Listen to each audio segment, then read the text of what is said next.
specific for the next one when it comes out, because obviously like there's the Overlord Bloodmail, there's Blackfire Torch, there's like, you know, Rise of AP junglers, you know, with like Faded Ashes and all these things. There's a lot going on that feels like it's shifted the game quite a bit. I feel like I'm a pretty good like time capsule baby because I came from MSI, where when we're on tournaments,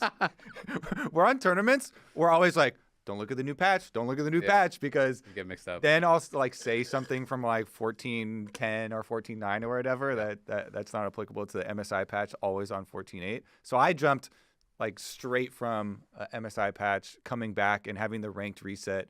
And to me, obviously is jungle perspective, but I was like, holy, they just giga buffed AP junglers. It is crazy. This freaking new Ashes item is insane. And they immediately, like after it came out, they immediately nerfed some of the lane stats, but they didn't nerf the damage to monsters.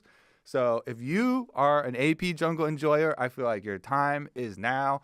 Play some Karthus, play some Brands, play some Taliyah. You can play Lilia. You can play Rumble Lilia Jungle is again. actually pretty good. Rumble Jungle is really good. I actually played a game because I saw just some random Korean Challenger YouTube video, and I was like, oh shit, you know, get me back in there. But it's very good time for AP junglers. Also, I definitely noticed the experience increase.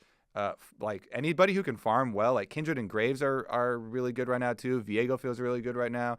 Anybody who can farm fast, and that includes all of the AP junglers, because you need to build that Faded Ashes item, is definitely looking pretty good right now.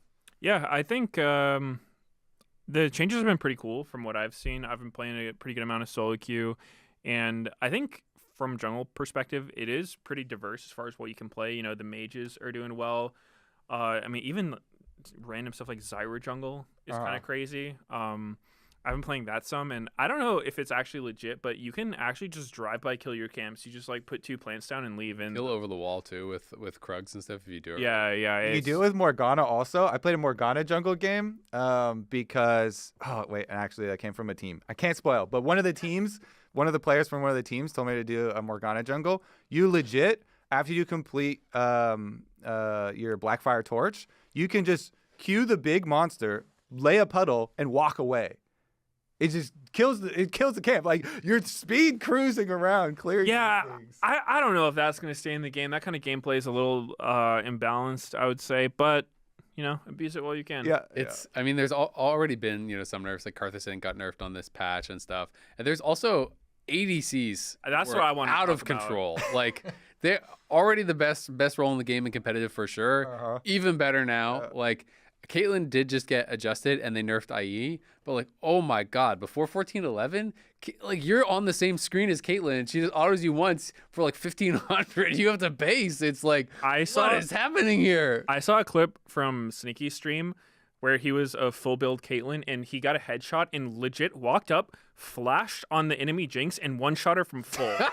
From full HP. It was a like 2200 crit. Nice. So I don't know. I guess the biggest issue for me is the AD carry itemization. It kind of feels like a whiff almost from the balancing standpoint, I would say, because the changes are just kind of odd, and it left Collector and IE, that combo is just so much damage on these AD carries. And to me, it always seems weird when AD carry is meant to be the sustained damage role, but they're also the, you know, gonna one-shot you role. So, and they're spiking earlier too now. Yeah, it's... So the bonus AD on Caitlyn for headshots got nerfed significantly, and they took 10% crit damage off IE. So they did nerf the Caitlyn stuff pretty significantly. It was 40% bonus AD taken off headshots, and then the IE nerf as well. Yeah. They're still really strong. Yeah, it's not just Caitlyn, though. Yeah, of course. It's a lot of these characters. Another huge one is Corki. People are doing the lethality Corki, Hail of Blades. Lethality, Emax, Hail of Blades. Corki is so ridiculous. So much damage, it's insane. He just stat checks you. He Valks in on assassins and just kills them. That's just... Dude, I was playing Rumble Jungle, and I was like 6-0 with 2 items completed, and this Corki Valked on my face, and I was like, what is this guy doing? And I got instantly one-shot. Yeah. I was like, I apologize. I was not familiar with your game. Like, yeah, I mean, there's also Valking into an equalizer and killing me. The cut down changes too are kind of I feel like under the hood really crazy, where it's just a totally different rune now. It went from being this tank killing rune to now just everyone killing rune. Just a lot of damage to people above half health. That seems super strong. BT is also crazy strong now with it has the overheal shield back now, because they removed what is the lifeline or whatever what was the one that did that before in precision tree, where it's like when you like overheal was the rune. Exactly. So they basically put that like back on BT, so that's really strong. Shield bow's really strong now for survivability. It's back to also to like 25% crit per item, so you only need 4 crit items to actually cap out, so you can get more crit kind of faster. Which I think is pretty significant as well, because people can hit those. Dude, I gotta complain about this on record, but what is this Noon Quiver change? Noon Quiver, it's not even the same item, but they kept the icon in the name, and it's just none of the same build paths, doesn't do the same thing at all, doesn't cost the same thing. I don't get it. I don't get it. Just change the name. It's not the same item. All I know is I was cracking up. Midnight Quiver. I was cracking up when I saw the icon for this slingshot thing the first time also, that on it. And then I looked at the stats also, and I was like, this thing is actually trash.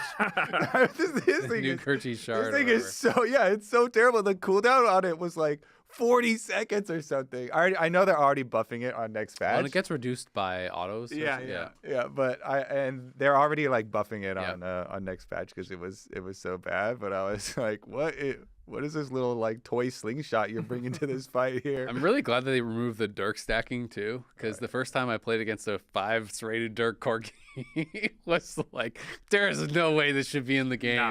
This is like some friggin' season 1 6 Sunfire Cape Garen stuff going on. So that you can only have one now in inventory. But Shiv got a fat buff as well. Like 80 carry itemization is so strong right now. I think 80 carries are going to be out of control, good and competitive, with good teams playing around them, enabling them.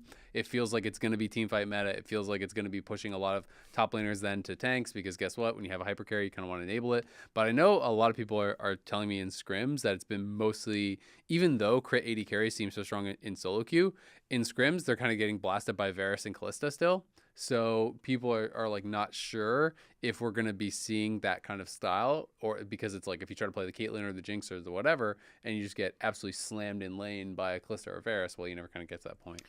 The other one that is a big question mark is if we're going to keep seeing lane swaps. That was one thing that showed up this MSI kind of out of nowhere, and I would say people are kind of split on it. I've seen opinions of, I think anyone from the early days of LCS who has seen way more than of their fair share of lane swaps is kind of ready for it to go away. I think there are some people who appreciate the novelty of it. There are some interesting games with lane swaps, but when it starts becoming a regular thing, it's pretty bad for the game.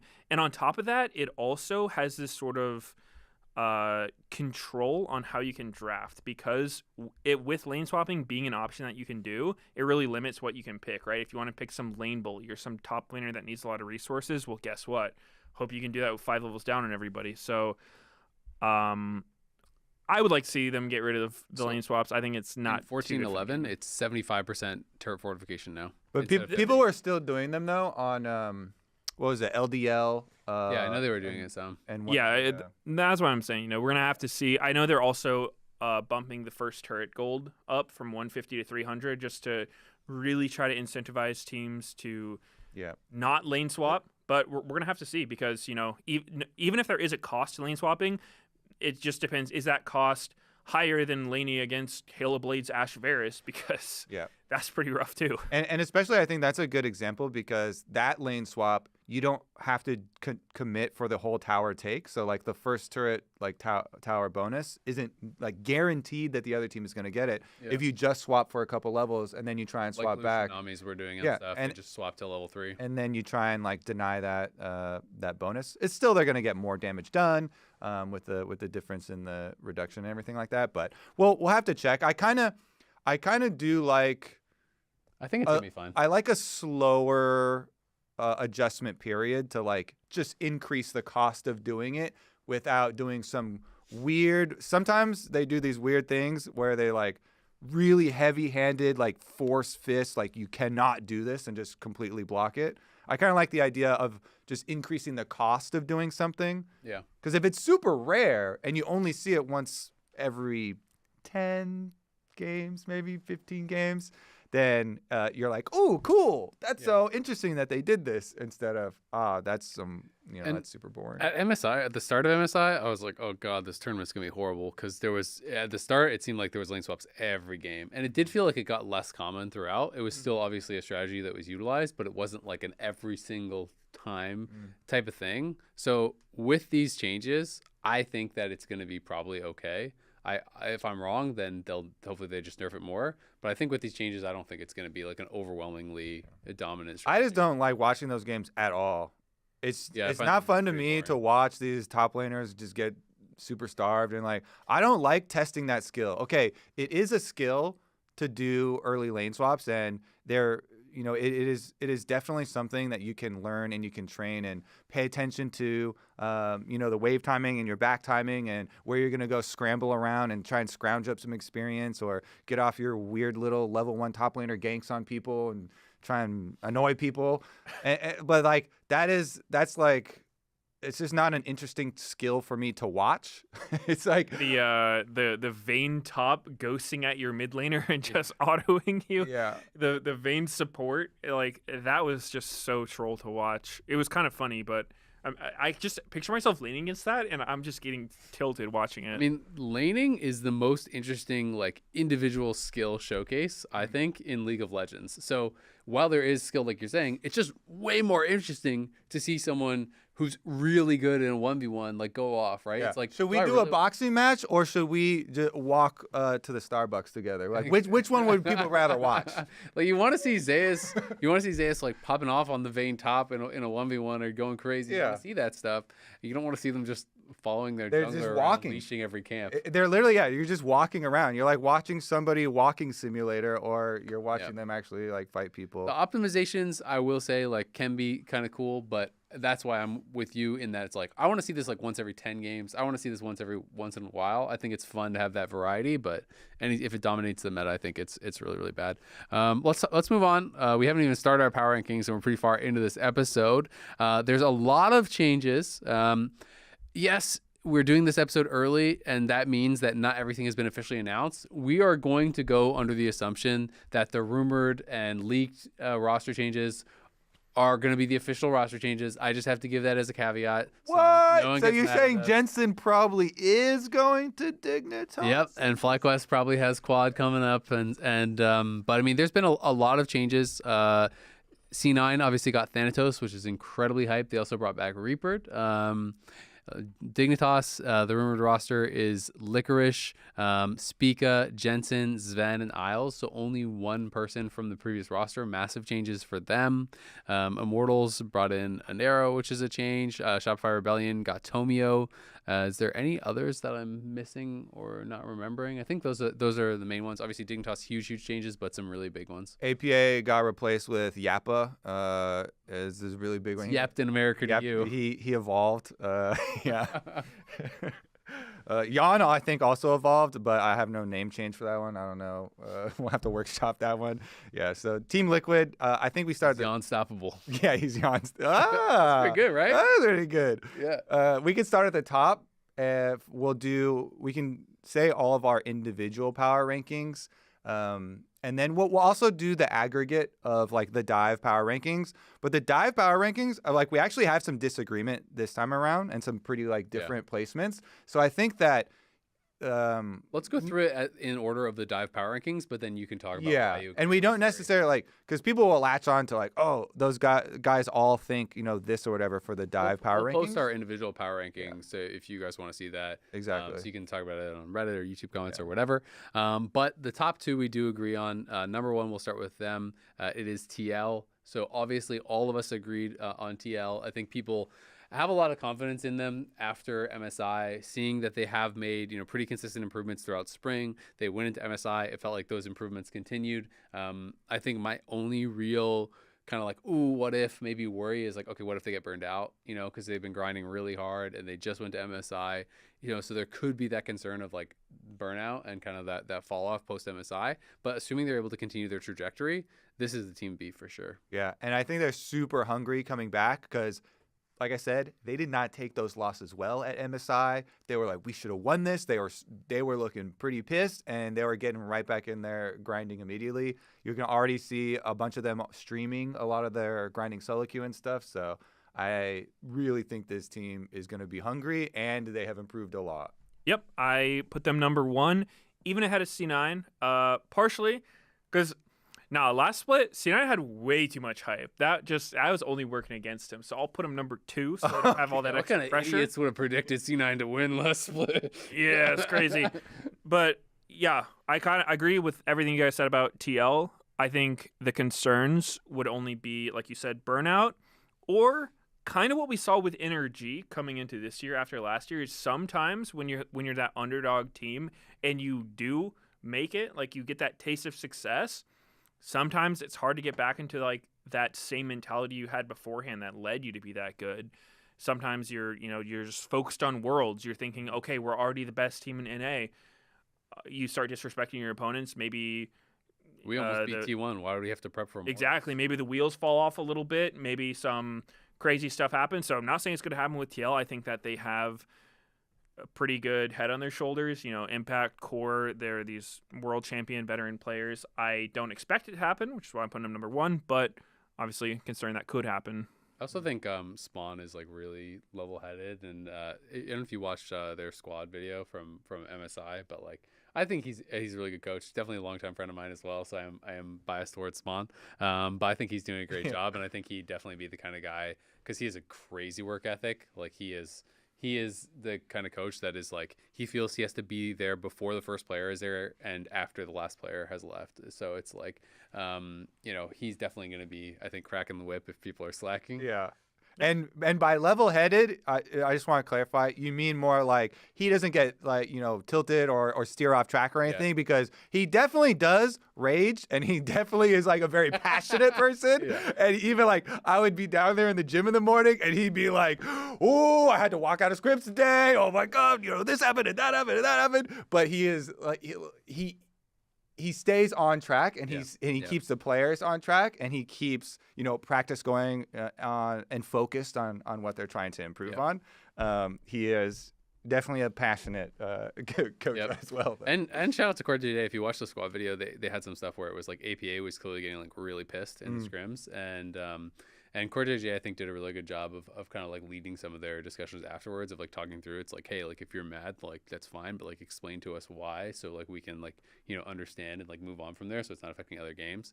And it seemed like it was like pretty healthy and well done. And like APA was saying that like, like he was mad because he thought that like basically like Core and Jan like misplayed this thing and it like ruined his game because he like roamed for it and then they misplayed and they should have won that fight and whatever, so he was mad. But it was, I don't know, I just thought that it was cool. It's a cool video, and it gave some insight into like how they handle things and the value of having some veterans and stuff on the team, right? Someone like Core who's been around, who's pretty mature and has a little bit older, has seen it all. Yeah, and handles these situations really well. And it's always why Spawn also always gives a lot of credit to Cordier. Is like he makes a point to mention him as like team captain, and it really does benefit a coach to also have such a strong in-game leader like that. All right, number 2, we all again agree. This one is C9. This one I think is interesting because it's like, I put TL first. I think I have to give them that respect. But C9 again, even though like they didn't perform nearly as well in spring, I do think there's even more reason to be excited. Thanatos, like talking to Chronicler about Thanatos just makes me so excited about him. I feel like he's gonna be like what Berserker was when he came. Like I have really high expectations for him, and also the return of Reapert. I think Reapert has proven to be a really good coach in NA, has done very well. So him coming back, so there are kind of those changes. Obviously, C9 did not reach the highs that were kind of expected of them. And, like my kind of biggest question mark is still around their bot lane. Berserker was not nearly as good, I think, as he has been in the past, last split. So I was kind of disappointed with that. And Vulcan, obviously, the L's are kind of stacking up a little bit for him. He played with Prince. That didn't work out. Now he's playing with Berserker. That was expected to be dominance. It didn't really work out in the same way. So there's a lot of pressure on the bot lane. But this team, I still think, potentially has the highest ceiling because it is like just absolutely stacked with talent. It's just a question of like, can they actually fix what needs to be fixed? Can this team reach those? I did put them second, but I feel like I'm way more wobbly, and I was pretty worried. I'm a firm second. You're a firm second. Because I'm like, oh man, I am done buying into all these like Omega hypes. Chronicler, he is super hyping him up. Everyone's like, oh my god, this another Korean prodigy top laner coming in. I'm like, well, let me see how it works out when he's actually here, and is it actually gonna be better? I got burned last split by my Cloud9 placement also, so I was. Isn't it fun to be excited though? I still put them second, but it's fun. I begrudgingly put them second. I was like, man, don't burn me again, Cloud9. I was talking to some people from LCK, and they were like, they were telling me that teams, like there was like a bunch of teams that wanted Thanatos, and they were all calling him Zeus 2.0 and stuff like that. And I'm like, oh baby, I have been burned before by some of this hype though. Yeah, I mean, obviously, I have a little bit more info on C9 being part of the org and being C9 Medios himself. being C9 Medios himself. And I think that last split, obviously, watching it, none of the players seemed to play up to the level that would be expected of them from others or even themselves. Mm-hmm. And I think part of that I heard was, some in-game communication stuff, which can just come from playing together with new players. Like, I think there was a lot of confusion, maybe a little over-communicating going on. And so with Reaper coming in, I think he is a really good fit for this kind of team because he has such a strong view of the game, and he can sort of just... I think teams would really benefit from a coach who obviously knows enough to be able to just say what the right thing is. A lot of coaches like taking this sort of diplomatic approach of like, everyone's right. Let's meet in the middle. Let's compromise. Like, they don't want to tell anyone, be like, yo, what are you doing? Like, that is just straight trolling. But Reaper will do that. And so I think they should be pretty good. Like you said, Thanatos coming in. Only concern I would have for the team is that I think Thanatos is not super fluent in English. He's working on it. And that is always a huge question mark for teams, how well you're able to work around that and whatnot. So when you say communication was a big issue for the last split, and then it's like well, over communication. You're not going to over. Yeah, he's going to under communicate. Over he's fixing the balance. Yeah. Yeah. So I have no reason to doubt him. They've all proven to be really strong paycheck's players. still coming in the mail. Yeah, paycheck's still coming. Jack, is this good enough? Nah, but I think they'll be good. Yeah, I do want to also mention, because I think it is also important, that Fudge, when he got let go or benched or whatever, he went to Jack and was like, "Don't pay me. I will work for my spot." And so they brought him on their boot camp, and he's still like trying to play seemingly for the spot. So they do have like a backup top laner. I have always been kind of worried about situations like that where you're not like dead set on your starting roster. So I'm not sure, but how this one is going to work out internally, and like how all the players are going to work together once again. But we'll see as far as the updates go. They did also play a little show match. I forget what it was called, but Thanatos played, and I saw when they were 1-1. They won one game and lost one of the games, and it was looking okay. Yep. Yeah, they've been boot camping in Korea for the last month, scrimming teams, doing a lot of solo queue. So I think that's for sure going to help them. I also know FearX is the place where they're doing the boot camp, and they post on his like the updates. They did a tweet I saw the other day, and it was like Fudge's progress or whatever, and they have like every day and like what his LP was, and he's basically going up every single day. And like this was, I don't know, a week or two ago now, but he was like almost 900 LP in Challenger, which was like early season, very, very high.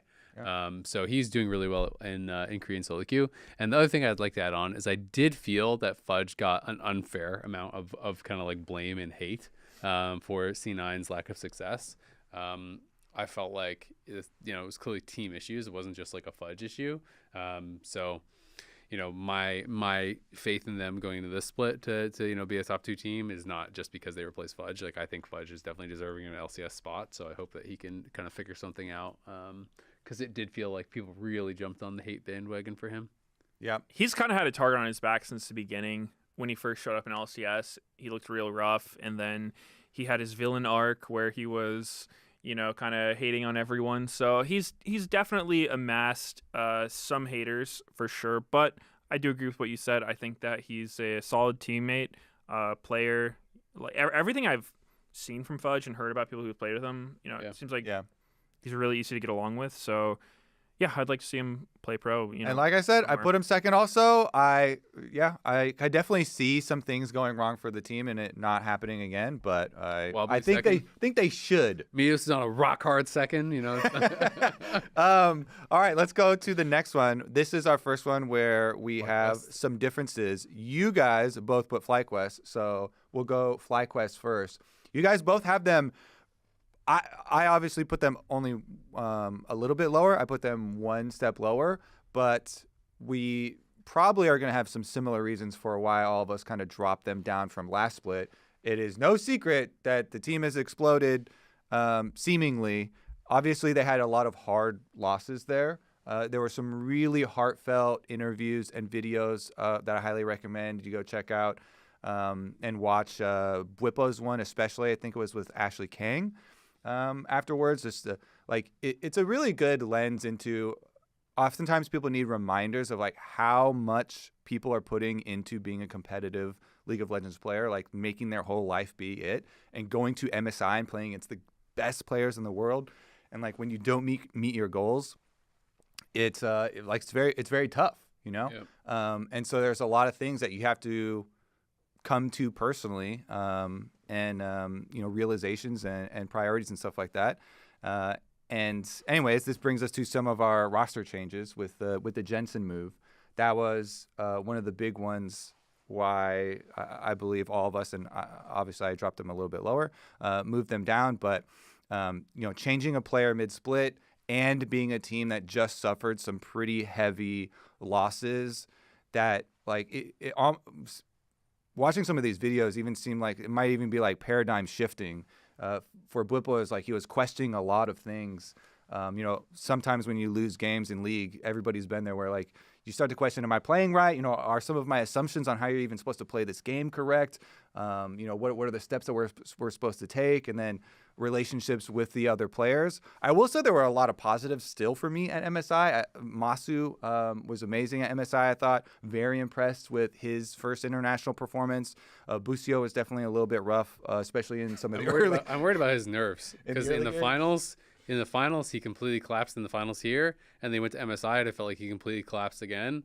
And I've just seen so many different games and so many different times over the years. You can have an amazing player, but when they really get in their own head about these big moments, and especially if it happens a couple times in a row, it can be very hard to get past. It can become a bit of a mental block. So I do really have some concern for Busio. If he kind of like has another bad series in a big moment, it starts to get a little bit scary on like how is he gonna handle that and move past that mentally. There's the other little thing I want to add why I knocked them down a little bit further was that their community sentiment seems to be going super negative against them, and sometimes that does affect players. If social media starts to turn against you. A lot of it started with, the arguments between, or the trash talking of some of Inspired and Bwipo and, how engaged they get into content. And it got inflamed with the rumor, as it still stands, of Jensen departing the team. So we'll keep an eyeball on that and we'll see. So those things you can't count on. It's just one of those nebulous kind of factors that you try and take a little bit into account when you're ranking. Yeah, I feel like Jensen leaving the team was kind of writing on the wall for a lot of people. Obviously, there was that Inspired interview, which we all kind of agreed about was pretty out of line. And it's one of those things in League, like you were talking about, when you question your assumptions, because there's no, this is how you play League. That's part of what's made it such a great game for so long, is that if you interview the top 100 players of the game, they're not going to all agree about everything. There'll be some things that are, pretty agreed upon, but there's a lot of things that are up in the air, dynamic, how you want to approach it as a team. And at the minimum, Inspired and Jensen just did not see the game the same way at all. And so that's just going to make it really hard as teammates. Either one person's going to have to buy into the other guy's playstyle, you're going to have to make some compromise, which usually ends up looking pretty gross. Or you just go your separate ways and you kind of see how that goes. Was Jensen the problem? Do they bring in Quad and just look Giga? Or, do they have just as many issues and it's like, oh, well, maybe Jensen was kind of the scapegoat. So we're going to see. I definitely think that after their MSI performance and even finals, a lot of cracks are showing in this team. Maybe Quad will be the fix that they need. Maybe not. But, yeah, definitely can't put him top 2. I mean, Jensen was really good last split overall. It's you can talk about the finals stuff, but in their playoff run before finals, he was dominating. And in finals, you can kind of argue, well, was it really Jensen's choice to play all the Annie games and all that style? Like you said, it was clear that they wanted something different from Jensen than what Jensen I think was providing. But Jensen was really good. He was on third team All Pro. Was really performing, I thought, during the regular season. Performed really well throughout a lot of playoffs, even on RE and things like this. So it's I think this is going to be on a just individual skill level from the get-go. It's going to be a downgrade, but Quad is good, and I've heard a lot of positive things about him. I think sometimes though the individual skill matters less than just agreeing on how to play the game. And this is one thing that I have heard, is that the way that Quad sees the game is much more similar to the way that Inspired sees the game, and that they want to play really aggressive, moving around the map, playing for jungle, doing this sort of style where it is kind of pushing the pace a bit more than maybe what you normally associate with Jensen. So it's possible that this ends up being a win-win. It's Jensen does better with Dig and Quad does better with Fly. Who knows? But there's definitely some questions and some concerns, which I think is why everyone's bumping them down a bit, because it's Quad is coming straight from NACL. It is going to be an adjustment, right, coming from challengers up to this. It's a higher level. You don't know if that's going to work right out the gate. Now you have 3 guys who are basically not rookies, but rookie-ish, with Masu and Busio and Quads. There's a lot of kind of questions there on how all that's going to work. And yeah, I do have some unfortunately some pretty big question marks around Busio and how he's going to perform in those big moments going forward. I really hope he can move past that, because I don't think how he played at MSI is indicative of his skill, and I also don't think how he played in finals was indicative of how good he is. All right, next one on the aggregate list is Dignitas, which is what we will go by. We're going to be putting graphics for our individual ones for people to follow, and we'll post them on social as well. But Dignitas, the recipient of Jensen, and Jensen was actually one of the later dominoes.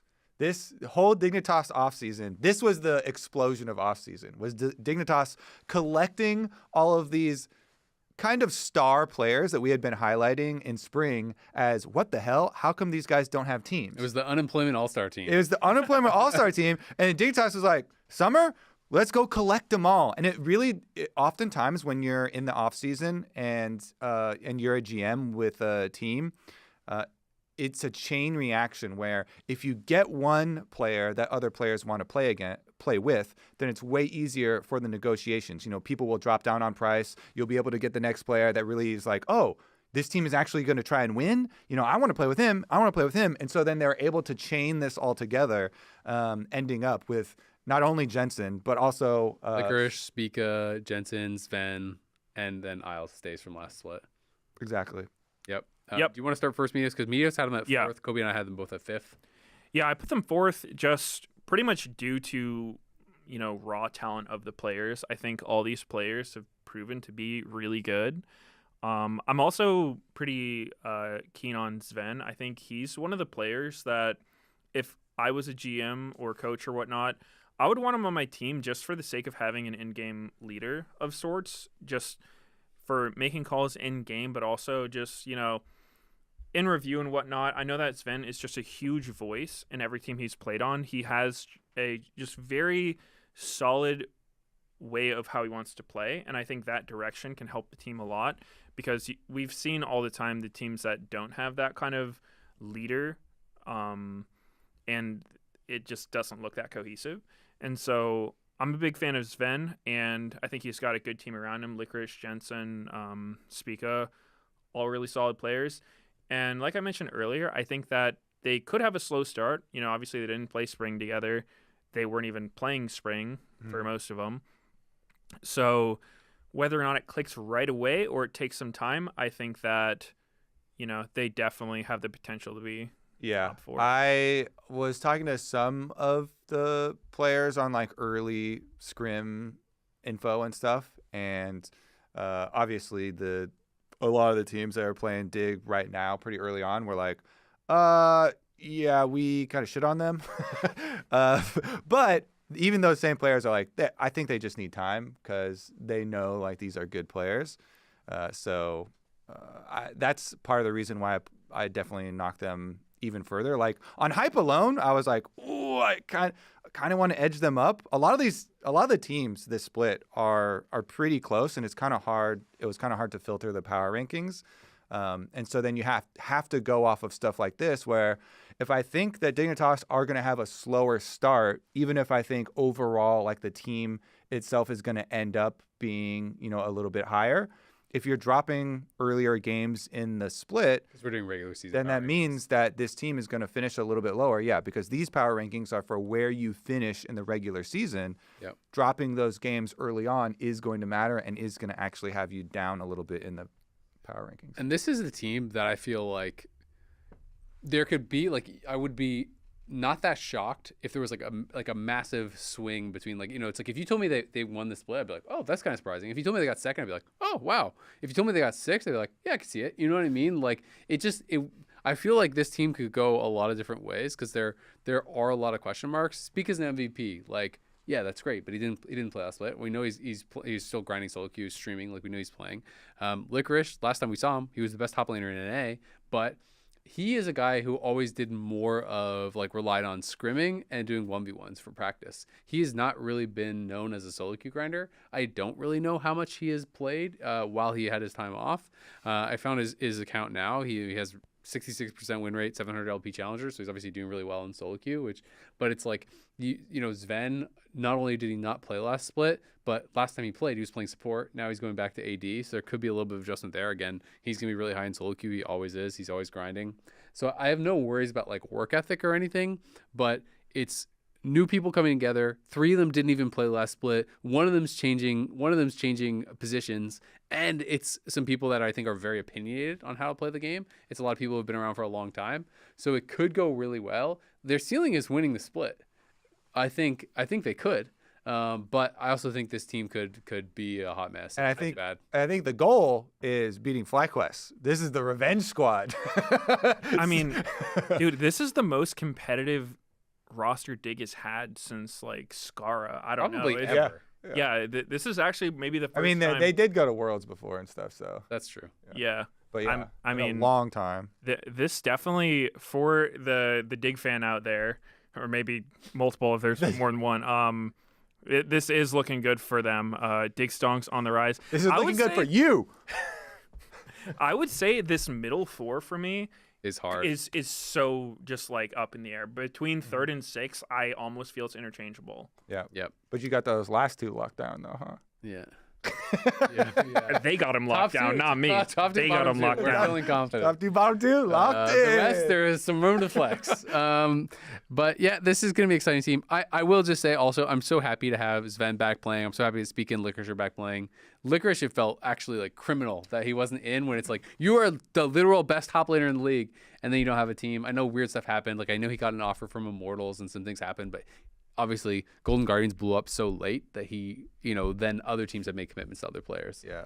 But I'm really happy that they're back. I think it's good for the league. The only one I was kind of salty on, but I could still see why they did it, was Dignitas benched Exu, and then there was also some drama stuff that came out about they had just told him that he was confirmed, and I don't know about all the communication, lines for posting it, but it did seem like it was a pretty raw deal that he got, as far as, you know, like communicating with the org and the kind of sudden removal. So I did feel pretty bad for him. At least I saw he recently posted on Twitter the the classic contract signing gif or whatever. So he has seemingly found something, I assume, with like a challenger team or something like that.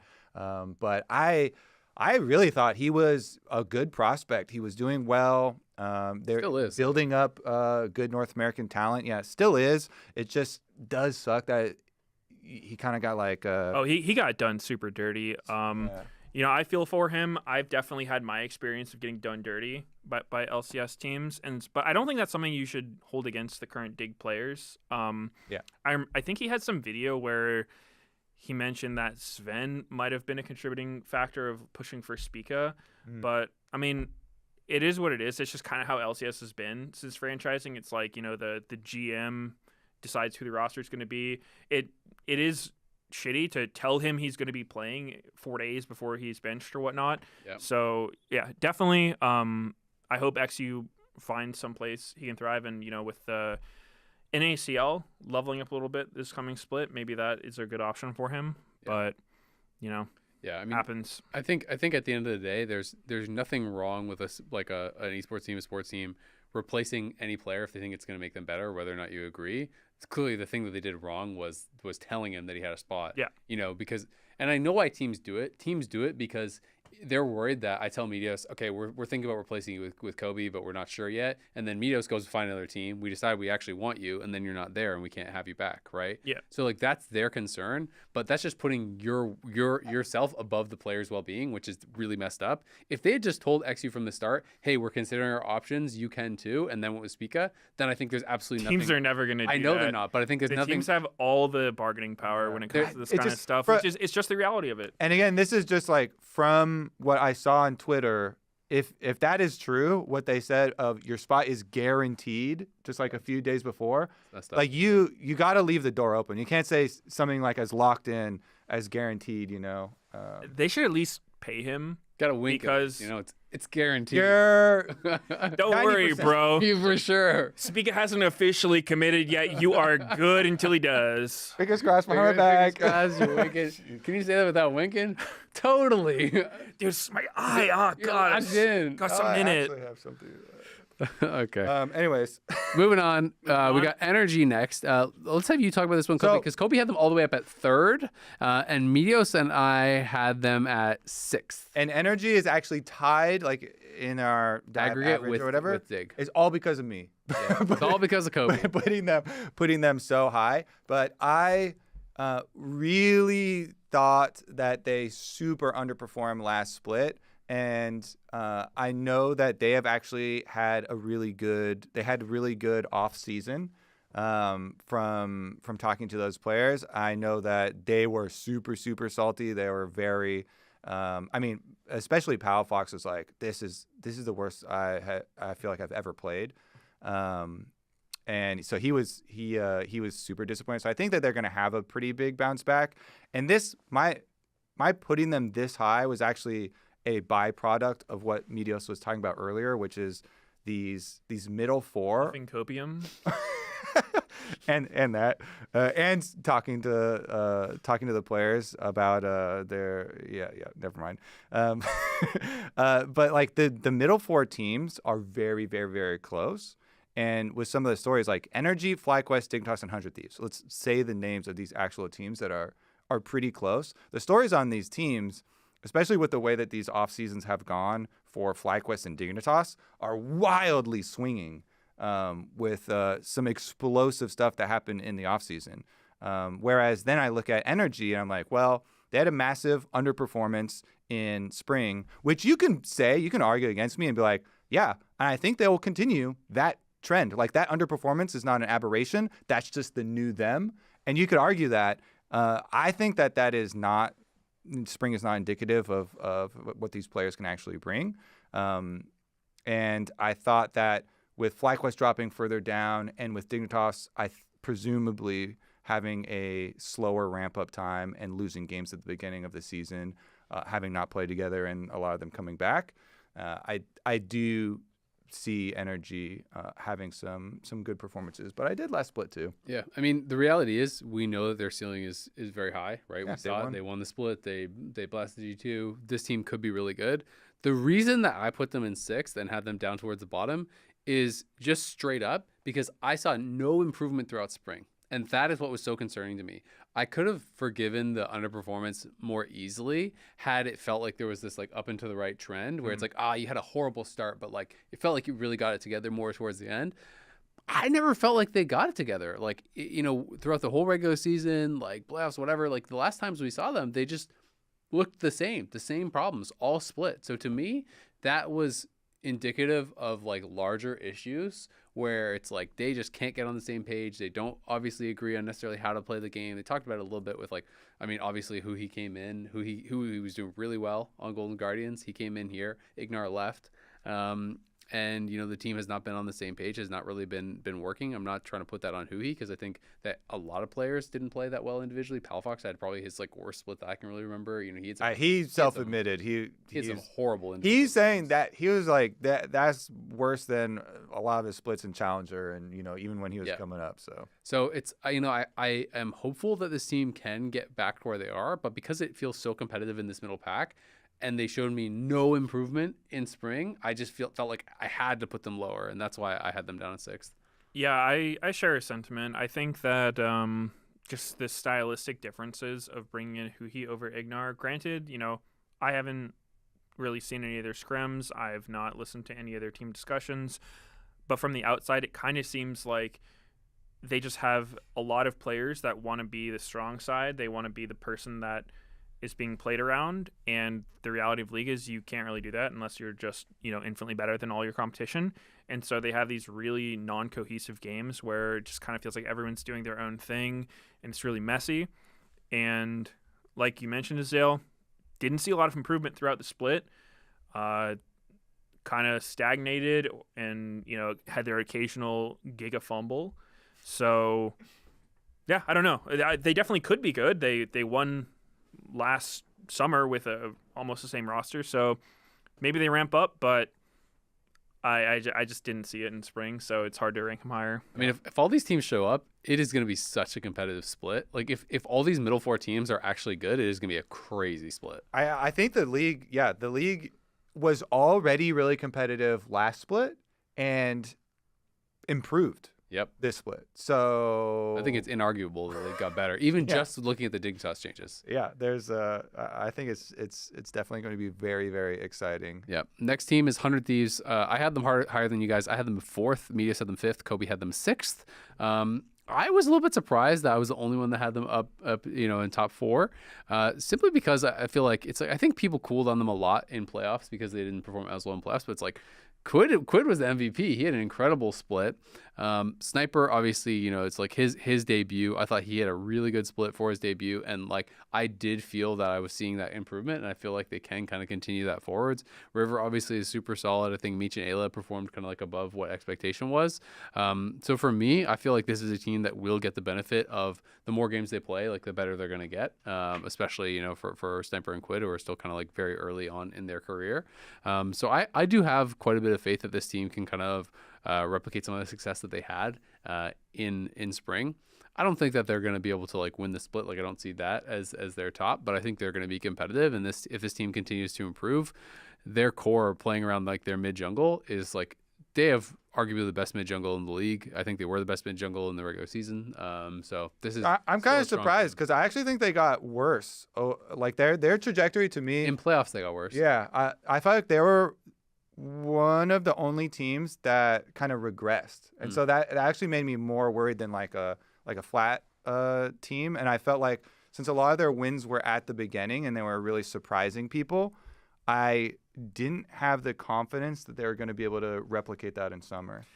Yeah, I would say for me on 100 Thieves, obviously they overperformed all expectations in spring.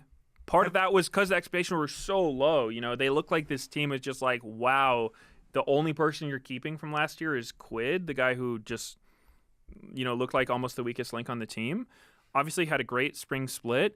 However, I do feel like people are going to maybe put more respect on their name, like from their competition, because I think a lot of their wins were kind of people underestimating them in a way. And I do think their mid jungle is super good. I think Quid River, very, very strong player. I think River just in general is, one of the best junglers. I guess reservations for me are, depending if we still see this lane swap thing, Sniper had really rough games when he's not ahead. And in lane swaps, 2v1 situations, you are not ahead. You are the opposite of ahead. You're a walking hot dog, sure. 300 gold waiting to be harvested. And so, just gobbled up. Yeah. I think that might be a hard adjustment for them. And I also just think, we kind of saw them fizzle out in playoffs. I think that people are going to be a little bit more aware of what they're bringing this time around. I think, Sniper was solo killing everyone. I don't know how much that was people just disrespecting him, because we saw a lot of interviews. Everyone was like, oh, yeah, this kid thinks he's hot stuff. I'm going to knock him down. And then they kind of got owned. Yeah, it was so cool. It was such a good It was story. Cool. Yeah, I like this team. I feel like they're one that I'm going to be rooting for. It's just, hard to predict. I could rank them higher if there weren't other teams. But also, to be fair, it's like, you were saying they got most of their wins at Star Split. They actually started slow. They were like 2-3. Like towards the end of the split, they were basically winning all their games. It was in playoffs. They definitely didn't do as well as people were hoping in playoffs. But their regular season, I did feel like I was seeing improvements throughout the regular season. They beat NRG in playoffs. I don't know how highly you want to rank that. Obviously, they got slapped by Cloud9, and that was kind of like where people were like, oh, maybe Viper Sniper got exposed or whatever, with like Fudge having the whole game plan and all the counter picks and stuff. And then they went 1-3 against TL, obviously. Yeah. Part of also what I guess takes some points off them for me is that even last year, before they had their playoff bomb, just other teams did not seem to respect them whatsoever, even when they were winning, which, that could be just on the other teams. But the fact that they did bomb so hard in playoffs, everyone was just saying, like, this team, they're not good. They are frauds. They are just somehow winning. No one knows why. Yeah. Maybe that'll keep happening, but that is definitely something that's worth considering. This is a team that I most wanted to be super hyped for, but I was like, with how competitive it is, I don't think I can do it on the hype alone. But they have such good stories. I definitely will be rooting for them. And I'm really excited for Sniper's second split. I hope he can keep it up, because the amount of solo kills he got was insane. Yeah, I mean, Sniper's definitely. And I mean, if Quid River keep up their level of play, it's going to be really hype. Okay, so now we are down to the bottom two. Shopify in the aggregate is going to be 7th, and then Immortals is going to be 8th. There was slight disagreement. I guess I put Immortals up one spot. For me, largely, I mean, I think Anero, like, I'm kind of excited for him joining another org. I actually think Anero does really good things for teams, but largely, it was more based off the fact that, like, looking at scrims, this is a team that people really respected, and even in playoffs, they continued scrimming because they really wanted to kind of keep improving. And a lot of top teams were telling me that, this team is actually legit. Like, for whatever reason, they're not winning, but like people talking about Castle, people talking about, Mask even in scrims doing really, really well. And that these guys, like, were not getting the results that they should be, based on scrims at least. They also had a lot of close games and thrown games, which, like, fair, they threw those games. They're obviously not very good at late game, like, but they put themselves in positions to win. They didn't feel just like hopeless in all the games. I felt like there was a lot of times where you could believe that they could actually take the teams down, even though they didn't get that many wins. So I have some faith in them to pick up some wins. At the end of the day, it's really not that big a difference, 7th and 8th, but I guess I have a little bit more hope that they could make a splash maybe than Shopify. Yeah, for Shopify, they are making a change as well, but it's player to bring in Tomio. And Tomio has been in Challenger for quite a while. He's definitely a very big personality. I'm super excited to see him in LCS.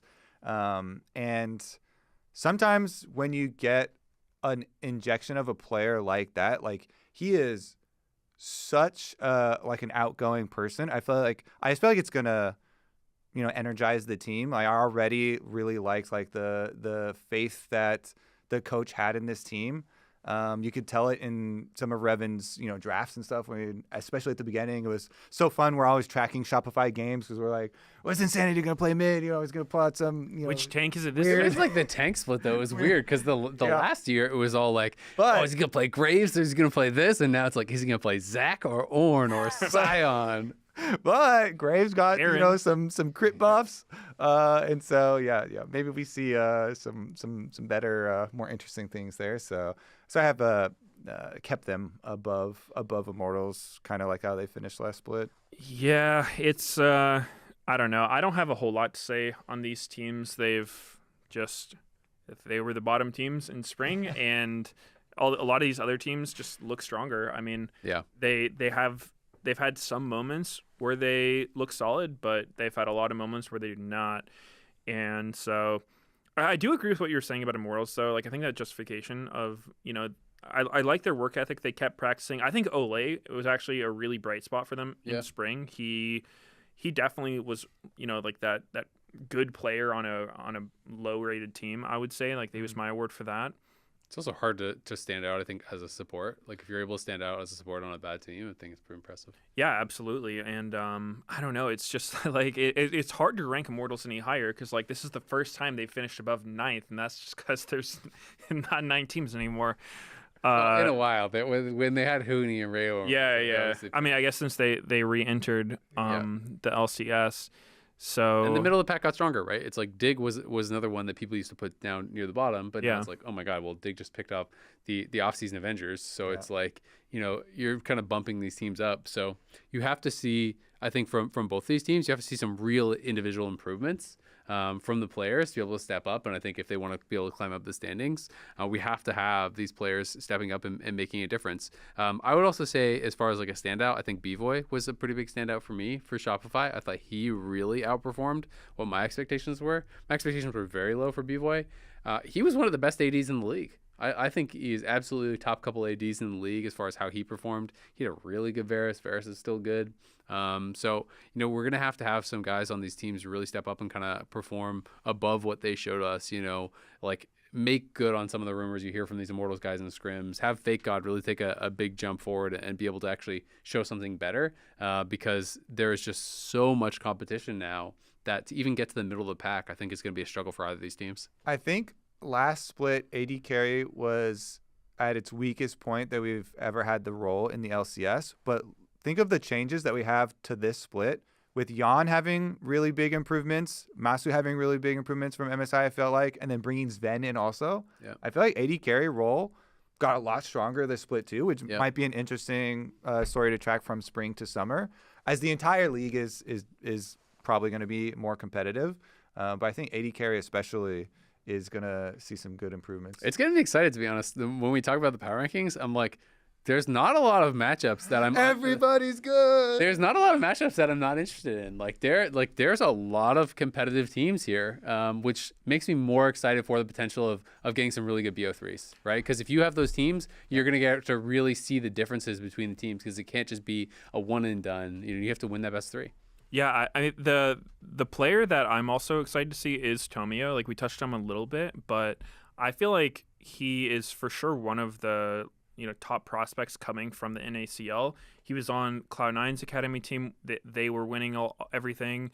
I think he was on DSG. They were also winning. He's done everything he could in amateur. Yeah, he's also really good in solo queue. He steals my name and plays under C2 Meteos for some reason. I don't know if that. But he does you proud because then he's top challenger. Have you ever asked? Now he does. Yeah, I've told him to change it, and he just says nah. We need to have him on the dive, and you guys come in. No, I mean we're cool though. So I had more of an issue with it back in the day when he wasn't high rated and he was he was toxic. That was the problem. He was toxic to people. Terrible, yeah. But now, like, he's doing well. Like, he gets rank 1 and he's not toxic. And he's also really funny. Yeah, he's super funny. So I'm like, okay, you can rep the brand as long as you're like you're making it look good. What's really funny? I played against him in solo queue a long time ago, and I screenshot because I like really dumped on him, and I was like excited to like show you, message you, and then it's not C2 Meteos, it's not Meteos, and then I didn't find out until way later also that it was him, but it was a super long time ago. Wait, I just like that you wanted to show Meteos that you dumped on him, thinking it was Meteos. Hey, like he would have known. Yeah. What do you mean? I want to like make fun of him. I don't know, like show, but like, hey Meteos, look at this. You remember that game I just played? just wanted to gloat, like talk a little bit shit. It's all good. Let me show you this game you just played in where he went 0-10. Do you remember this? Yeah, we just got out of the game, Kobe. Hey, Medios, you remember that time you stood me up for the movie? Fair. All right, well, banger episode. It's good to be back. That'll wrap it up for us here on The Dive. Driven by Kia. Thank you, Kia. Shout out to them for the big sponsorship. And remember, if you're watching us on YouTube, hit that subscribe button so you don't miss an episode of The Dive. You can also check us out on Spotify, Apple Podcasts, or any other podcast platform.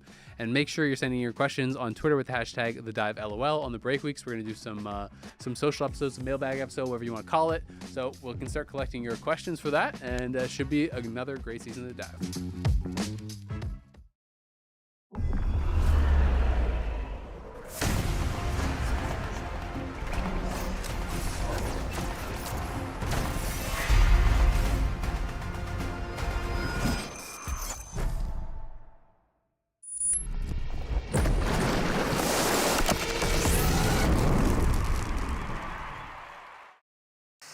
I've been waiting. It's been 76 days since I last saw sunshine. 76 days since we last had the LCS. A month since North America played at MSI. Too long without North American League of Legends. I yearn for it. Instead, there's just nothing. Sometimes we get to watch LPL or LEC as a treat, but it's just not the same. Without LCS, I am nothing. I yearn for freedom! It's here! It's finally here!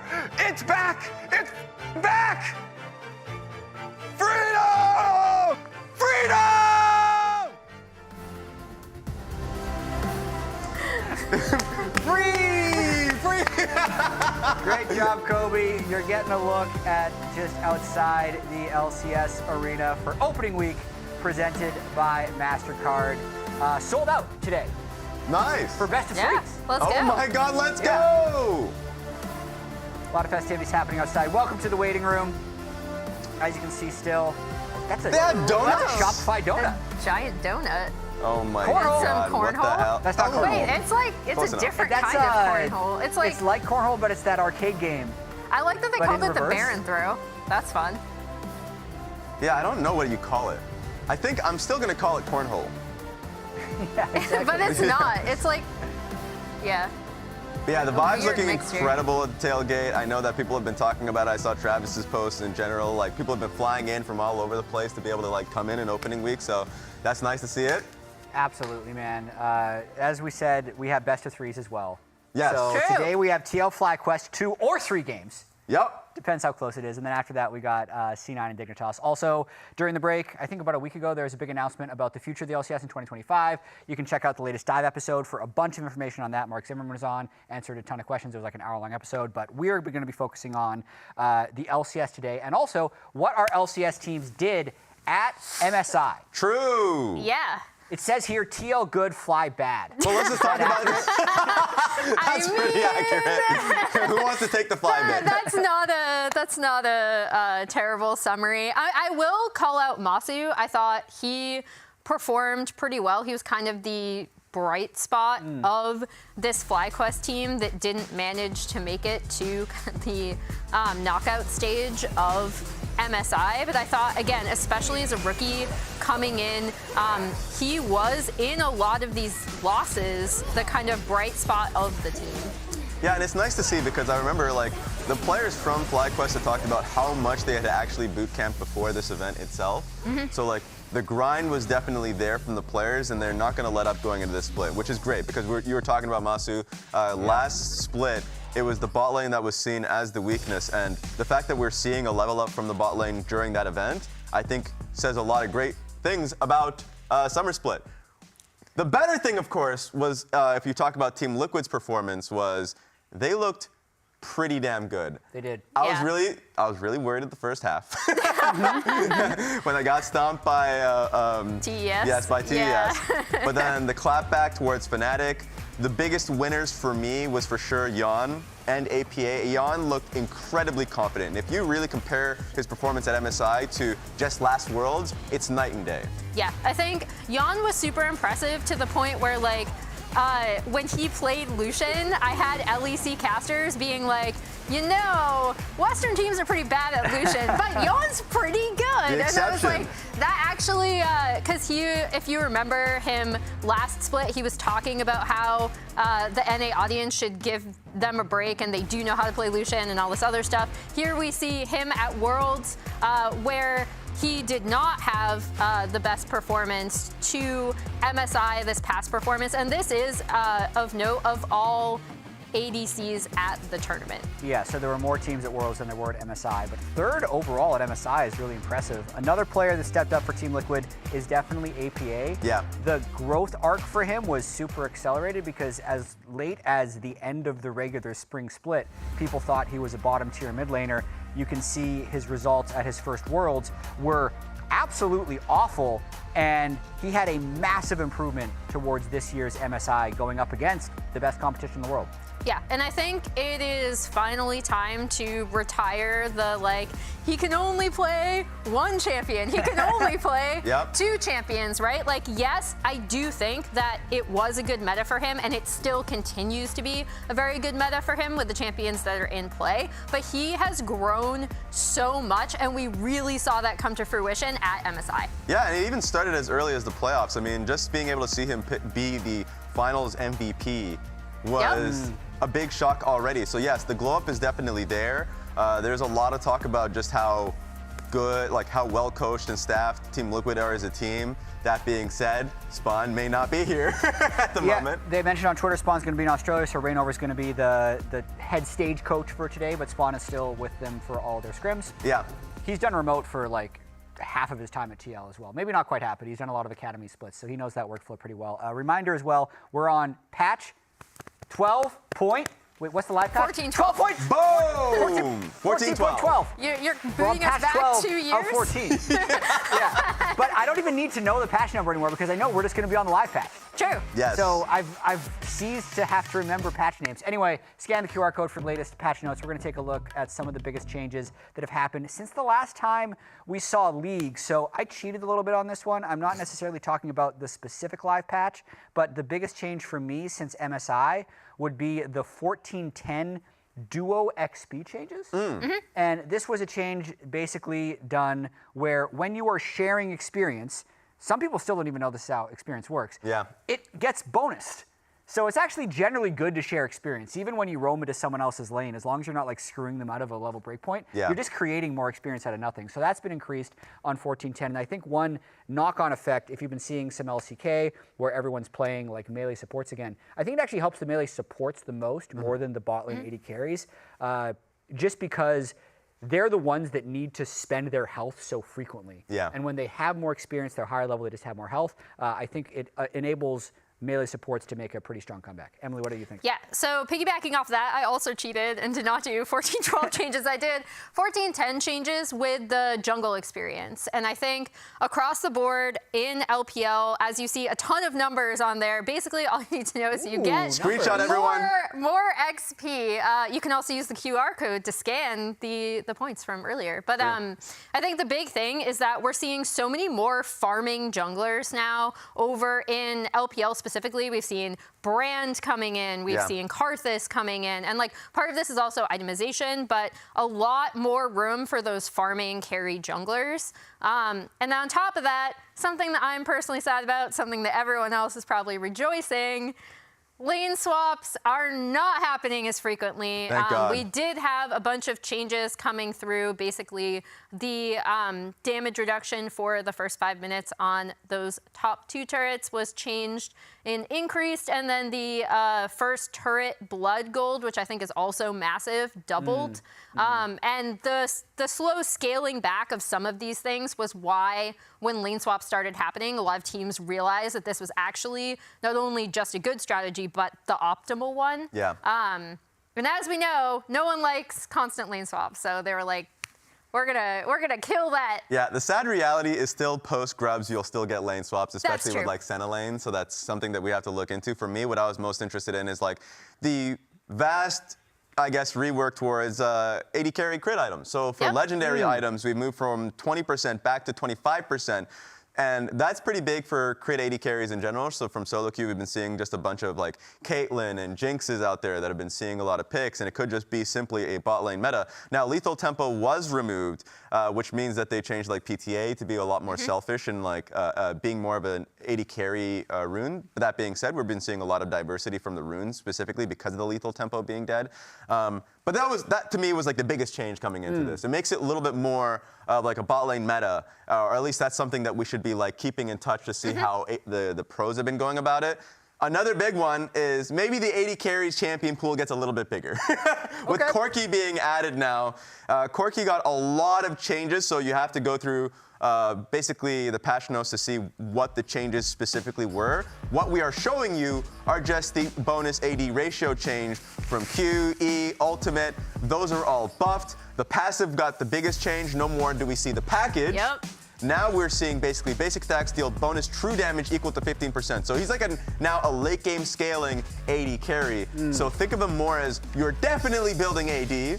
We're seeing a lot of the times like Hail of Blades into E-maxing. Now that also got nerfed pretty heavily, so I'm interested to see what the new Corki will look like because that was the 14.12 nerfs that came through. But definitely look out for Corki because he's been seeing in other regions. And just look out for 80 carry metas as a whole as it changed from MSI to now. Any other champions we need to watch out for? No, not at all. Hold up! No. Hold up, I think we're forgetting about something. I don't think so. I think we're forgetting about something pretty important. Where the hell are you coming from? I think we're forgetting about the best champion in the game in League of Legends. Are you Corki now? A little dude in a helicopter? Hell no. That's not kinetically accurate. Where did you get that? Where are you getting off talking about Corki being the best champion in the game? I'm talking about Skarner. He used to look like this. He don't know more, but that don't matter. Let's talk about Skarner. I'm going to teach you something, Raz. Where did you get that? I'm going to teach you something. They made it. Now, hold on. I got to take my pinchers off because it's hard to press buttons with pinchers on. They're called pedipalps, actually. But I don't have to be scientifically accurate right now. Okay, Let's get in here. Let's get in here. Let's talk about a new Skarner a little bit. Ladies and gentlemen, now new Skarner, he's a little bit different than old Skarner. First off, he's really big now. It's unpaused. It's unpaused. Oh. A lot of times.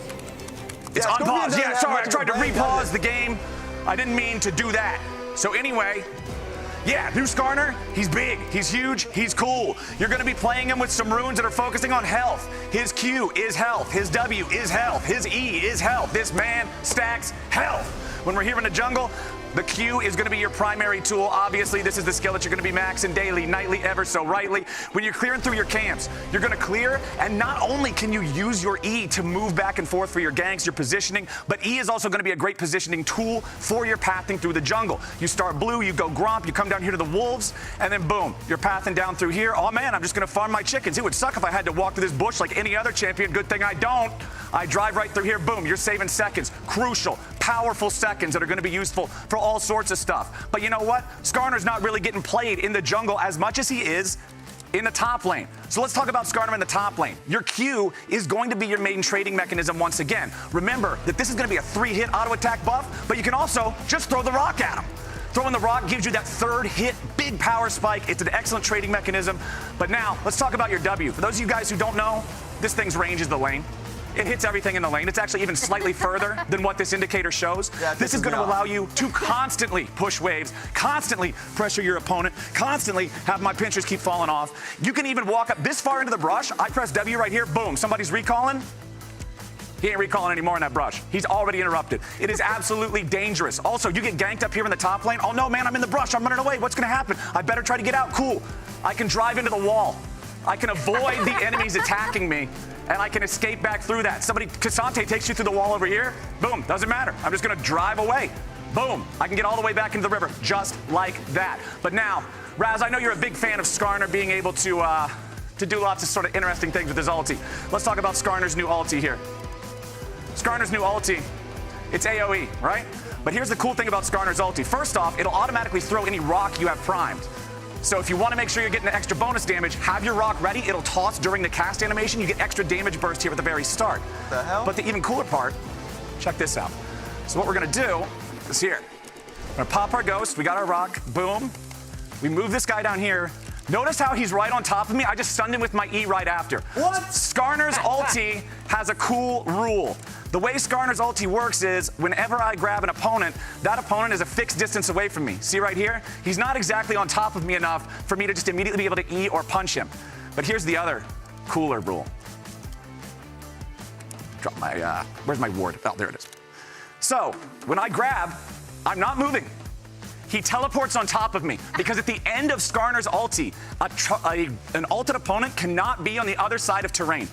I didn't even have to move there, and this dude is now right on top of me. Boom, I can point blank stun him into the wall with E, and it's absolutely devastating. You can do this over Baron Wall, you can do this over Dragon Wall, you can do this over these small walls here in the jungle when you're leading up to a fight. I can do this where if I go here, and there's an enemy here, right? Let's say I'm invading the enemy jungle, they're coming up to check, they didn't have this warded. Okay, I should actually make sure I hit him with it. I do this, I move back here. He's on this side of the wall in the chicken pit with me. You're pissing me off. It's gonna piss off anybody that has to play against it. He's so incredibly strong right now. This dude is the best champ in the game. I've showed you guys a couple of basic things about him. We got some clips lined up now, courtesy of my friend Blender, who's been a high elo Skarner player for a long time. Recently just hit Challenger for the first time with Skarner. Some of his solo queue moments, showing off how the champ works, showing off what you can do with this guy, showing off just how durable, just how deadly, just how utterly ridiculous this S-tier champion, S is for Skarner, is in League of Legends. Get out of my seat! What? This is my hat now. Thank you, Flowers. Can you even think of it? Yeah, was good. Do you have no shame? Wow. Not a damn bit. So you like the rework? I take it. I like the rework. Skarner also pairs well with enchanters that can help power him up. That's why I got my pocket Lulu. My Pockets on my head. Yes. How does it feel going from the worst champion to the game to the most obnoxious? Oh, I'm ready to flex on people. You know how many years it's been, Raz? Yeah. You know how many tier lists I've seen Skarner on Twitter.com, where the only tier he's ever in says, "Who is this?" That's the only tier I've lived in for the better part of a decade. And now, I gotta straighten my... I'm here. How do you deal with the ban problem? You dodge. You're not playing a lot of games then. There's that little red X in the top of the screen for a reason, brother. I'm dodging. Boom. I'm right back into reading more Skarner lore, more Skarner theory crafting, more Skarner theory experimentation. I'm just reading. I feel like Skarner players don't read that much. Well, the only stuff I read is stuff about Skarner. So up until now, there hasn't been a lot of reading material. Raz. Okay, fair enough. But now you're fighting against top laners mostly. Your own top laner that wants to pick Skarner. What's up? That's true. I'm just saying you're fighting against your own Skarner top laner to pick Skarner because he's a better top laner than he's a jungler. Dude, he is a very good top laner. Yeah. But the thing is, one thing he'll struggle with a lot is enemy ranged top laners. These guys can keep him at bay. Remember that your ulti is not like Scion's. You are not unstoppable. So all it takes is one TF gold card and you're not charging at nobody no more. So that's one thing you're still going to see. I know that you didn't like this build. Back when Skarner first got reworked, he had this very degenerate, very uninteractive Comet spam WMAX top lane build that even had Darius players complaining. I was spectating high elo solo queue games and there was a Darius in like a challenger game just sitting under his tower typing, "This is BS. Why is this on live server? I cannot believe this is in the game." Yeah. And it was Comet spam Skarner. That's still the build that sometimes gets picked into range matchups because you're never going to be able to use your grasp. Otherwise, you're never going to be able to hit the guy. Yeah. But Skarner is just so ferocious. I think that we are going to be seeing him like pick ban tier in the LCS. This champion is nuts, man. Thank you for that one. Yeah. We also amazing. Amazing. I love everything about this segment. We have our power rankings over here on the big screen as well for the 2024 summer split. And remember, this is the end of the regular season. I just want to make this clear to everyone. Yes. Because I see everyone putting Team Liquid first. Mine's for playoffs. Oh my God. Yeah, I missed that memo. Okay, look, I'm so still getting everyone used to... but Flowers is for playoffs. Yeah. I put Team Liquid went 7-7 last regular season. That's true. You put him in third? I did put him in These third. dudes took a game off T1. That's worth winning like 7 games in LCS, brother. I'm actually shocked only because you are usually the biggest TL homer, Jet. Like you are usually the person who is putting TL the highest of any of us in your power rankings. That's true. I mean, outside of that, I think the big thing is the confidence in C9 that we all seem to have, especially you. I mean, if you're not going to put TL first, I do think that they didn't play to their potential last year, and we were thinking that they were potentially going to reach their peak as late as finals weekend, and then they, in their opinion, upgraded their roster. Thanatos for Fudge. Yep. They're going to be more motivated. I think they're probably going to win a lot of games, so that's why I put them first. All right, Skarner, I have a question for you. What's up? Because people, at least all of last split, were taking a dump on 100 Thieves. They didn't have faith in 100 Thieves. You're the one that has the most faith in the 100 Thieves here. Yeah, okay. Kobe has them 6th of 8 teams. Okay, Kobe ain't here. And he's lucky he ain't here because he was going to get the pinchers for having him down in 6. Okay, so here's the thing. We got the reigning MVP in the mid lane, right? Yeah. Quid stepped up so much. This guy was not showing up last year, and in this past split, boom, he shows up, he flexes, he gets MVP, he's awesome. Working together with River, these guys got so much done. Sniper is actually like freshly escaped from the insane asylum, dude. This guy will take any fight, he will square up with anybody. He had a couple of blunders because he didn't know exactly how to play his lead and where to position himself. Yeah. And ultimately, the team ended up falling apart once they got into playoffs. I think our change to best of 3 is going to help these guys get the int out early and be in a better condition to be able to square off in playoffs. I think that the sky's the limit for these guys, and because mine is also like end of playoffs, I picked the 3 teams that I would want to see us send to Worlds. Okay. And I would prefer to see 100 Thieves over like FlyQuest. Honestly, so you just grilled me for 100 Thieves. I am apparently the resident FlyQuest hater now. Yeah. I got pretty sad during MSI, bro. For the longest time, the flex that we used against LEC was, but none of our dudes ever got knocked out in play-ins. Don't have that. Where's my flex now?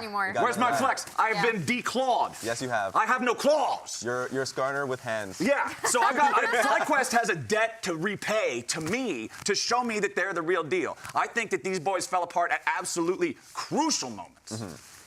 You're too good, Flowers. I did another power ranking as well. I asked coaches from each team to power rank just their own team. Okay. Yeah, and these are the results. I feel like these will be fun for you to look at. Wait, so Thinkard or Croissant put NRG 8th? Yeah, Thinkard. You got to keep expectations low. That is crazy. Okay, and Revan put Shopify 8th. He did. That was the surprising one to me because it wasn't like a bait and switch. I mean, under promise, over deliver, right? Yeah. Like, I appreciate the strategy.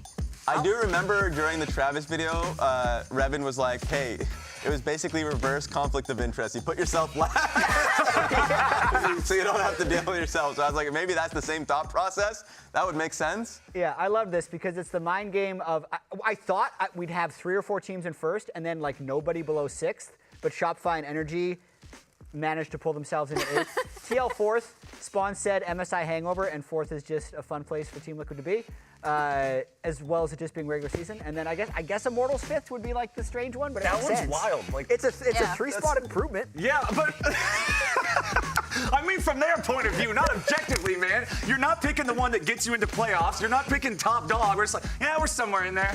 I'm still hearing the same storyline with IMT where it's like, we're doing great in scrims. We have to see if it's on stage. But hey, they've got their bald-headed fairy godmother now. That's true. Nick and Nero Smith, who has helped multiple teams who have been struggling in the past, right? Remember Echo Fox, remember Golden Guardians? He was there helping He was there for a long their time premiere. with the slow growth. Well, exactly. Hey, it's a marathon. It's not a sprint. All right. It's like Skarner's E. It starts off slow and it builds up speed. Yeah. First game of the day, though, we have Quad in for FlyQuest, and FlyQuest themselves made a welcome video for Quad, so take a look. On a simple level in the NACL, this guy was clearly the best mid laner. He was averaging over a 21 CS differential, which was absurd. It's the second highest across any tournament going on in spring. Record setter in terms of mid lane play. Shaden with the Baron. Quad with a shuffle gets the double kill for him. A lot of FlyQuest Challengers League games, it was like Quad wins so hard that the game is just over in lane phase. We got him. You got him. That was how dominant he was. Quad's also hit rank 1 in Korean solo queue, maining Cassiopeia. LS actually considers him the best Cassiopeia in the world. He actually used to go by the IGN Solka in LCK. When I was 13, I hit master tier, and I think I can be pro player. And yeah. Top study just all in game. Quad has over 80 LCK games under his belt. He actually misses, and they kill him. At this time, I have not good situation. He was a player who suffered from stage fright. That was a rumor over in Korea. And I'm retired pro player only 1 year. I'm streaming with Genji. I thinking I wanna try again pro player. So it felt like if he could get over that, they would have a player that already has a very high skill ceiling, and then would have a player that could dominate the league. I play solo queue. Korean solo queue rank 1. He's rank 1 in Korea. Making waves. I try again pro player. That's exactly what Quad did. He's not afraid. Whenever someone is as determined and focused as Quad, you just want to see them succeed. Quad can be one of the best mid laners in LCS. I wanna prove good player and winning LCS, go to world and big stage. That's why I'm here in FlyQuest. That's Quad. Jaden needs to buy time right now for. My name is Soyoung Song. I'm FlyQuest LCS mid laner, and my in-game name is Quad. And I watched him both in LCK and then while he was on FlyQuest Challenger. And I think the big thing that I heard from FlyQuest Challenger, they didn't actually mention in this video when they were talking about his career, is that he was a really big voice. It was basically him and Chime who are kind of the primary shot callers on that team. So it's going to be interesting to see how they want him to kind of slot into this role. I do think they want him to be a little bit more of a playmaker than Jensen. I'm not sure how that will work out based on his play. I'd say that he's more like stable than anything else. But we'll see. I think he is absolutely someone that you should get excited to see on stage, and I hope he doesn't have those same stage fright issues. Completely agree. I think the challenge, as you've mentioned, is going to be around the role in his team, because like his best picks are the Cassiopeias, like the control mages that we've seen from him, and I'm sure like he's going to be playing quite a bit of Talia. I think the stage fright issues are gone. Like, of course, you can only really tell when you're on your first game of LCS again. But like since the time in which he retired and came back, like he's definitely shown confidence. Like the role on his team is going to be important, because while he's more vocal on the like the challengers team, just not sure how he's going to be on a very vocal FlyQuest team. For sure, and FlyQuest was working very well up until the finals and MSI. True. So the big change is Quad in, Jensen out, and as a reminder of what happened in spring, FlyQuest was better than Team Liquid in the regular season. They sent Team Liquid to the losers bracket, the lower bracket, from the first round of playoffs. If you look top left, FlyQuest actually beat them in a best of 5. FlyQuest screamed their way to finals, but then Team Liquid made that awesome run from the lower bracket and ended up taking the LCS split. And it was really interesting to see that first game, right? Because that was an absolute slobber knocker of 5 really grueling games. And then obviously TL ended up with the 3-1 over FlyQuest in the rematch. And it was just fun to hear from the teams and the coaching staffs, especially from Team Liquid, because they were the team that always said during the regular season, we're playing too slow. In fact, you were the first one that brought it up during the regular season, how they were an incredibly slow team, where they wanted to be a really quick-paced team, like an LPL-esque style. And of course, you saw the trash talking on stage. Oh, so good. In-game, exciting. Out of game, even better. I can't believe this is our first series of the split. Yeah, I will say the vibes on TL just seem so good. Like just across the board. I don't know if you saw the video they recently released, the Riz video. That video is hilarious. Oh, no. I highly suggest everyone watch it. Unless if you want to save yourself from cringe. I laughed a lot. It's great. It is really good. We'll see if they can keep the momentum from MSI into the first week of LCS, because honestly, I feel like FlyQuest is going to have a lot to prove. They very quickly became the villains of the entire LCS. Yeah. They kicked Jensen as well. So they have a lot riding on this one game, whereas Team Liquid technically has a little bit to lose, but not that much. Either way, I caught up with Rainover and Nukeduck, the 2 coaches for the teams, today before the series. I'm here with Nukeduck and Rainover, head coach and strategic coach for FlyQuest and Team Liquid. A rematch of last split's final. Nukeduck, How are you feeling coming off a disappointing MSI and with the roster changes heading into summer? So I'm confident in the team. Like quad is very good. I'm a bit nervous because we scrimmed like every team we can't scrim TL obviously, and they're all like way lower level than TL, I think. So yeah, that's just the main concern, that maybe like we haven't been challenged really like by the other teams, and TL might be a lot better. So that's the main concern, but our team is doing well. So yeah. Scrims are going well? I mean, yeah, but it's hard to say versus some of those teams, like, you know, if it's like gonna be good enough, yeah. And Rainover, you guys won the split. How are you going to be able to keep that momentum going, especially after attending MSI? I think we benefit a lot in the MSI. I think we learn a lot, especially on like testing the mid area. So I think we're having a little bit of like a growing pain of learning like kind of different concept of the game, but we're getting there like 60-70%, and I think we're even better team right now. So confident today against FlyQuest? Very confident. All right, thank you guys very much for joining me. Back to the lounge. It's time for predictions. Team Liquid versus FlyQuest. I feel like I know what you two are going to say. Do you? Do you? Yeah. Look, oh Yeah. my God! I knew it! 2 1s! What the hell? Okay, explain the 2-0 Yeah. for FlyQuest. They're gonna be really freaking motivated. Yeah. Like because they have been the villains, they fell so flat on their face, and they have so much to prove. Whereas I feel like as much as you want to fight complacency, when you come in as the LCS champion and as the team that beat Europe, and you see this FlyQuest team that you kind of feel like they suck now. Like it's almost like they didn't even go to MSI. True. Because they didn't even make it out of the play-in. That's going to motivate you, and I think if FlyQuest shows up, they show up big. Either way, that's it from the lounge here. It is time to get into the summer split of the LCS. No, get him. Really? We scared 2-1 at MSI. Yeah. The LCS teams have no chance. Their form is so... Come on, bro. Guess we'll have to show them what happened last summer. Yeah.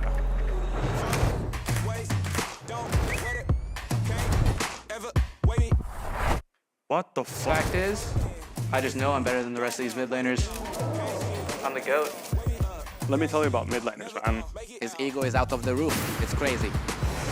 FlyQuest, they're good, but like, they're talking too much. I think I'm gonna have... I have to beat my old team, but it is Dignitas, so it's like, I didn't really feel too much there, to be honest. Same with APA. He finds ways to die where I'm just like, how is it even possible? There is no way NRG wins. I'm never losing to this player. If you guys wanna trash talk, be as good as this guy. I don't know where to go, cause I can't see. No one never gonna wake me up, so I stay asleep. I ain't never gonna make it out, cause they hate me. I'ma go ahead and bounce back. Yeah, I can see ourselves winning summer again. I got this. Really? Nah, bro, give me that. Nah, bro, that's me. Bro, give me the mouse.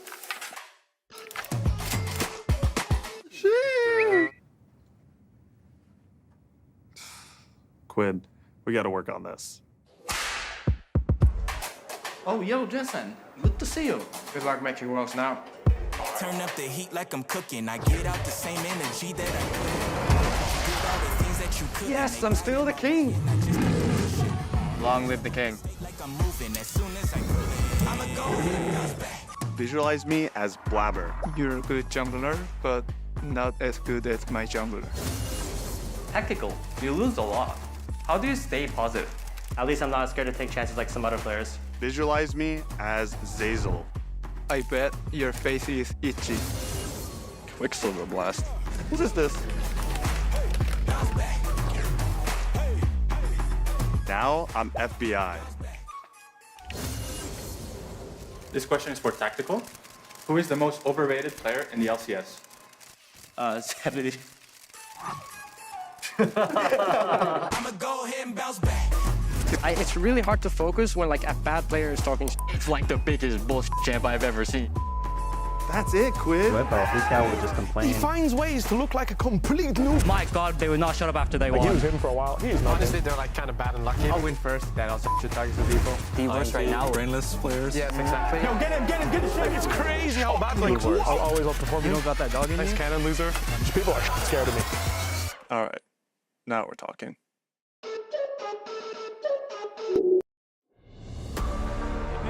trash talk, be as good as this guy.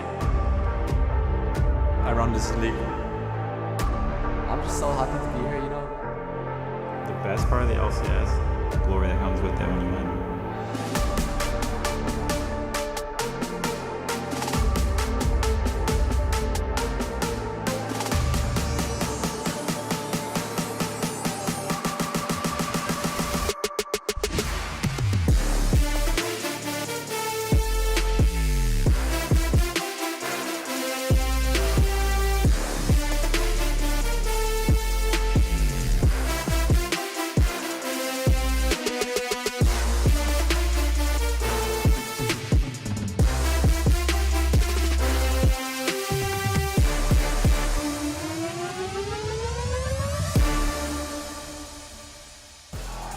Welcome to the 2024 LCS Summer Split. Teams are back, players are back, and for the first time since 2017, best of threes are back in the LCS. Later on today, it's C9 versus D9 as the Cloud9 boys and their new top laner take on a new Dignitas with a lot of familiar faces. But first up, we've got a rematch of the spring finals as our two MSI contenders go head-to-head to kick off Summer Split. I'm Captain Flowers, I'm joined by Kobe. 7 years ago, you were my casting partner for my first cast here at the LCS. And now we're gonna run it back again, buddy. Are you ready? Let's go! Let's do it! I'm so hyped. We have such a good match to start off our best of threes as well, by the way. A full best of three between our two top teams from last split, our finals rematch, our MSI representatives. You could already start the crowd to get into it too, because oh yeah, TL, all of the narratives are on their side now. TL, they beat Fnatic at MSI. They were the golden child of NA. Meanwhile, FlyQuest crashed and burned. And then they burned Jensen as well, causing a lot of fans to get a little bit angry. They've also themselves been complimenting the TL bottom lane specifically. We talked a lot last year, especially in playoffs, about the improvements from Team Liquid, and especially around their bottom lane. Yon and Core JJ were absolutely massive. Corki now here is locked in, and this, with the changes, has been mentioned, gets played a lot in the bottom lane. Still can get played in the mid lane, definitely. This is the patch where they tried to nerf the E-Max lethality Hell of Blades Corki. It's pretty strong. There's a dent in that build, but it's still definitely is very much good. All right, so our bans overall, it's Renekton, Cassiopeia, Ashe, Tristana, Skarner, and Cassante. I figure I'm probably not going to get to see my favorite Scorpion very much. He went from never picked to now probably not going to be available most of the time. Very strong up there, but it will be Senna and Rumble locked in for FlyQuest as the response to that core key that you were talking about, with that new power, with that rework away from the package. All right, Rumble locked in here with the Senna. I like this duo. As a bot lane duo, of course, is flexible as well up here to the top side of the map. So let's see what Team Liquid want to go for here. Personally, I've been a really big fan on the changes since MSI of AP junglers, but they're going to duo lock in, it looks like. At least NK's going to hover his signature Ziggs for a while. A couple of shout outs, you know, some gloating, some glory here for Captain America, Yapton America, the Yapinator himself. All right, he's really letting this one go the full distance before he locks in. But all right, the Zac picked up for the side of Team Liquid. This guy has been a really powerful frontliner and engager for a while now. You can see him in the jungle, you can see him in the top lane. Very, very effective. Alongside of Maokai, this is some beefy boys for Team Liquid. Also, although lane swaps also got a slight nerf and a little bit of a dent, you know, first tower. Hey, Orange guy's back. The slight nerfs to lane swapping, making it a little bit more costly if you give up the first turret bonus gold. It still very much is a viable option, and so you do usually want, you know, some sort of tank, possible top laner that can do well on low economy, if that is on your horizons here, if you think that is going to be a possibility. So Ornn for one side, Zac for the other. Either Ornn or Rumble could go in top lane or support is the fun part, Flowers. Yeah, lots of flex. Either of them pair quite nicely with the Senna. I'm going to assume that unless they are planning on a lane swap, then we'll have the Rumble top and the Ornn will be the support. All right, well, Varus banned out by FlyQuest here in the second half, while Vi will be the target for Team Liquid. Want to get rid of some of that point-and-click lockdown. Corki's pretty good at keeping distance, being able to stay safe between the Valkyrie for the disengage and the Rockets for general range, but Vi doesn't really respect AD carry disengage mechanisms to begin with, so getting rid of that one, always going to feel pretty good for those marksmen, for those high-value targets. Kalista, last ban of the draft here for FlyQuest. The only disengage that Vi respected was package, and that package got removed, so now she doesn't care. No respect required. Good luck flying away now. Hell no, buddy. Those rocket gauntlets are locked on. Team Liquid still with that one ban left to go. We'll see if they want to continue targeting junglers or switch it up. Let's see. What's most important for them? Viego. All right, so another jungle ban. Looking at Inspired there, looking at that engine that is often a huge part of FlyQuest's success when they're looking good. Yeah, and they're seeing so much magic damage on the enemy team there with the Rumble and even some with the Ornn there that they're thinking, let's take away a lot of these primary AD jungle options from him. There are a plentiful amount, though. Kindred right now is insane in solo queue. Could very well be locked in. This is very much a viable Kindred meta, and there we go. Inspired gonna get a carry champ. And it's a fun thing about best of threes too, is teams can feel a little bit more free to lock in something that they might think is a bit more experimental, because if you lose that first game, you can still win the series. So excited to see that locked in for FlyQuest. And one of the main things you're always looking for as the Kindred player is you need to have the primary engage and frontline on your team already locked in for you. And since you can rely on this Ornn and even the support of the Senna with the CC and with the extra healing, it really does enable this Kindred pick. But we got a Smolder coming back from Team Liquid.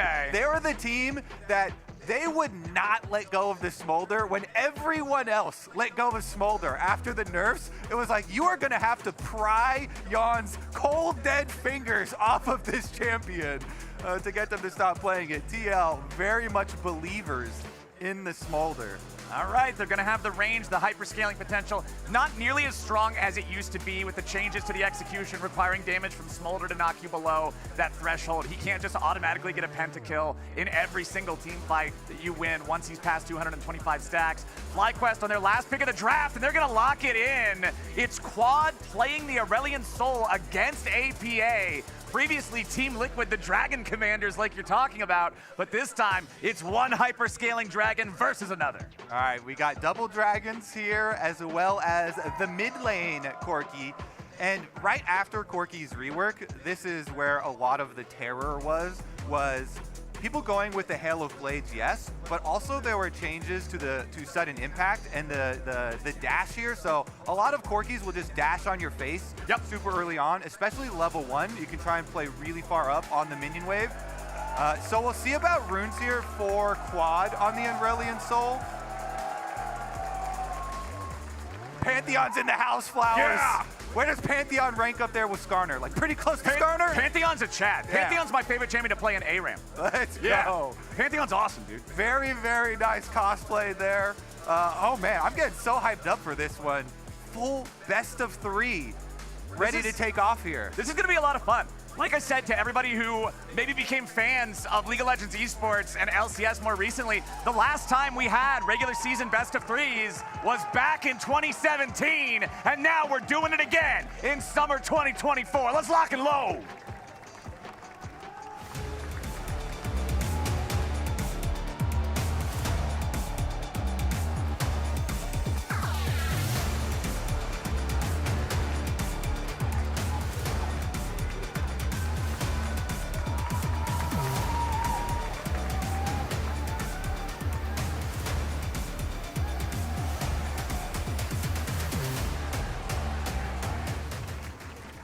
Ladies and gentlemen, it is my pleasure to welcome you to Summoner's Rift for the first time here in summer 2024 for the LCS Summer Split.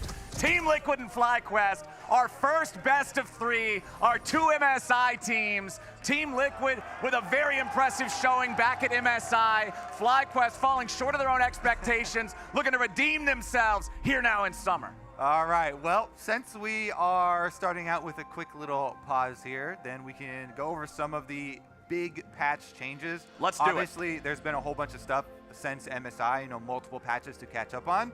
And let me remind you, Jan was willing to play this Smolder at MSI right after that nerf that you were talking about. And then since then, on the 4.11, Smolder got rebuffed up a little bit, specifically the crit build, with a couple of the crit scalings for Super Scorcher Breath. So it even got better since Team Liquid played it last time in international competition. So very, very excited to see what they can do, because the other big news that we have and more recently is that APA and Jan both re-signed with Team Liquid for a full 2 years. Yeah. Which I know a lot of people were really excited about, because this is North American talent that they brought up through their own challenger system and invested so much in. We had so many stories last year about the success for them, and spring about their playoff success. Impact gonna find Whippo here.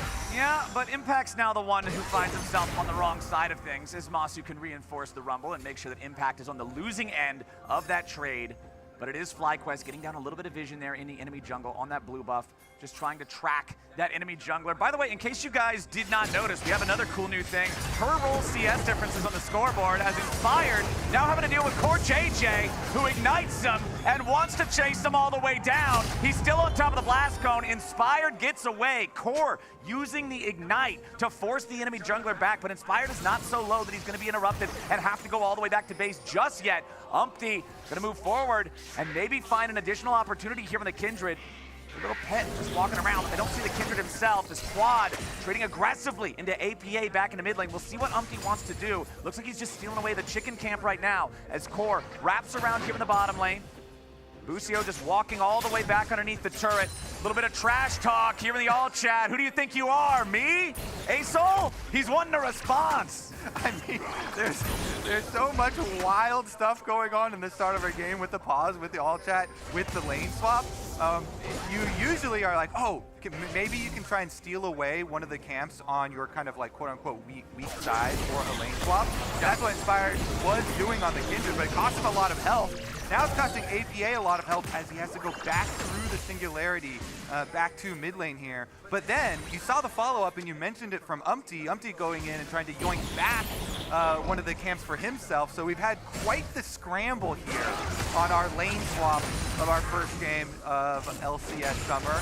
But in the end, pans out not too shabby for them, as they're able to pretty much even it up there, even for the Maokai. It can get kind of dangerous, if you give over extra camps and extra territory to one of these more offensive farming jungles like a Kindred, or especially the AP versions like Italy and stuff like that. Sometimes people will just do lane swaps just to get that jungler ahead, that carry jungle, and can become a menace. But Umpty did a pretty good job here trying to stabilize, and will be able to clean up his red side camp. Unfortunately for Inspired, these scuttle crabs did spawn on the top side, and nobody taking that top side scuttle means he's just going to pick up the bottom one. No mark for Inspired, but he does get the bottom crab. Yup. Okay, back in the mid lane. We got a problem here for Quad as he tries to get away from the gank, but he nearly kills Umpty instead. Team Liquid forcing that play. Not quite enough firepower to get the job done, but they will get the flash out of the mid laner on FlyQuest. The Aurelion Soul now needs to take a base, but he does have his teleport to get back out of the map immediately, so not going to hate that one too much. Meanwhile, Impact and Core JJ still just trying to survive up here in top lane versus Whippo and Masu together.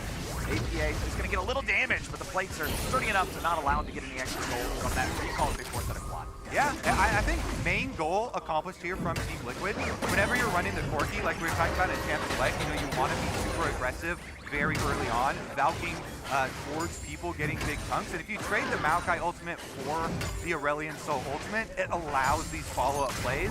Right now, when Umpty's going to be able to get to level 6, then they can pressure with the Maokai ultimate and have no flash on the Aurelion Soul, and APA here on the Corki play a lot more confidently. Plus, Quad wanting to take the fight here against APA. He flashes back on the other side of the dragon. APA locks and loads. It's first blood, Team Liquid. Well, he's certainly going to be confident after that one. We might have to check on the alt chat after that one as well.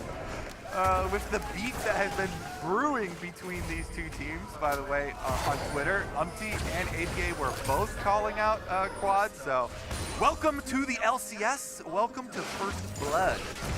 It's always good when you get a solo kill for first blood, especially in a game with a trash talker, man.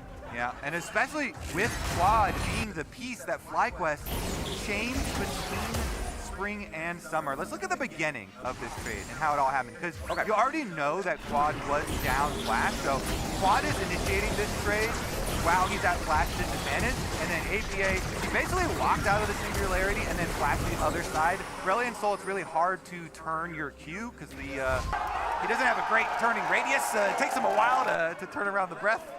I'm not gonna lie to you, Kobe. That one was a little bit goofy. Meanwhile, back up here on the top side, the Zac passive gets popped, but FlyQuest is now in a pretty bad spot. They gotta be careful as Umpty shows up. The Bramble Smash knocks Mastu back into the waiting arms of Yon and Core, but it won't be enough. FlyQuest still get away. They aren't gonna grab any kills, but they force the Zac passive for a future play potentially. Meantime, Inspired grabs one grub, but then has to duck away, recognizing that Team Liquid has overloaded this side of the map, does not want to put himself in a compromised position.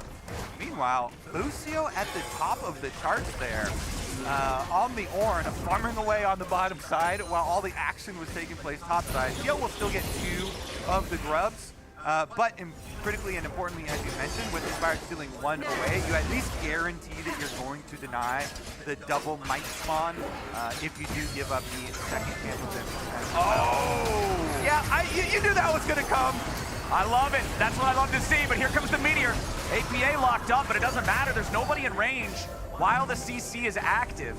If you're the new guy on the team, you're always going to have that big target on your back. So APA and Umpty obviously targeting Quad, getting the first blood, calling him out as well. I know a lot of scrutiny was given to the change with FlyQuest getting rid of Jensen in spring and summer as well. But CoreJJ here, right back out trying to repair the vision around mid lane. APA goes in. APA continuing to just play aggro here against this Aurelion Soul. That's the thing. When you play a champion like Aurelion Soul, one that you don't see nearly as much, you would expect part of your advantage to be the fact that your opponent is not as well practiced against the champion. They might not be as familiar with the power points, the break points. Not really the case here against APA, one of the very few players who has been playing Aurelion for so long. And you can see it too, with him going fleet footwork, not going into the cookie cutter Hail of Blades Corki, that is that huge burst damage, going for the extra sustain of the fleet footwork for the I kind of like that fleet work. Yeah, it's like combining it's smoother, right? Yeah, I actually like that. It's clean. That's good spacing on your words. Good spacing, baby. Yeah. Meanwhile, CoreJJ is trying to catch back up there in support experience, but Lucio's hit level 7 already, so the Ornn is off into the races. Meanwhile, Masu roaming here with Inspired for the invade and for the successful steal on the blue. Feels good for them, man. You just bring the extra guy. You know it's going to spawn here. You know you're up against Maokai, who, as you already said, you're playing one of these tank supportive type of junglers into an aggressive farming jungler like Kindred. It's hard for Maokai to deal with these anyway, but when Masu's there, it just becomes impossible. Inspired. He'll smite away the Gromp there as well, as Umpty is now going to lose a couple of camps. It is a massive farm difference in the jungle, 71 to 49. You can see the 500 gold lead for Inspired compared to Umpty.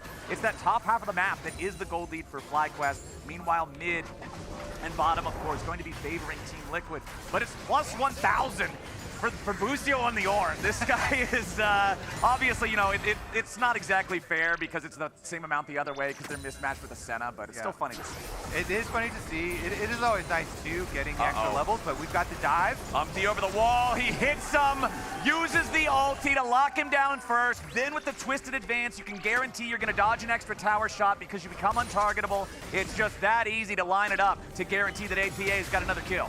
Yes, sir. APA collecting here in the mid lane on that Corki pick. Super high prio. Like we were talking about too, this Maokai, as soon as you're level 6, go to the Corki, immediately use your ultimate, pressure the Aurelion Soul again. Remember, this game is a stacking bonanza. We've got Aurelion Soul plus Senna plus the Smolder. So it's a lot of stacks to keep track of.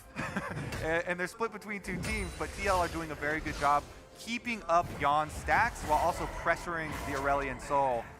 Even though FlyQuest here have multiple scaling options with Lucio, of course, on Ornn, going to be able to hand out some Ornn items later, and they do land the snare, forcing a flash here too. Yeah, nicely done getting the summoner spell out of APA. Again, now that Corki doesn't have package as an option, you you know that he's a very viable target. It's like you were talking about when we were doing it in the context of Vi earlier.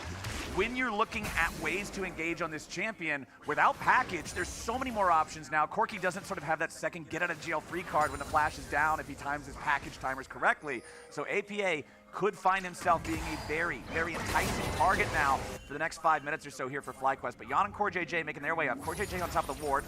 Masu misses, and now CoreJJ can engage with the dredge line. APA goes on a killing spree. Masu missing that lockdown ends up being a lethal mistake. Yeah, CoreJJ walks right past the snare and then flashes on him. CoreJJ not missing that hook. No, sir. And they get payment immediately. And now with that extra payment, you mentioned earlier, Team Liquid got a couple of grubs. How's 3 more? Because FlyQuest does not have the manpower to be able to answer this, Umpty's happy to just stand there and go to Grub City. Yep, Grub's definitely going to go over there. Let's see if the Dragon gets answered on the other side. Inspired moves down there. It is just the Chem Drake, which is not the best, but you got to take the cross-map play because you lost so much cryo there, losing out the kill on top side and having it fully warded. There's no chance that you ever want to go fight TL on even standings right now, so go for your cross-map, pick up what is yours, and then grab the Dragon and trade. The gold still just teeter-tottering back and forth between the two teams, plus a few hundred overall over here, plus a few hundred overall over here. Shaking out to be quite even, but it's APA who's the star of the show right now. 3-0-0 on the Corki, has the Trinity Force fully completed. This is the guy who can provide the damage for Team Liquid to run over a fight, or if FlyQuest can get the engage and pop him early, they're going to feel great about the way things are playing out. First items coming online here too for them. You have the Leandries for the Aurelion Soul, Kraken Slayer on the Kindred. Remember, this no longer has the crit on it with that crit item rework the Desk was talking about earlier on in the day. It is much more of a general on-hit item now. Damage, attack speed, move speed, on-hit. Just feels like a good ball of stats early game for a champ like Kindred. Yep. All right, Jan farming up some stacks in mid lane too. Yeah, I mean, he's been matched up. The lane assignments here have been actually pretty nice for Team Liquid.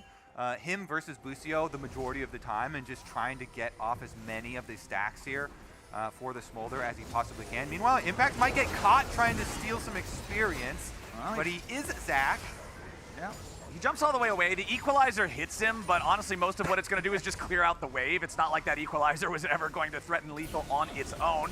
Umpty just trying to interrupt the back from Whippo as Quad ready to crash this next wave in. Wants to try to get plate number 4. There's only about 50 seconds left before turret plates fall. Impact is going to reappear now with the Unleashed Teleport. Try to continue holding this tier 1. APA in the meantime pushing the tier 2 up in the top lane, as it doesn't look like anybody from FlyQuest is going to be nearby to stop that. Masu and Busio are closest, but they're both dealing with the wave that's crashing into mid at the same time. So APA, he gets to shove the next wave up. Now he looks like he's going to go ahead and take his recall. There's nothing to fight for on the top half of the map right now, but it is 30 seconds until we see that Rift Herald spawn. CoreJJ forcing out the flash from Masu back in the mid lane at the same time. You saw Team Liquid pinging on the top side of the river. That's why APA is going back. They're getting him his buy. He's got his BF sword. He's got Mercury Treads. Team Liquid with a 2,000 gold lead. They know they should be able to force a fight in open ground on this Rift Herald. Yeah, CoreJJ getting some big value out of his Hex Flash here, going for the repeat play onto Masu. Now, he's okay. Oh, CoreJJ just barely missing out on the dredge line there. Would have loved to be able to hit that on Masu, and now he's going to be in some danger as Core tries to get away.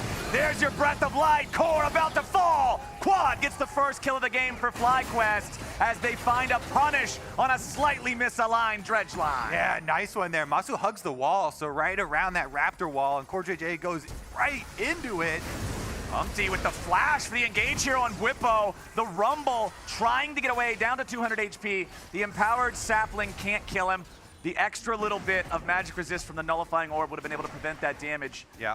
But they force away that enemy top laner. He does not have an Unleashed TP. Team Liquid now going after the Herald. Yeah, should be able to pick up the Herald. They didn't want to chase into the Fog of War because Kindred still has ultimate. You know, there could be so much there waiting for them, even though Whippo was extremely low on the Rumble, so they let him walk away. They'll just take the objective instead. Jan firing off another one of those snot bubbles, just barely interrupts Inspired's. That's the most frustrating thing. When you're down so far in the recall that you feel like you should be in that grace period where it'll teleport back anyway, and you still get interrupted. CoreJJ forced to flash out as Quad's ulti would have locked him down and potentially ended up in another kill for FlyQuest. That is one thing worth mentioning here for FlyQuest is they have a lot of turn for team fights, which is a lot of counter engage. Kindred ultimate can kind of keep them alive for the time for Aurelion Sol and Ornn to do work. Like such large CC ultimates here, you know, from Quad and from Lucio. Definitely something that Team Liquid have to be cognizant of when they go for these engages. CoreJJ can be one of the ones punished. Umti as well, gonna have to keep that in mind, but they're gonna need this Zac to eventually join when they want to have the true engage. Impact, as long as he has passive up especially, will be the point person there for them. So the one thing I'm also looking at here, when we're talking about Kindred in these fights later on, Team Liquid has two tools in the Zac ultimate and the Maokai Q that can knock you out of Lamb's Rest.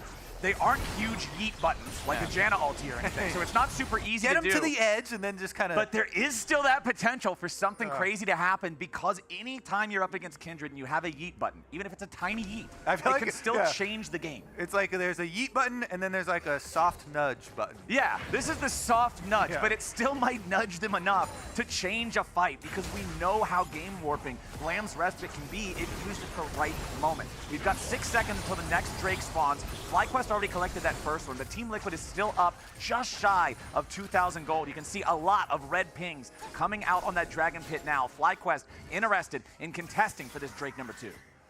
And you can see they're keeping the split push going. APA's got his Unleashed teleport topside, so Team Liquid pushing both side lanes, getting tower damage on top and bottom here. APA does get tagged by just the edge of Whippo's ulti, but he finishes tower. Yeah, now APA is ready to fight back a little bit. Whippo got a little bit too close. APA finding a ton of damage on him. APA is gonna grab the kill. Beautifully done. He's in a 1v2. The Senna ulti even comes down. The Aurelion Sol empowered ult has to be used just to finish him off. That was a 1v2.5, and the man still made it an even trade. I like that. The extra half coming from the upgraded Aurelion Sol ult that had to be invested. You could tell FlyQuest didn't want to have to invest that. It is a huge, huge, powerful tool there to have the upgraded ultimate for Aurelion Sol used. But, you know, it is forced out in the end, just in the 1-for-1 there. And APA doing some work. He also got the tower, so...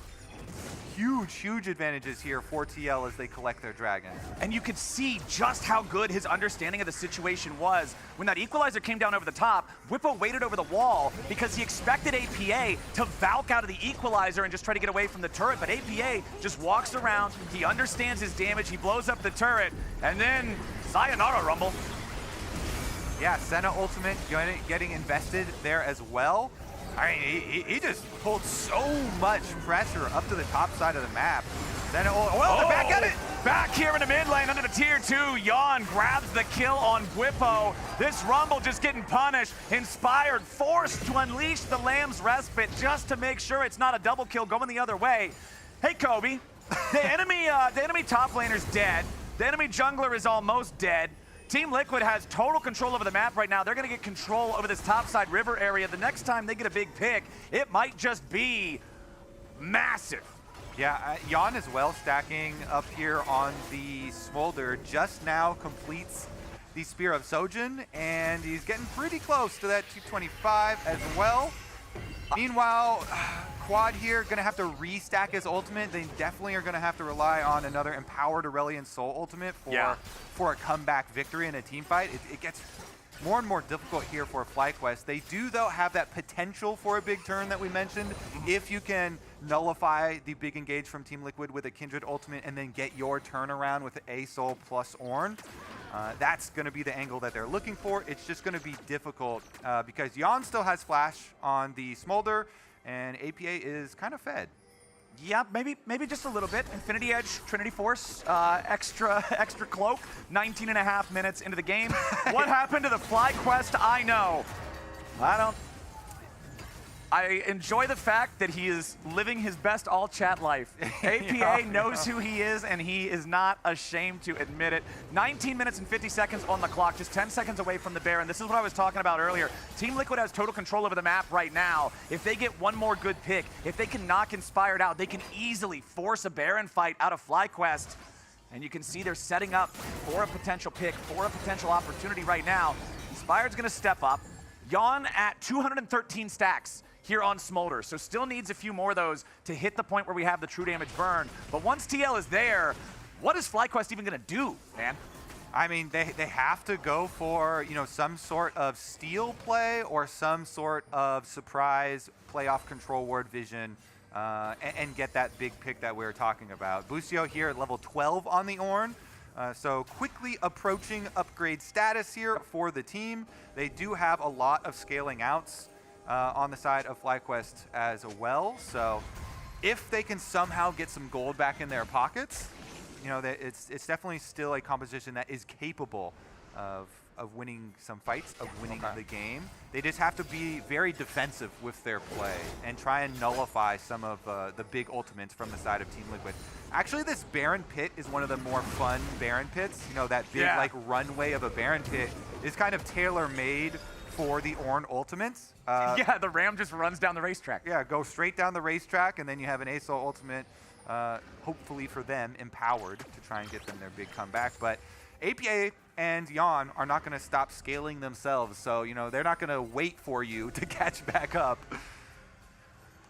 All right, Team Liquid still just, they really like this brush on the backside of the red buff. This is the Team Liquid brush in this game, constantly trying to ward it, constantly using it as their forward operating base into the FlyQuest territory. And Umti planting the Maokai seeds here as well. Okay, well the Maokai ulti's coming down. It's Quad and Masu trying to get away while Inspire tanks up here for the front line. Busio and Whippo both coming in as Umti's gonna be killed. The massive counterattack from FlyQuest has already found two. They're about to make it even more. The health bars on Team Liquid are evaporating away, and now they've killed APA. FlyQuest just murdered the whole TL squad. That's the counter engage. That's the turn on the team fight.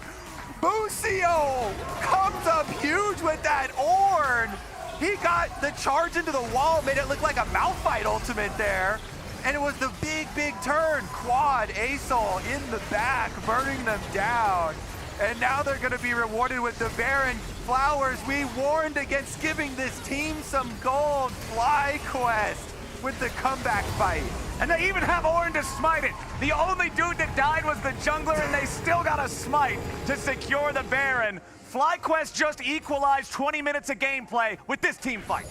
All right, let's take another look at the initiation. Maokai ult goes out. ASOL Singularity slows them down too, and the Senna ult coming through. So you can see Yon barely got off any damage at all, and it's the long range advantage there. Whipple was able to layer his equalizer over the engage from Ornn too. It was the dream kind of counter there for FlyQuest. I mean, completely nullified the TL engage. TL had no range to follow up with the damage there, and immediately had to try and escape through a very small jungle corridor. Easy pickings there for FlyQuest. And I love that you called out Busio with the Ornn play. He's absolutely the MVP of that fight. Looking back at FlyQuest and their performance at MSI, I think Busio was one of the players who struggled the most in terms of being able to impact the game in a meaningful way. So to then see him come out in game number one, after kind of getting smacked around a little bit for the first 20 minutes and find that huge clutch moment, that's awesome for this young player on FlyQuest. It certainly is, and with the Baron buff, you can take so much standing gold off the map here.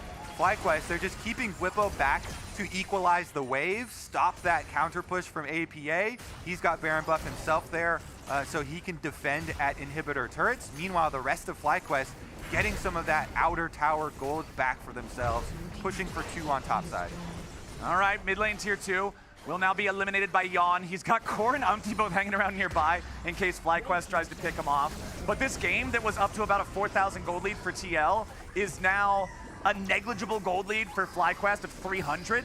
So we've gone back to just pure parity, pure even territory. You were talking about the infinity scaling on FlyQuest in multiple places. Busio now level 14. It's time for the ornaments to start adorning the tree. It's time for FlyQuest to start getting some of those dividends. 278 stacks on Quad and only continuing to climb higher. Just about the same amount for Yon Smolder. And now we've just broken 100 for Masu Senna. Yeah, it's like one side, ooh, hook goes wide.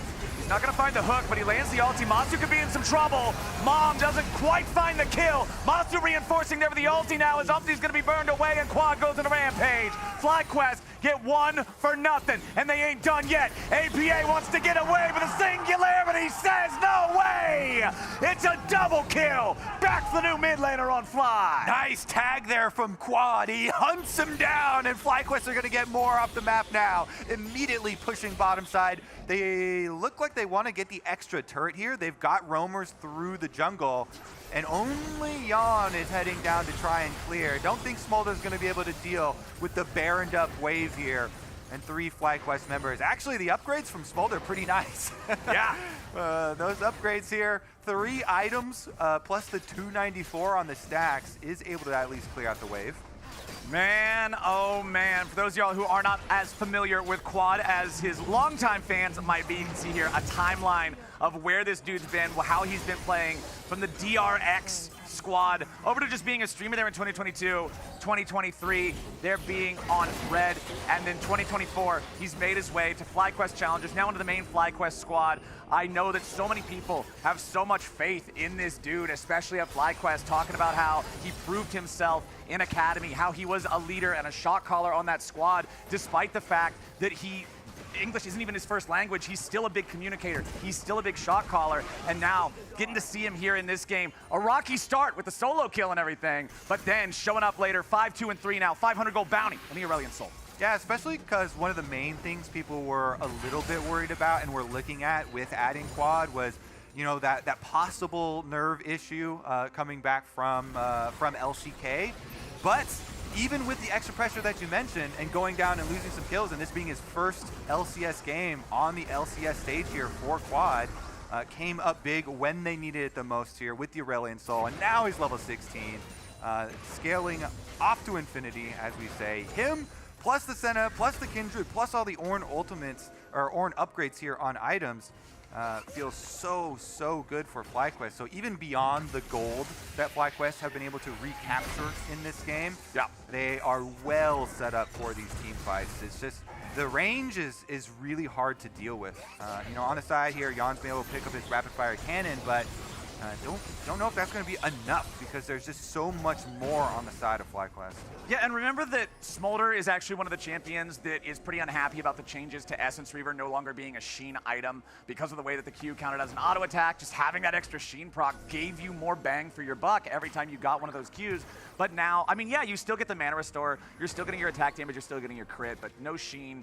Doesn't feel the best. We'll see how much damage Yang can do to carry these fights. He's at 325 stacks. The burn is going to get pretty extreme. But on the other side, Quad's also got that infinity scaling, man. Yeah, I think TL need to leverage their extra deep vision here. Look for some picks. They have plenty of things to get picks with. Maokai, Zac, Nautilus, all very good here at setting up kills for either APA or Yan. And so the extra territory that they have controlled with this deeper vision, you see all the blue wards through both sides of FlyQuest jungle. Yep. If Team Liquid can leverage that, they could retake control of this game. But otherwise, as long as FlyQuest play together and they don't give one of these openings, you know, as long as Busio is here to protect, and they should be able to move on down towards the objective setup. Dragon and Baron coming up at the same time. This Dragon is not extremely high value, as it would only be number 3 for TL and only 2 for FlyQuest, so not going to invest too heavily into it and leaning way more towards the Baron half of the map. And I also think that Inspired has a lot of opportunity to contribute a ton of damage in any of these upcoming fights. When you look at the itemization on the enemy team, right, Maokai and Nautilus aren't really far ahead enough to be economically super durable, and Zac has spent most of his money on magic resistance. This 3-item Kindred with Infinity Edge could seriously do some damage. Busio, they're taking a decent amount of poke. I mean, you have to respect the poke from Corki and Smolder here as you get later into the game. Any sort of little chips. Yeah, you there. As you can see, FlyQuest getting really nervous. More poke damage done, plus no Senna ultimate now. Yep. TL might see that as the go button. But they don't have an angle here just yet. Push the wave first. Get control of mid-wave, and then try and leak over and draw FlyQuest to you while you throw out little bits of poke. The healing from Senna, though, quite nice here, and trying to heal him back up. Well, critically, Whippo also hitting level 16 there, so they have the final power, the equalizer ready to go. Ornhorn summoned up. They're gonna find the long range on APA, but Impact's the only one within range for follow-up damage. Equalizer to zone off the rest of Team Liquid as the skies descend, and the Zac blobs are gonna get cooked. They try to keep going as Umpty and APA are barely staying alive. Masu looking to lock down the helicopter, but APA flies away. Masu's still burning, but he ain't gonna burn up just yet. Umpty with the little sapling over the wall. Busio tanks it to guarantee that it won't finish Masu. Inspired stepping into another one of those traps set by the enemy jungler as CoreJJ goes for the engage. Yon gets the kill on Masu with the execution. Whipple's trying to stand and fight him. Yon's already got a double, making a triple. Team Liquid just ran him over. Oh, in a game of scaling, Smolder's king. You see that explosion behind him was enough to pop Masu there.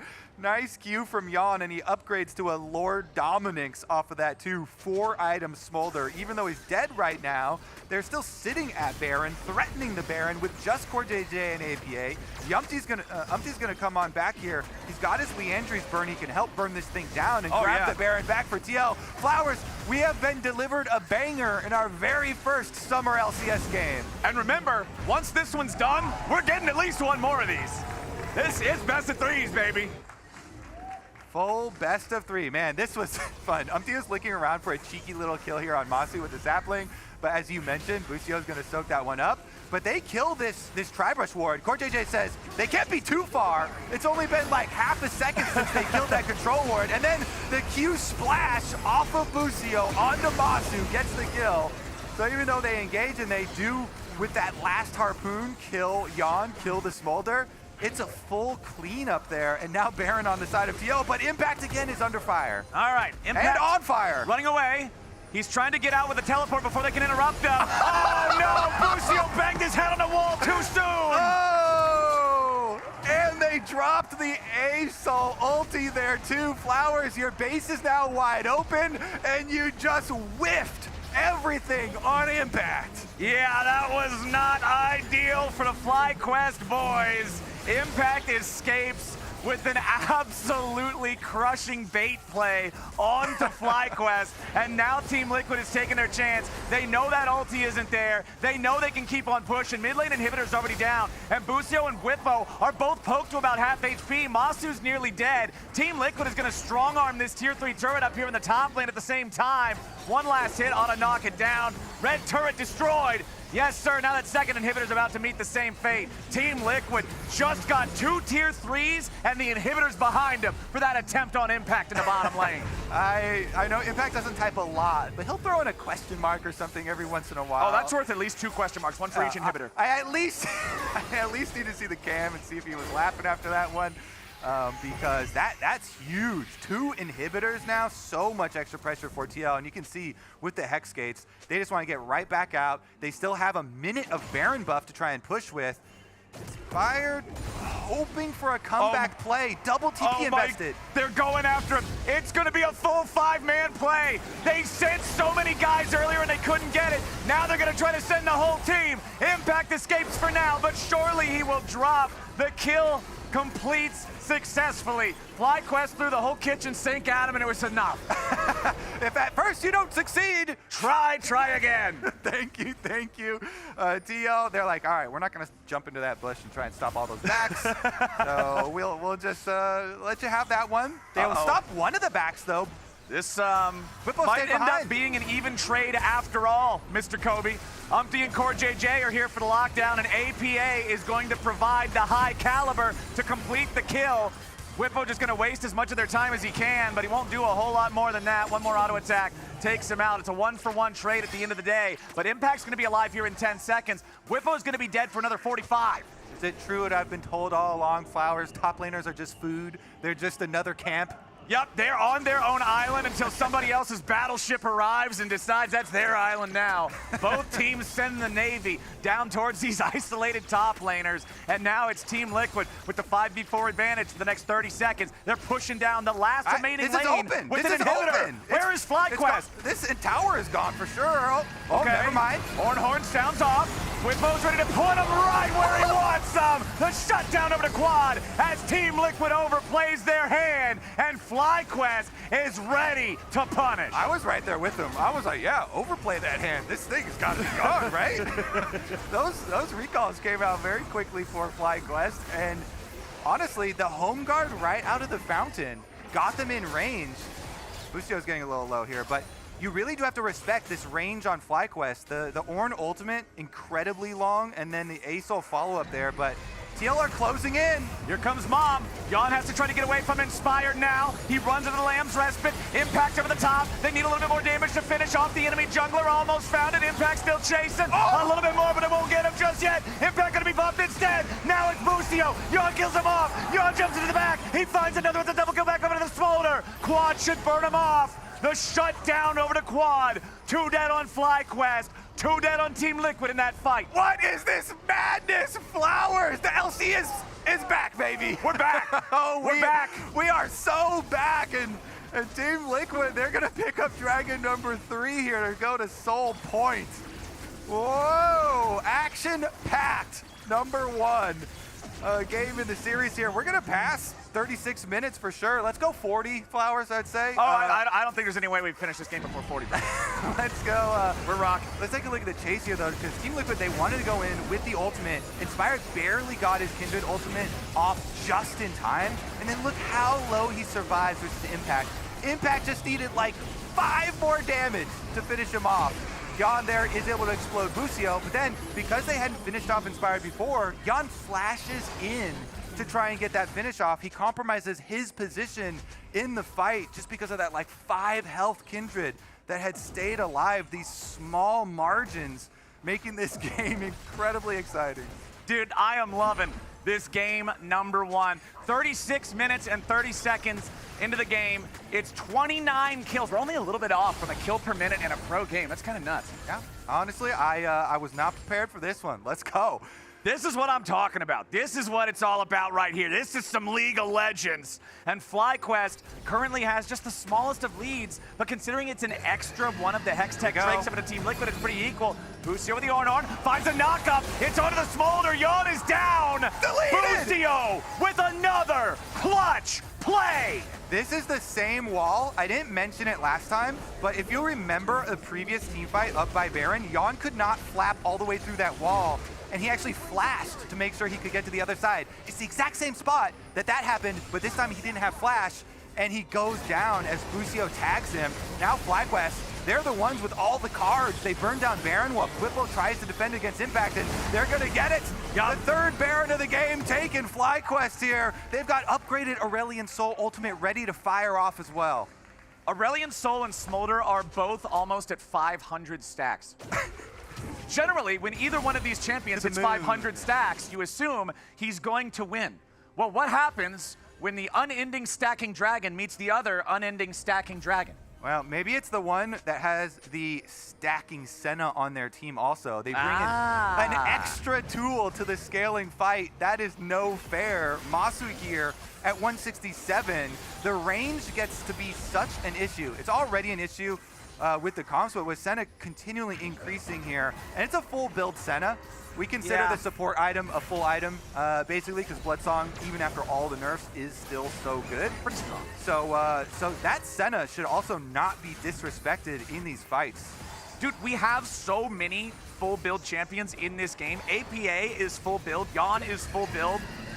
JJ and Jan trying to disengage here from that Busio ulti yet again. Over the wall comes up, these ulti, and now they're gonna collapse on Whippo, but he keeps himself alive here with the stasis just in time. He's still gonna die at the back end, but now the shutdown for APA means Team Liquid is on the march. FlyQuest disengaging. They don't want anything else to do with this. And it's Core JJ, Team Liquid team captain, hits the hook onto Whippo, punishes that Rumble for the aggressive stance. So far up at the tower, had flash, Whippo goes down, and Team Liquid, once again, they're marching towards the FlyQuest gates. Look at the mini-map though, you don't have APA, the Corki's still walking.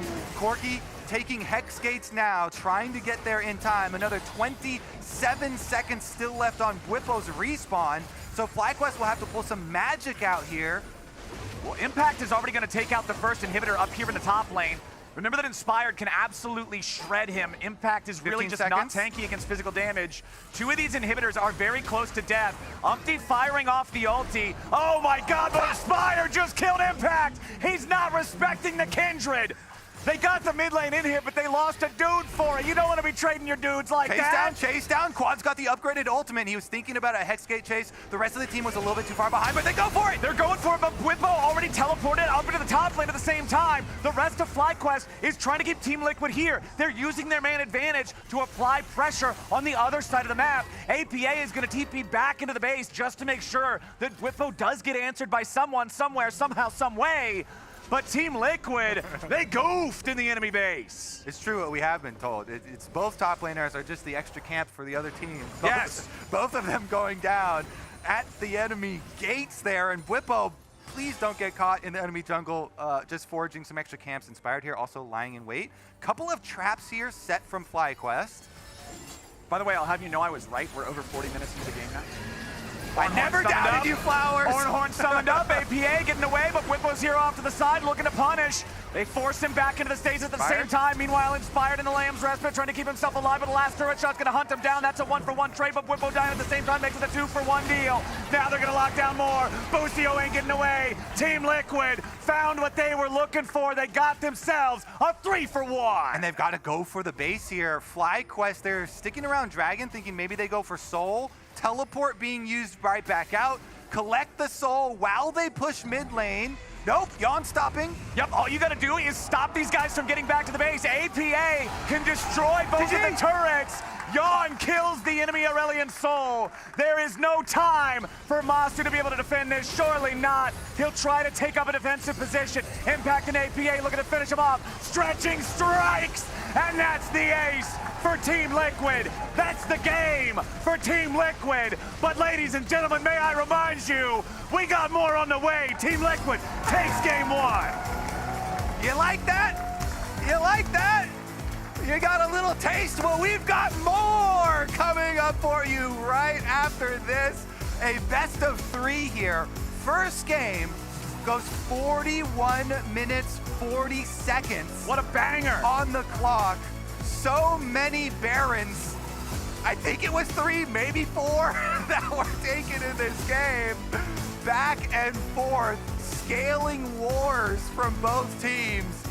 And remember, we are going to try and keep these between game sessions from them as quick as possible, so let's go. All right, and a reminder to all you LCS fans out there, Fantasy LCS is happening on Sleeper right now. It's not too late to sign up and start a league with your friends. Crush their dreams with your own LCS super team. You can head on over to sleeper.com or sleeper.app to give it a try. But now with game 1 done, we're going to head on over to the LCS Lounge to break it all down. Are you not entertained after our first game, Emily? I'm incredibly entertained. We're picking up right where we left off with these two teams. Yep. And you and I are going to go through this team fight that actually kind of ended up dragging the game out, right? Because when we were looking at this game, we're like, TL is in a really good winning position, and this is the fight that ends up extending the game for FlyQuest. And the person that you're going to want to watch out for coming into this fight is Boostio, who right now is TPing, because what's going to happen is as soon as he comes in, Ornn ult goes down, Rumble out goes down, and it absolutely destroys Team Liquid. And the worst thing about this is, if you can just pause quickly, is the fact that Team Liquid are going straight through this corridor, a narrow corridor, where like the carries of both Masu and of course Quad are incredibly safe there. So the fact that they can layer all of this, and let's just get straight ahead, layer all of this, big MVP to Boostio is able to combo this into a 3-man knockup. Humongous turning point of the game. They straight go on towards the team fight, of course, and pick up Baron and make this one iffy. At that point, we just had no idea who could pick this one up. And I mean, it even started, right? Like, it started with a lane swap, which you and I did not think was going to come in. And it was not only a lane swap, but a lane swap from the get-go, right? Not one of the, like, kind of more the grub standard, swap like 5 minutes. The Senna swaps. So that was really interesting. Also got this orange in good position. But obviously, APA welcoming, APA and Umpty, really, welcoming Quad to the LCS. Well, that's the thing, 41 minute, 38 kill game. Yeah. TL actually won maybe feels like it's a loss because this is actually how it started. APA trash talks him at the start of the game for playing a soul, then solo kills him, then gets incredibly far ahead of the curve of the game as they're able to just kind of pick on Quid after that first solo kill. I think at one point APA was 4-0, and then the game did end up extending. So I think if FlyQuest had come back to win this one, I think TL actually would have been a little bit crushed, but now I think they're going to be completely okay. This kind of reminds me of the APA welcoming crew when he was a rookie in summer. Like, because the first solo kill wasn't just organic, it was through the Maokai gank that came through and burned his flash. He had to TP back in the lane. So like a really uncomfortable game for Quad. So kind of insane to see this to be the start of the series. Yeah, and you can 53 damage, 52,000 damage for small. Look at that. I mean, I think this is a really interesting composition from TL, right? Because even though the swap came through, Impact was set far behind, he did not have a great game, I thought. Yeah. The setup from, especially the way that was working with the Maokai and his 2 poking carries was really good. Even that solo kill was set up because he was ganking around like 4 minutes to blow Quad's flash. Yeah. So I thought like the intent to target Quad was kind of always there to keep the A-Soul down and also just target this new player to the LCS. Just heard FlyQuest selected blue side for game 2. Gonna try and turn it back around. The interesting thing for me about this was I saw a good Orianna angle on 5. Yeah. But they didn't have the Orianna guy anymore. They didn't have They played Jensen. the A-Soul. That's true. What happens? Anyway, FlyQuest chooses blue for game 2. We're gonna get to that right after this break. See you then.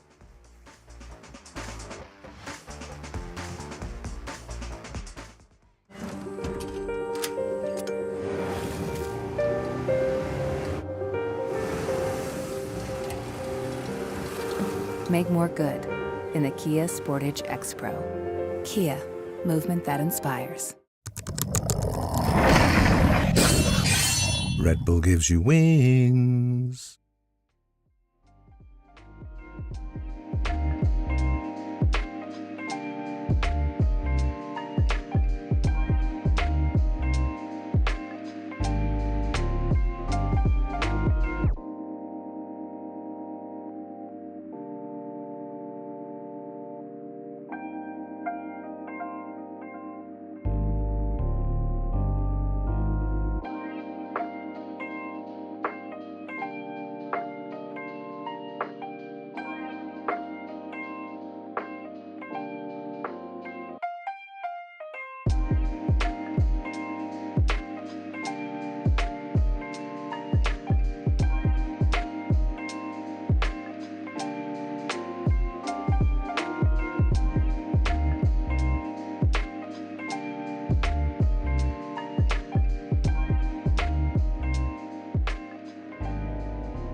Ladies and gentlemen, welcome back to the LCS. It's summer, it's 2024, and it's best of threes. Team Liquid and FlyQuest just gave us about the best first game back we could have asked for, and now we're gonna do it again. We're gonna see if FlyQuest can respond, take us to a game 3, or whether Team Liquid is just gonna start off this split with a swift 2-0. Yeah, Swift. Swift and clean, you know. Yeah. Don't gotta review those tapes. Nothing at all. Just clean League of Legends, spotless. Honestly, it's really funny because, and Analyst has kind of touched on this, but like, if you're playing a game like that from TL's perspective, and you actually end up losing it and throwing it, then you do come into this game pretty tilted and maybe a little bit pissed. But because you end up winning, you're able to laugh off quite a few more of the mistakes, of the throws, of the this, of the that, and you have, I feel like, a way easier time of correcting those mistakes because you can look back at them a little bit more objectively, and you won't be so tilted, and you won't be so frustrated, and you won't be so prone to making knee-jerk reactions. I would say probably both of the top laners got caught way too much, especially towards the later stages for this as well. I feel like Whippo's mistakes got punished more meaningfully though. I feel like Whippo getting picked, Whippo getting killed ended up being more consequential to his team's success than Impact's deaths did. Impact also having the Omega bait of destruction in the bottom lane that ended up destroying 2 of the FlyQuest lanes entirely was pretty massive. That's what that event will be known as throughout history now. The Omega bait of destruction. The Omega bait of destruction. Ah, yes, I remember it. It was opening day of summer 2024. Back in 24. I remember that. Good times. Good times. It was our first time getting back up here to cast the best of 3 series. Yeah, buddy. Years and years. 7 years it's been.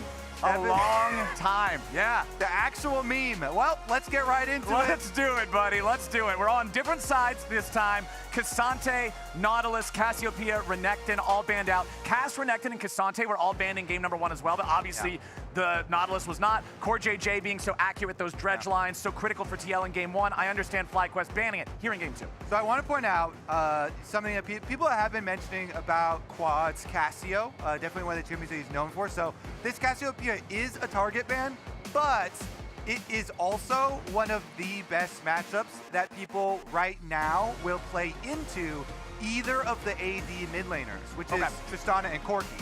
So if you are planning on playing a AD mid laner, it behooves you to ban away Cassiopeia because the Miasma counters both those champs. Tristana's going to win lane by jumping on you. Corki as well jumps on you with the Valkyrie. So she's really well situated to counter those AD options. He's not banned. It might be picking...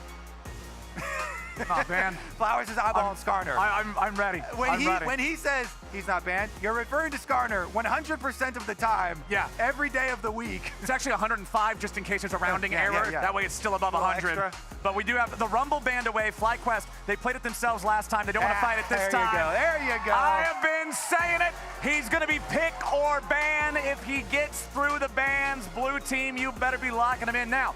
He can struggle in some specific counter matchups. He can also struggle against ranged top laners. But we'll see how Team Liquid and Impact want to deal with what I'm assuming is most likely Whippo playing this in the top lane. Obviously still viable as a jungler, but we have been seeing a lot more of it in top lane recently. Now, these hovers for Team Liquid actually tell a story of their own, Flowers. Yes, sir.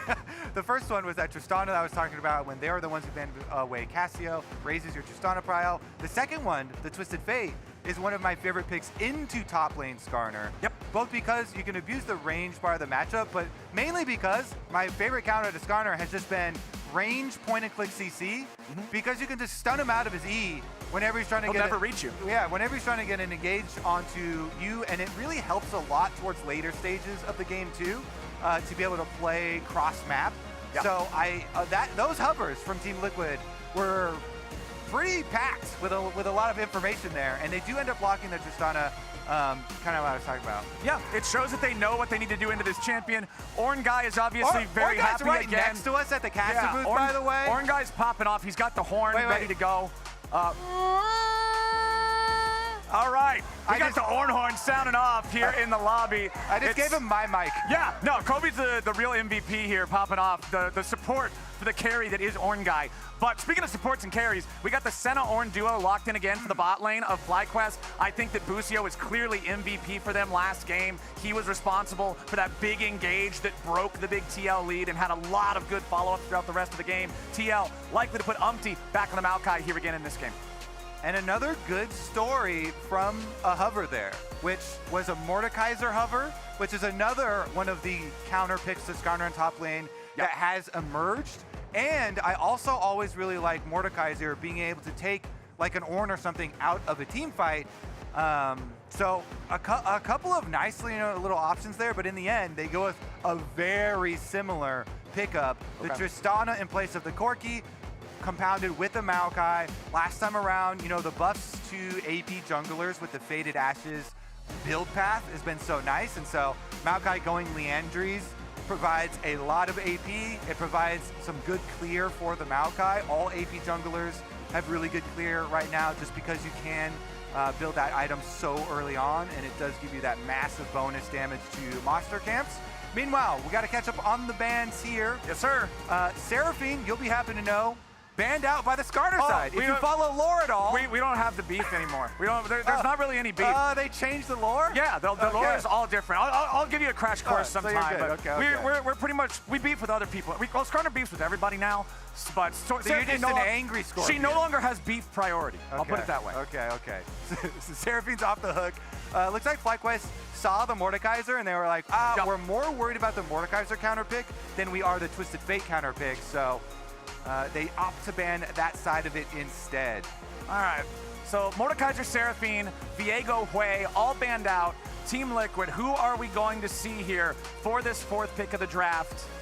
Is it just going to be the Zac picked top again? It looks like we might see that same top jungle combination for lots of CC, lots of engaged potential. So Zac and Skarner are most likely top lane head-to-head here. Yeah, we're getting pretty similar setups here from both sides.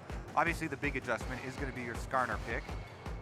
And the trade now, because of that. Hell yeah, that's a good sign. I like that sign. It's a badass sign. All right, so we got Corki. Corki versus Trist. You're talking about the premier AD mid laners. Well, there you go. You got them both. Final pick here for FlyQuest. What are we going to see? I saw some people, I was checking threads, checking posts in between the games. People were pretty critical of Inspired's Mark farming in the previous game on the Kindred. Not exactly hitting crazy thresholds on that. But it's Karthus locked in for Fly.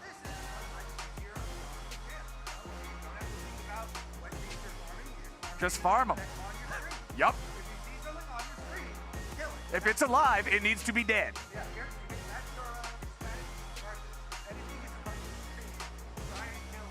Golden experience.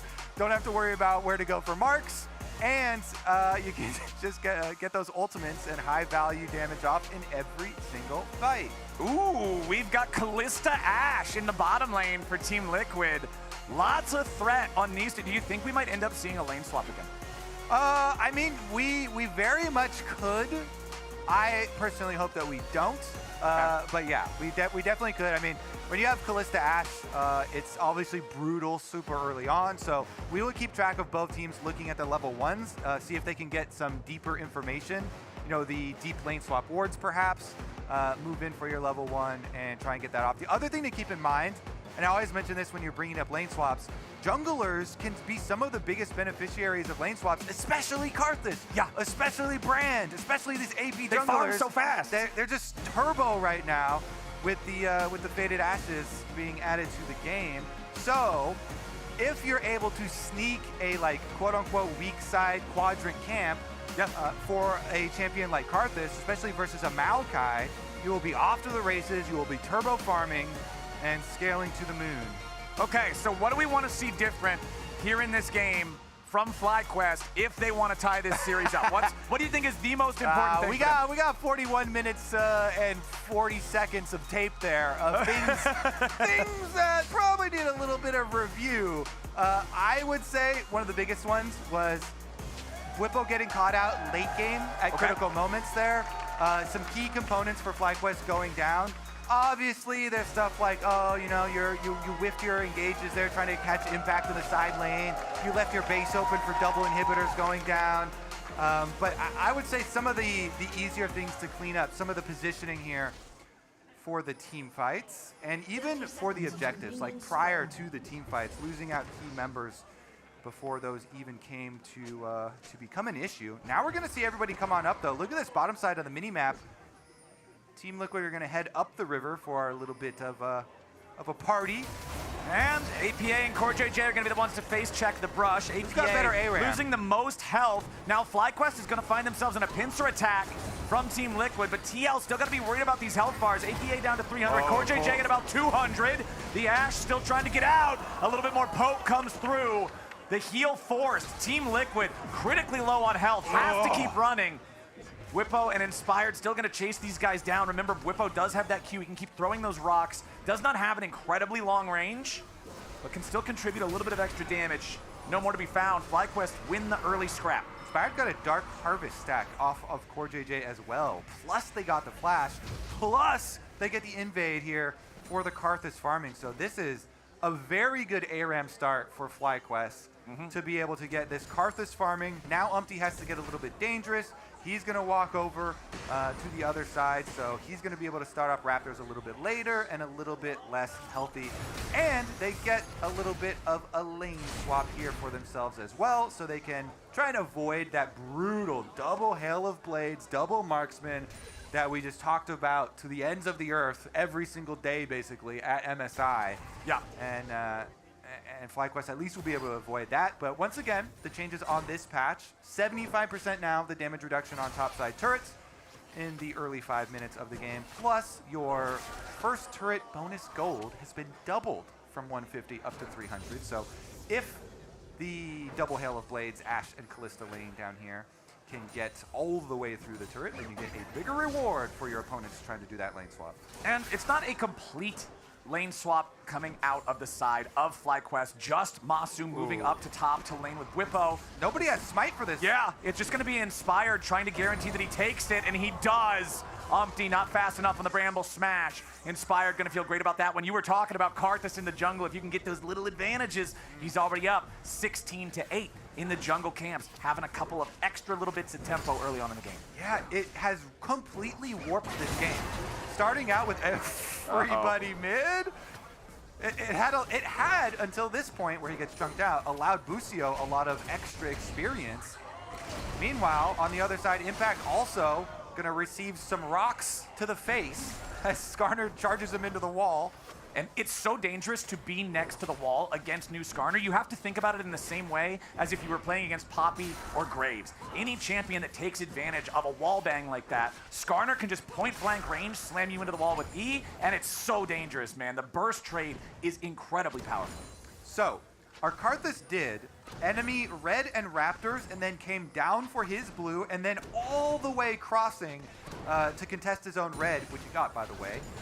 And defend on that bottom side as well. Then goes back up to top side Scuttle Crab here and continues his first round clearing to meet up with Umpty towards his top side, where the top side has been brutal with Bwipo continually slamming level 1 impact into the wall. Now is going to have Inspired also steal away these Krugs. So Karthus farming is going to be ahead 3 camps as Umpty tries to finish up Raptors and tries to make it only 2 camps. And Bwipo is playing this so aggressively against Impact. He knows he's level 3 against level 1, and the Zac cannot do anything to him. But now back in the bottom lane, Jan and CoreJJ are going to try to use the power of this double Marksman, double Hail of Blades lane. Bwipo finding another slam back into the wall. He might have flashed over, but there's still too much trouble here for Impact. It's first blood over to Inspired, and Bwipo served it up on a silver platter. We have finally answered the question, how many times do you have to slam Zac into the wall before you can actually kill him? And it was 5, we saw on screen. 5 times plus a Karthus, and then you can finally kill the Zac. Nicely done from FlyQuest, getting that one started. Flash for flash up there between the top laners. If you go even on summoner spells and you still accomplish your goal, you're feeling pretty good. So FlyQuest, going to enjoy that one. Meanwhile, talking about flashes, Masu in the bottom lane, forced back underneath the turret. You mentioned how early on that bit of a lane swap technique was used to try to avoid the pressure, the power of this double marksman. But now it's the FlyQuest bot lane who are unfortunately staring down the very same barrel. And honestly, if they can just keep this pressure up, keep getting turret plate money, get closer and closer to a first turret bonus gold cash in, that is the dream. But the Karthus, I think, is going to be an issue here. Remember, he also got early Dark Harvest stack, so I assume, let me see, if he got one off of the Zac as well, should be 2. Yeah, he has 2 Dark Harvest stacks for his name now as well as the extra kill gold. So you see just Sork Shoes upgrade rush here first for Inspired. Just allows the Karthus with the extra move speed to cruise between the camps and delivers a very high impact level 1. But now, Whiplo, he's trying to get away. Notice how they're standing in between him and the wall, so he can't try to tunnel through it. Whippo's trying to get out, but Team Liquid's got the lockdown. Whippo wants to take one with him, but it ain't gonna happen. APA gets paid. So both teams with the standard kill on the enemy's 7th camp of top lane that we have become accustomed to in the series. Both top laners going down. Masu with a lot of spears in him, but Inspired's here again. Inspired ready to try to turn the tides here in the bot lane, 2v2. They're too low. But Yon and Core, they don't care. Yon's going in. Needed one more shot on either enemy player, but he ain't gonna find it. Inspired instead, getting the kill. Back on Core. Quad will arrive to guarantee that Yon ain't getting out of this one. Yon just trying to see maybe he can bring one of these guys with him. Yon doesn't have his flash. Yon doesn't have his heal. Yon doesn't have any way out. He's going home in a body bag, and nobody's going with him. FlyQuest, 3-1 game. Well, Flowers. It looks in the early minutes of this game like FlyQuest want to make the most out of this best of 3 and not go home with a 0-2 start to the LCS. This is a massive, massive lead for a Karthus jungle, which is going to make problems for every single person on the map very shortly. That is now 4 stacks on the Dark Seal that Inspired invested his money early in. That Zac money was put to good use and it got paid back on bottom lane, which is kind of the only early spot for TL that is supposed to have like a really big gold lead and supposed to have a lot of pressure. They effectively nullified that only early part of your composition with this huge Karthus, and that's going to continue with the Grubs. Team Liquid, their composition has 3 marksmen. If Karthus gets really far ahead of the game, he's already 3-0. He's already really far ahead. Yeah. Karthus does this again, gets up to 5 or 6 kills. He presses R. All those marksmen lose half health before the fight even begins. Yep. With the Sork Shoes rush, with the magic penetration, all these marksmen going to be half health with 1 ultimate, and if they take any damage from anywhere else, they'll be toast. So. Meanwhile, APA trying to get a little help there from Impact in mid lane. Doesn't really do anything to Quad. He's fine farming away his call as well. Rushed the early steel caps there for the matchup of the double ADs in mid. So wants to keep all the pressure off of him while he just pops the call. Yeah, mid lane feels a lot more handshaky this game. Last time around, they were both just trying to knock each other out the entire time. This time around, all right, cool, we'll farm it. No big deal. We're both on these very, very powerfully scaling marksman champions in mid lane, but now up here in topside, it's Whippo and Masu working together to get themselves some turret plates. Whippo is level 7, Impact is level 4. Look at this. LCS on live patch. Try this at home. I would say try the Karthus side of it at home. You want to be Skarner. You don't want to be Zac right now. Zac is in some trouble. He gets slammed back into the wall. Whippo's just trying to bury him in damage. The Requiem sings his demise, and Whippo finds himself in a 1v2. APA and Umpty make it an even trade. FlyQuest still up a couple hundred gold, but it's Team Liquid taking the first turret here in the bottom lane to get things a little bit closer. Yep. Meanwhile, though, mid lane's wide open, so Quad gets to farm up some turret plates there as well for the Corkster. Meanwhile, gotta have a little fun here because going pretty far the other way, but TL, let's see what else they can get back here. At least APA gonna get some 2 up on the top side. Oh my goodness. Flowers, this Karthus is just going to be the story. He even is able to cleanly finish the clear up to another wave that's been pushed up to the tower and had collected another, extra bit of gold off the second Zac kill. 5 Dark Harvest stacks now after the ultimate. Yeah, his score is the same as his bounty, 4-0-0. This man is absolutely rich in this game. For the Maokai, it feels pretty bad. This dude is outpacing you, he's outganking you, he is outplaying you so far. Yeah, there's not much you can do in that scenario. Luckily, at least you can also build the Faded Ashes, so both of them have the extra help there. There you go. I also get the OP item. Yeah, just that the Karthus also has like 5 other very strong, partial items there and 6 stacks on the Dark Seal. But we don't worry about that. Umpty is focused on the objectives here. Collect the dragon for Team Liquid. Again, this game is not out of your reach. Yeah, it's really annoying to deal with a fed Karthus, but it is not the end of the world. We saw how close the last game went and how long the last game went. Yep. It's just that the comps there, they have a little bit less of the possible scaling options. When you invest in a Kalista Ashe lane, it is not exactly supposed to start out with this sort of setup. All right, Whippo arming his rock, but does not want to commit to E. Remember that your rock timer pauses while you're in your Ishtal impact charge, so you can easily grab the rock, go for your charge. No matter what the timer feels like, you'll still be able to start getting those smell what the rock is cooking auto attacks. APA gonna keep quad stuck back underneath the turret, just sort of flashing those emotes, trying to dare him in a little bit. Well, he's made a good use of the E so far this game, as we've seen impact on the receiving end so many times. Meanwhile, Team Liquid doing the intelligent thing here, rotating their duo lane up into the mid lane so they can try and make use of the power duo while they still can. Infiltrating enemy jungle, getting the deep jungle vision. You want to keep track of that Karthus farming. Maybe you can interrupt it on one of the rotations there. Try and make your incision into the jungle, put a stop to it, at least put him under some pressure. APA recognizing, okay, don't want to deal with this Karthus. 4-0-0. Do not want to mess with this guy. Team Liquid taking control over the top side river right now. Remember that they didn't get any of that first set of grubs. Okay. Here comes the TP. Busio ready for that, but it ain't gonna work. He gets stunned up, so he can't use the second half of the Ornhorn. Yawn just barely doesn't get grabbed by the Skarner E, now trying to get away. Meanwhile, the Requiem coming down. APA's in some danger, flashing away, trying to keep the disengage angle alive. He's stuck in the pit. It ain't gonna happen. He's shut down. And Quad's the dude taking the money. Now back in the mid lane, Core JJ's gonna get locked up yet again. Whippo goes for the ulti, and he finds one. Yawn's trying to run, but Whippo takes him out anyway. FlyQuest got themselves a 6-3 game. Ooh, the Skarner ultimate trumps the Kalista ultimate there. Yoinks them right back in. They get the extra kill. And with APA, I want to click on him to try and see what the cooldown on the rocket jump was there, because he invested the flash to avoid the damage and get deeper into the pit, but then had no way of getting outside of the pit.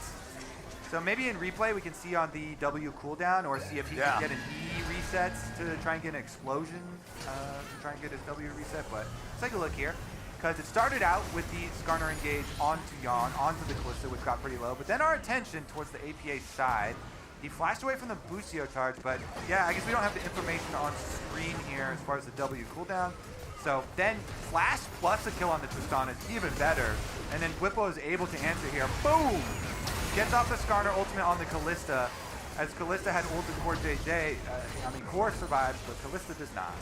Yeah, once Skarner starts charging that animation, you are not interrupting his ultimate. I think it's one thing that some players don't fully respect and recognize yet, is that is inevitable, right? It is Thanos Skarner, and he is going to snap anybody that's in range of that thing.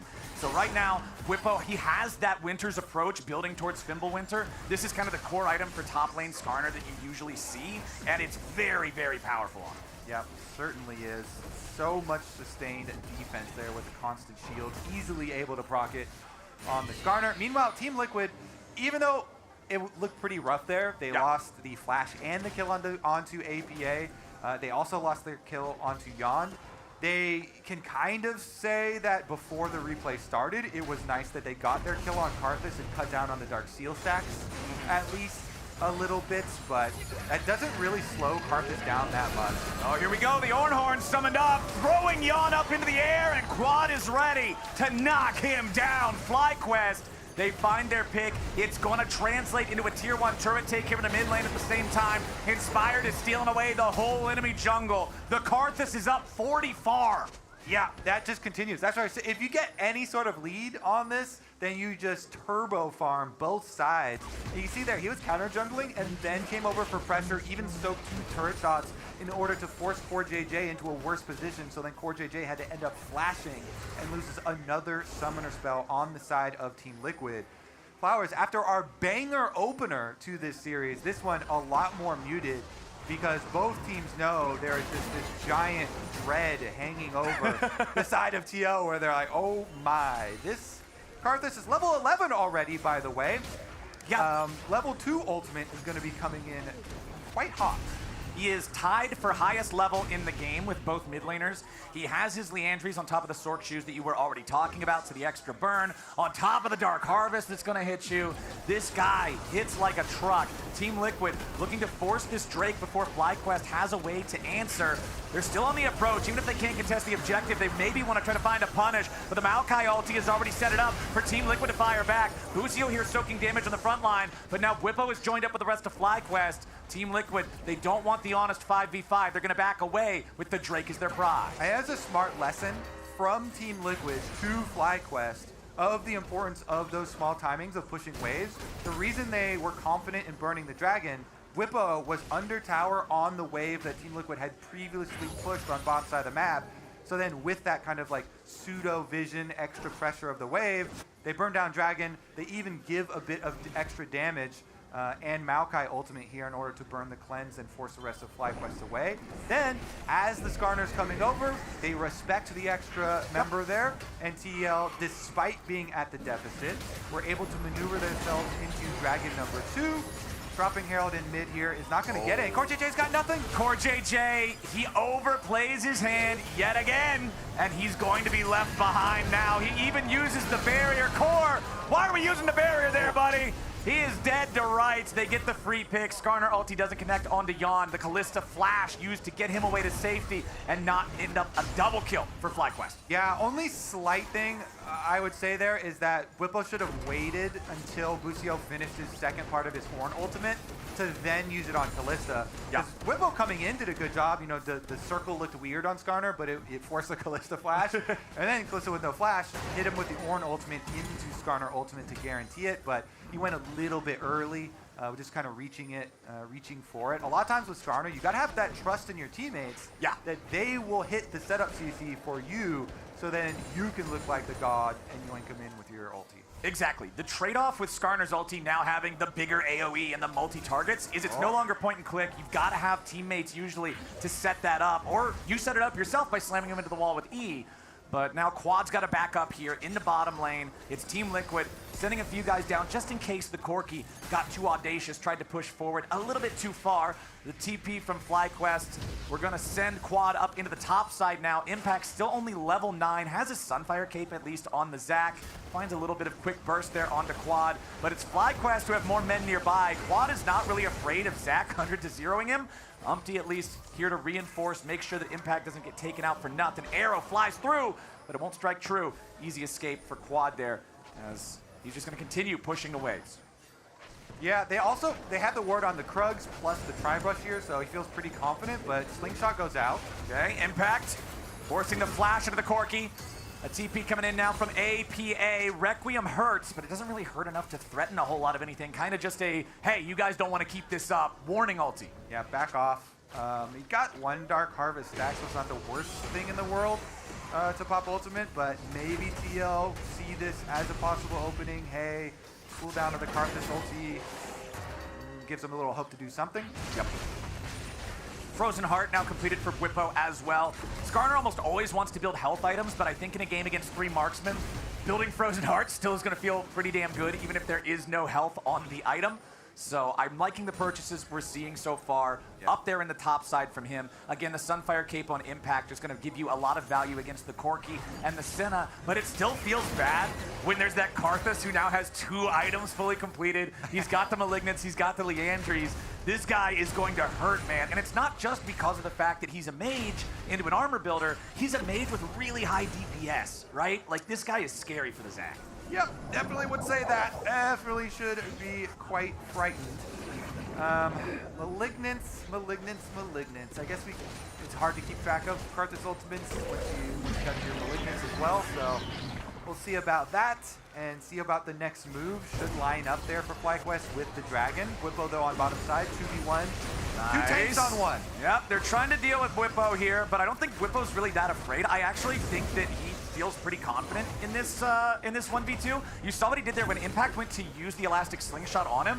Whippo can actually knock Zach out of his jump the same way that like a Janna Tornado or a Gragas Belly can, and you can just grab him in the air and slam him into the ground with a Stone Cold Stunner. It feels really cool to do, and that just means that Impact is going to have a hard time trying to engage on this guy unless he does it from the shadows, from the brush, right? So, still a 2,500 gold lead for FlyQuest. We got our next Drake spawning here in 15 seconds. Team Liquid has commanded both of the early Drakes so far. If they can grab this next one, they know that Soul Point would feel great. FlyQuest knows the same, and they want to make sure they stop it from happening. Nice slam into the wall from Whippo there. APA has to rocket jump away. Meanwhile, Umpty, now the target, flashing out of the way of the Ornhorn to guarantee that he stays alive. But Team Liquid now have no control over this bot lane. Meanwhile, top side, APA drops to Whippo. The Skarner will not be denied as he has the full Fimble winner, he has the Frozen Heart, and he has himself that kill on the enemy mid lane. Yeah, the Skarner with all of the artillery on his team, Senna ultimate going through, and he calls down the orbital strike from the Karthus ulti, and they just kill APA. No Tristana, also no flash on the Tristana again. FlyQuest, easy time grabbing this Baron here, and honestly, they can try and run Team Liquid off the rest of the map. I mean, TL are trying to get some quick counter pushes in here. Yep. Hopefully they can scrape together some gold. Zach pushed on bottom side. Jan's able to get the outer tower in mid. Impact wants to stick around for that outer gold here on bottom side and should be able to get it. Now they're retreating over to the Drake as well. About as good counterplay as you can have for TL for a Baron. Yeah. But now the Baron siege up team is going to be coming for a lot of your territory of the map. But honestly, counterplay of 2 towers picked up, which were fairly low, plus the Dragon for TL. Look, it's a great counterplay to the enemy getting Baron, but counterpoint to your counterplay, the enemy still got Baron. And that's a pretty big problem 22 minutes into a game of League of Legends, as Whippo and the rest of the FlyQuest boys are going to knock down this tier 2 here in the top lane. Red Bull Baron power play up to nearly 2,300 gold at this point. It's Busio back in the mid lane, getting this second lane primed and ready for another potential tier 2 push. Ash Arrow looking for Masu, but doesn't find him. Masu fast enough in the reactions there to avoid getting caught. Could have been in some serious trouble if not for that, but did still have the cleanse, so should have just been able to disengage anyway. As Inspired wants to escape, he picks up one of those Infernal Cinders to give him the extra little burst of move speed. As Busio now also joining back up. FlyQuest, they knew that Team Liquid wanted some kind of a punish there. They get away for now. Ornhorn coming in. Whippo's ready to follow it up. He goes in for the pull. He has him locked down. Umpty's going to be your first to die. And FlyQuest want more. APA and Impact looking maybe for a counterattack angle here, but Whippo's coming in back over the wall with the Ishtal Impact. CoreJJ and Yon looking around for the flank. They ain't going to find it. Impact's here in the front. He's going to be popped into the passive right now. The Requiem comes down, but APA manages to grab a kill. He's trying to hop back out and kite away from Busio, but the knock up into the air might be enough. APA, he's killed into the rocket jump, and Whippo's got Impact locked back down. Elastic slingshot won't make the turn, he's gonna burn, and Whippo is running him over. FlyQuest just aced him, and that was without Quad. Quad is on the inhibitor turrets. The Corki the whole time is killing TL's base, while Skarner is running him over. Wowee! FlyQuest, it was looking dicey there for a minute as kills got traded back and forth. APA was scrambling to try to outplay there, but Team Liquid now 8,000 gold behind, just didn't have the firepower. Here's my question to you. Yes, Now, sir. How long is Busio going to be on Ornn duty? Because the Ornn has been so good for him, so good for FlyQuest. These picks. Now, he picks and then he flashes over for the wall stun as well, but also later, he's the one that pins APA inside the alcove and takes out APA towards the end of the fight. I feel like Busio Ornn is very quietly, maybe for some, but very loudly for others, becoming like massive FlyQuest cryo here. It was big in the first game even though they lost. It has been big here as well. although there are also other stars and other Skarner-like picks. Guys, Skarner might be broken. You know, I honestly expected us to probably see our most Skarner picks of this split in week 1, because once teams learn what he does, he will only be on the ban list. Yeah. Skarner's even got a little bit of nerf on this patch. We're on live patch, by the way. Yup. Oh, yeah. Yup. We are on post-nerf Skarner here. That's my emote. Yeah, it is. Skarner. This is post-nerf Skarner, so here you go. LCS on live patch, try this at home. Still good, still very, very good. APA trying to get away there. Remember that Skarner, all 4 abilities have CC on them, but the Q and the W are only soft CC with the slows. You have to use the E or the R if you want to interrupt the teleport there. Although he was able to ding him with the damage on that seismic bastion, it still doesn't matter. APA escapes with a nicely timed TP. Also, people may, well, here we go. Uh-oh, Requiem coming down, Upti flashing out of the way there of that Senna ulti, trying to stay alive. APA picking up a kill on Quad. It's a nice shutdown, but it will be traded 1-for-1. Masu there to guarantee they get their man. So, Umpty here, the general, I think as long as he just recalls, no one's going to go looking for him. Nope. Yes. Gone. There's no way he puts a No. Okay.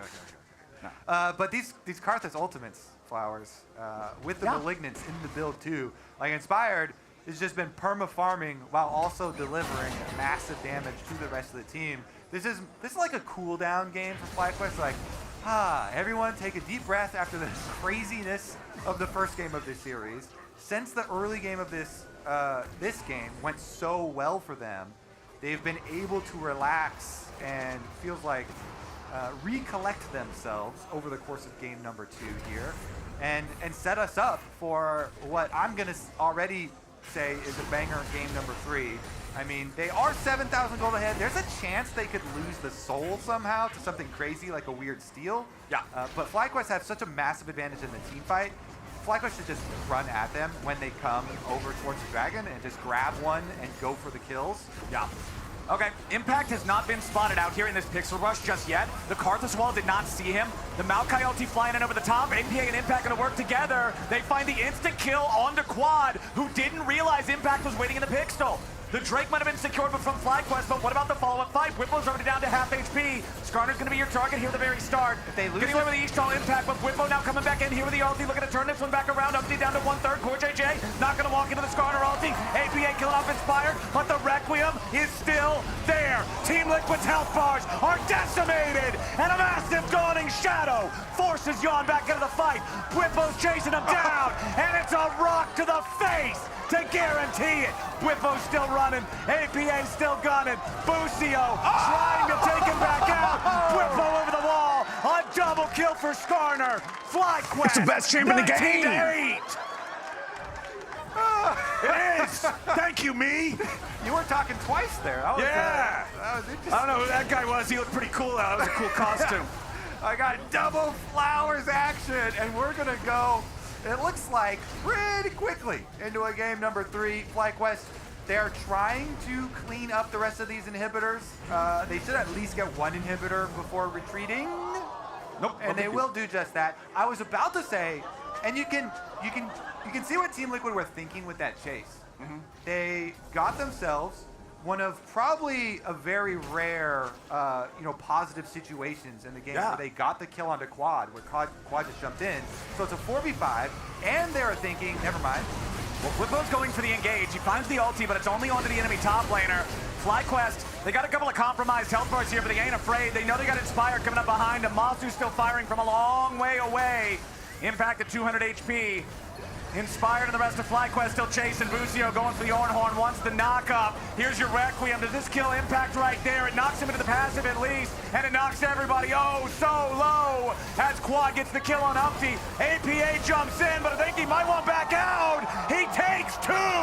APA will not go quietly. Yon and Impact trying to put the finishing moves here on Busio, but as soon as Inspired shows up, they know it ain't gonna work. Bwipo comes back over the wall. He misses the rock, and Jan is still fighting. Busio coming back in to help the boys out. APA jumping back over the wall. Inspired by Dive first. A beautiful ulti coming out from Bwipo. Looking to lock him down. Blow him up. Is it going to work? Not quite yet. APA.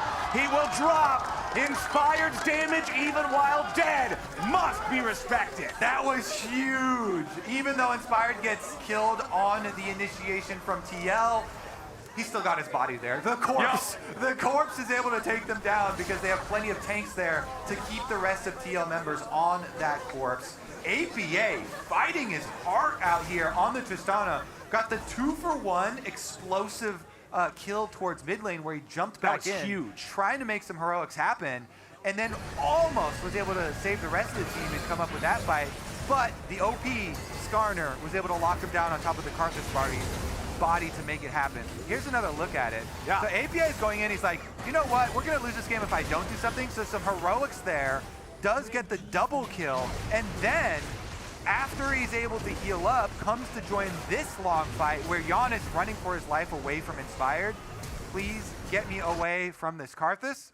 And they almost made some hero comeback here, but FlyQuest still able to recover themselves and still able to bring this giant gold lead over to Baron.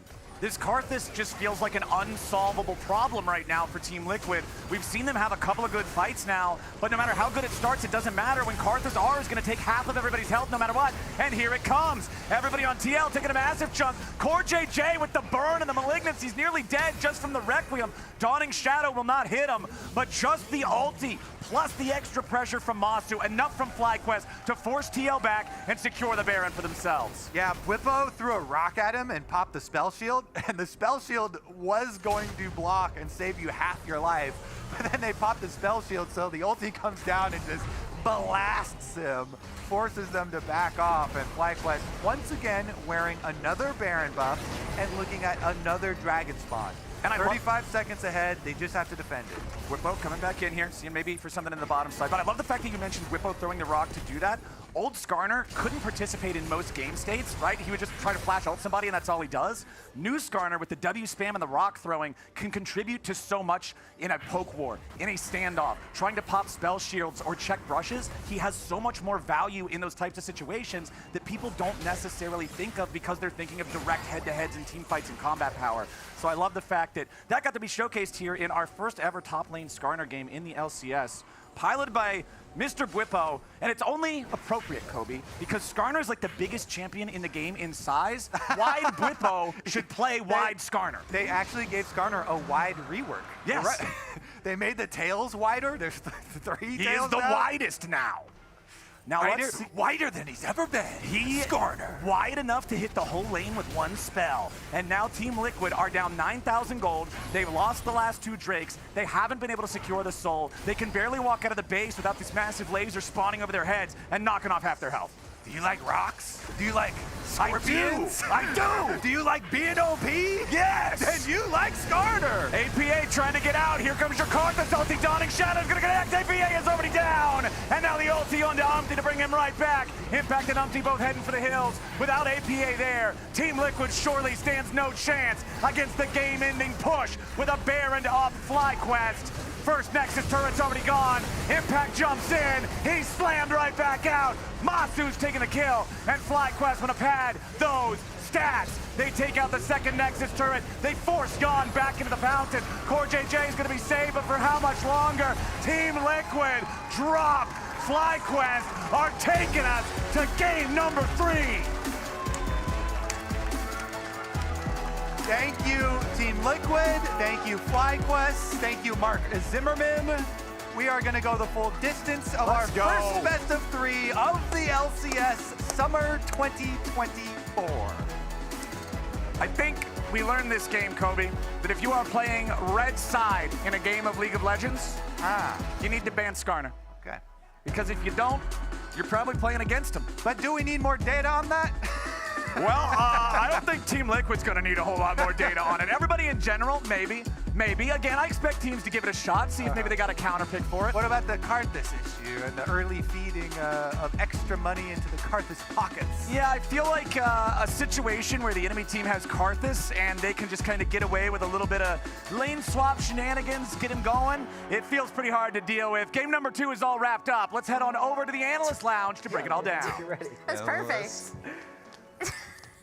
Welcome back to the lounge. Skarner? All right, you guys can do it. I'm dead. Wait, yeah, get back here. Get back over here. Okay, game 3. All right. Bonus games. One thing we wanted to touch on was the drafts, actually. Yes. Only because you didn't know how these teams are going to read the meta. And Emily, you were mentioning how one team has an LCK read and one team has an LPL read. Yeah, I mean, I don't think it's exact one-to-one, but I do find it interesting that we've seen so much of, for example, the Karthus, right? With the 80 mids and Corki, or the Kindred, you know, these big farming junglers, we talked about those changes coming through, especially coupled with Senna and the way that FlyQuest have been playing for lane swapping. Meanwhile, TL are going to a more like Maokai setup and then poke damage across that. Yeah, and so like this is not in correct assignment, if I remember correctly. My problem with Team Liquid going into game 2 is the fact that it was FlyQuest going Skarner first pick. Yep. And then it went into them being able to get Senna and Ornn as the 2-3. So it may not have shown this, but the fact that that was the reality of it, and the fact that I looked at Team Liquid and they're like, yeah, we'll give you all of that. we have a proper response for that. Yeah, and I'm guessing the Team Liquid is going to be picking blue side going into game 3, so this is going to be more of our draft of reference. Skarner was already banned by FlyQuest in game 1, so I don't think that's going to change. I think they're going to continue to do that. I do wonder, though, to Emily's point, if anything's going to change about this Senna priority for FlyQuest, because I think FlyQuest was actually very close to coming back and outscaling in that game 1. And the Senna, obviously we want to point out Ornn. I think Busio has been really good on this pick, especially in game 1. Yes. But the Senna is also what really helps facilitate that lane swap as well, right? Because she just goes topside. So what do you think is a higher priority between Senna and Skarner? Because that I mean, seems I to still be think you don't let Skarner through. Okay, well there it is. You don't That's let the Skarner answer. through. Yeah, I mean, just from watching LCK and all that, I think I'm a little bit more okay with Skarner going through if you're willing to play the Rumble. Now Rumble's been banned, so like that's the only problem. I look at that as okay, maybe not. But Senna is disgusting. Impact's not been able to play his lane out for 2 games in a row because of the fact that Senna has been swapping into him and he hasn't been able to farm. In the last game, he had the jungle playing away from him because of the early invade. So then he just had a wave that was pushing away from him. So he has been in the worst conditions in the laning phase. Yeah, and they've settled on this Zac is the answer. I thought the Mordekaiser ban was really good too, because I feel like that would have probably been, knowing Impact's champ pool, going against the Skarner. Yeah. Yeah, you can see the teams discussing quickly before game 3. As we get ready for our first game 3 of the split, we asked our pros what the biggest meta changes have been between spring and summer. Take a watch. I think the biggest meta difference is definitely AP junglers becoming, I think, very top tier. The new item, Faded Ashes and Black Fire Torch, is just great for AP junglers, so I think it should be exciting. You might be asking the wrong guy. I mean, I can't say I know the spring meta too well. AC just went through a huge overhaul with items, so crit is a lot better than it was in spring. Also lane swaps that were meta at MSI got changed, so I think we won't see them so much anymore. A little more 2v2 and 1v1s. It's definitely going to be jungle, XP, and champion pool.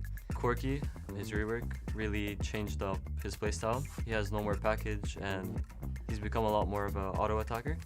Spring was more of a top and mid solo lane meta, whereas I feel the critical changes with bot lane items, marksman items, will push it more towards a bot meta. I think you will still see some Corki, but I think Azir is a lot less relevant in the current meta. The biggest meta difference is a bit early to say. I mean, there's a big, bad, mean Scorpion. Yeah, he's one tough motherfucker. I don't know how to put it any other way. That guy, he's gonna go on a rampage. Not balanced in any way, shape, or form. Expect to see him either in the bans or locked in first.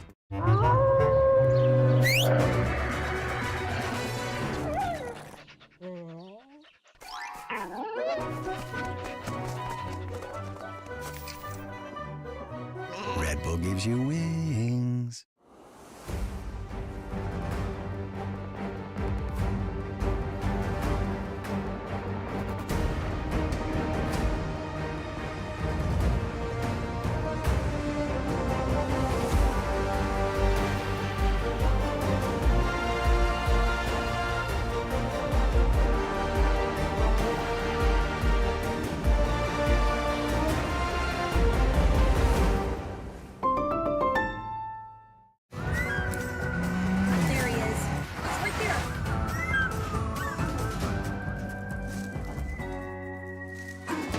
cover more ground in the Kia Sportage Turbo Hybrid. Kia, movement that inspires.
LCS Summer 2024 kickoff day. We have been enjoying a brutal battle so far between Team Liquid and FlyQuest, and it's going all the way to game number 3. Now, game number 1 was a bloodbath. It was back and forth. Both teams were picking up teeth from the ring by the end of it. Game number 2 was a Skarner fest. It was a Karthus fest. It was FlyQuest just smacking Team Liquid around. But now TL's back on the blue side. And red side, look at that. Our favorite little Scorpion buddy. Yeah, he's not going to be. FlyQuest had this figured out from game 1. They were like, nope, we're not letting you play him. It's not going to happen. Kasante's still banned away. This ban list is looking very much like game number 1 when these two teams were on these same sides. One thing that I do applaud TL for, because this has been an issue for their backline members, for APA and for Yon, has been the long range that FlyQuest keep investing in their drafts. Yeah. The Senna ban here, denying the Senna ban also denies, you know, this Ornn that Lucio's been spamming as a partner to it. You can still play Ornn if you want to, but it would have to probably be in the top lane. So it effectively gets rid of a lot of these issues. I think that things like Senna and Ornn Ultimate and Karthus Ultimate, these things that have massive range and can get to your backline, have been really problematic for TL's ability to come back in these sorts of games. And when you're talking about that same kind of stuff, like an equalizer does a similar type of job, right? You threaten the back line, it forces space. We saw Bwipo play this Rumble in game number 1. It honestly didn't look great, but now we're gonna see how Team Liquid can pilot it instead. You mentioned the Senna being banned out for Team Liquid. FlyQuest also gonna make an adjustment, removing Maokai from the options. Umpty already played it in both games previously. They don't want him playing it again. And they slammed Nidalee, baby. This was banned from Inspired. Remember, in the previous game, this is what Team Liquid chose to ban instead of that Skarner. So clearly they respect the Inspired Nidalee, and FlyQuest is going to lock it in first instead. They've been doing this, a lot of the LCK, especially, across the world. All junglers that like Nidalee have, ever since MSI, have been like, you know what? We got the go light. Canyon said, everybody go to town. Everyone's play allowed some Nidalee. Everyone's allowed to play Nidalee. And funnily enough, we actually have a lot of Nidalee players in the LCS. So I was expecting this to be a pretty high priority for actually a lot of our LCS teams. And now we're actually going to see it taken onto the Rift instead of just bans here in the hands of Inspired. This is another very, very high tempo, quick farming, quick invading AP option here for Inspired. This is, and can be much more oppressive than a Karthus can, at least for the early stages. Does not scale necessarily as well, although the heal was buffed and does have a lot more options later on to the game than previous iterations of Nidalee did. But I will say it's pretty bold of Umpty to go with the Sejuani into the Nidalee, because it definitely is one of the matchups, especially for solo queue, that you usually try and avoid, because the Nidalee can get such high prio with the farming, counter jungling you, and it really makes the Sejuani have to make a lot of team plays. You're already looking to do that as a Sejuani anyway, but now you really do need to make those high value, and you have to watch every single camp. Nidalee's coming for those invades, coming for those camps. Well, we got the Leona also locked in here for FlyQuest. So Busio still going to be playing a tanky engaged champion, but not quite with the range of that Ornn that we saw in the past couple of games. Rakan is the ban from FlyQuest. Bucket. I also really respect bringing back the Pagoda Toga, the Patoga there that Raz was styling. Very nice LCS merch on display here. Gotta love the Patogas. But FlyQuest banning out that Rakan, like I'm talking about, if you look at Team Liquid, they got some strong team fighting, but right now, the only real hard engage is the Sejuani ultimate, and those are actually pretty easy to sidestep if the Sejuani's not throwing them out of fog or something. So they want to prevent more of that snap, massive AoE engage from something like a Rakan, getting rid of the Seraphine, trying to prevent a similar thing. Team Liquid's going to take out the Kalista. They don't want to be dealing with some sort of crazy, massively oppressive bottom lane, so that's not going to be an option. Final ban of the draft coming in here in just a couple seconds more. Will it be another marksman? Are they afraid of what is going to be paired with this Leona? No, they are going to take out the Ziggs instead. APA banning the Ziggs just feels wrong. Even he though, as he's already got his hands on the Corki, and they take that possibility out there. I mean, Tristana can move around, obviously flexible. APA as well. I mean, bot laners have been playing Ziggs as well. With Leona, it's always been one of these kill comps, these explosion comps. So a couple of flexible options covered there from the Team Liquid side. Meanwhile, will we get the lock in here? Jhin is a very controversial champion. Even with the buffs, a lot of players really have a fond tendency for calling Jhin useless, or ironically Mr. Useful, because of the inability to kill tanks. But with the Corki on the team was a possibility, because your armor shred can work for both, and then you can go the bursty option. But they decide we don't want to deal with that at all. We will just focus on no problem. Jan will kill anything and everything later in the game. We have already seen the re-emergence of Zeri, and the pentakills have started coming in. Pei's got himself one as well. So we get our own version here. It is going to be the Zeri and the Corki behind, kind of that beefy frontliner you were talking about, of the Sejuani and the Alistar, with plenty of magic damage coming from impact. So pretty pretty smooth composition from Team Liquid. Meanwhile, a lot of curveballs here from FlyQuest. Yeah. Throwing the set down on top of it into the Rumble matchup here. Quite interesting. Now, see if we get some of the extra pressure here. The thing that I'm looking at on the side of Team Liquid is the fact that, remember back into all the previous Zeri metas, there's like a whole year where we were in hell, so there's a lot to remember. This champion loves pairing with enchanters, right? Zeri Lulu, Zeri Yumi. Like whenever you saw her, she always had a buddy that was making sure she could hyper carry. This time around, yeah, Alistar can peel. Yeah, Alistar can also be an engage, but he doesn't have that just sit in Zeri's pocket type of gameplay that allows him to become a super hyper carry instead of just a hyper carry. So I want to see how Young can pilot this, how he can survive without just a dedicated peel bot to help him. Because I think Core is going to be responsible for a lot of these engages, a lot of this playmaking for TL, as he usually is.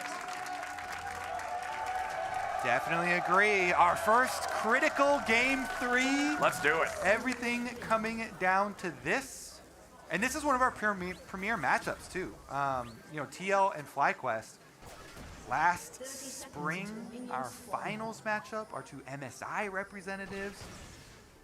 And throwing down so early in summer season, which is going to be filled with best of 3s between these teams. Again, the single round robin though, so got to make this one count. This very big matchup, which people expect. We saw a lot of the tier lists at the beginning of the day too, from not only the analyst S, but us as well as a lot of community members. Everybody pretty much having both FlyQuest and Team Liquid fairly high on the rankings. So expect them to end the season quite strongly as well. And we'll take a look here as Core JJ going to go for a little bit of a delay move here on Alistar, hovering around mid. Meanwhile, over the ward goes Bwipo and Inspired. Over the ward and through the brush to the enemy jungler we go. Gonna go for the trap here. Like bottom lane's just leashing. Bottom lane's just leashing there. Trying to get the Sejuani accelerated versus Nidalee. I do like that. Have both your bottom lanes add a little bit of damage. Nidalee aggressive clearing is always an issue, and they are also splitting the map for this Bwipo counter pick. Bwipo is a guy who's known for lots of less popular counter picks. More niche style picks, and Umpty's going to try and make sure that Inspired can't fully split the map for that matchup. Yeah, Umpty still has his smite as well. The Inspired already used his to clear away the blue buff, so Umpty just has total priority over securing this large wolf, so Inspired's just immediately going to give it up, head back into his own jungle instead. And yeah, Umpty, honestly, the only thing that he lost was one little baby wolf and the blue buff. He's not feeling too terrible about that, considering the state of the matchup in general. Yeah, definitely so. The defensive vision giving them, obviously, that info so that he can't come crossover. And Rumble pushing on this set early, as Impact was able to push out on the wave, since Bwipo was helping steal the blue away. And now Umpty coming up here as well. So Impact has been roasting Bwipo ever since Bwipo helped steal the blue and tried to walk back up the lane. Yeah. Plus, benefit of Rumble is you get to simultaneously push the wave. Umpty, though, went over vision, so the info is there for FlyQuest and Set, making use of some regeneration there under tower to at least keep himself a little bit healthy.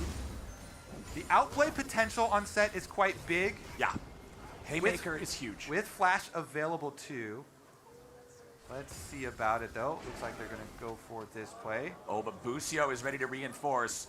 Bwipo should definitely be able to hang on long enough to stay alive here. Haymaker with the shield, immediately followed up with a face breaker as Busio's Zenith Blade forces the enemy jungler to stay within range long enough for the extra turret shot to pick him up. It's a 1-for-1 trade here in the top lane. So, while that is eye-catching, I also want to draw your eyeball to the bottom side of the map. Okay, both of them are just one. You're making me pause. You know what? I was going to talk about Nidalee, but let's go over the Flower's ability to split his vision as well as his cognitive load, I would assume. I'm going to say cognitive. Cognitive? What your brain is thinking about. Yeah. I don't know what the heck is everyone else. Anyways. Flower reactions here. Busio flash Zenith Blade into the top lane as Impact tries to get away, but Bwipo's ready for another one of those phase breakers, haymakers. It's FlyQuest 2-1. Anyways, back to Nidalee farming. So yeah, let's talk about Nidalee farming. Nidalee is really good at farming and is going to be able to clean the rest of the farming cognitively. It's a fairly commonly used term. Is going to be able to finish up, the blue quadrant there, Flowers, and they get off the recall.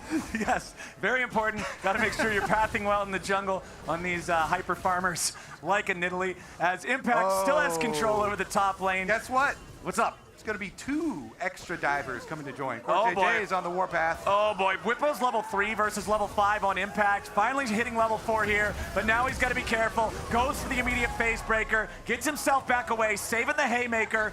Now there's enough distance, you would think he can hopefully just walk this off, but it's a lot of minions he's going to lose anyway. He doesn't have a TP, he doesn't want to give up the death. Inspired's coming up to help him now. Meanwhile, in the bottom lane, FlyQuest, they're thinking about maybe making a dive here. They got Masu, they got Busio. Whippo still just has to watch outside of experience range as all these waves melt to the turret. This is absolute nightmare material for a top laner as Jan just glides away there on the wall. He's going to make sure that he escapes from Busio and Masu, but again, he's kind of getting the same sort of treatment that that Whippo is up in the top side, as both sides are just picking a lane to bully.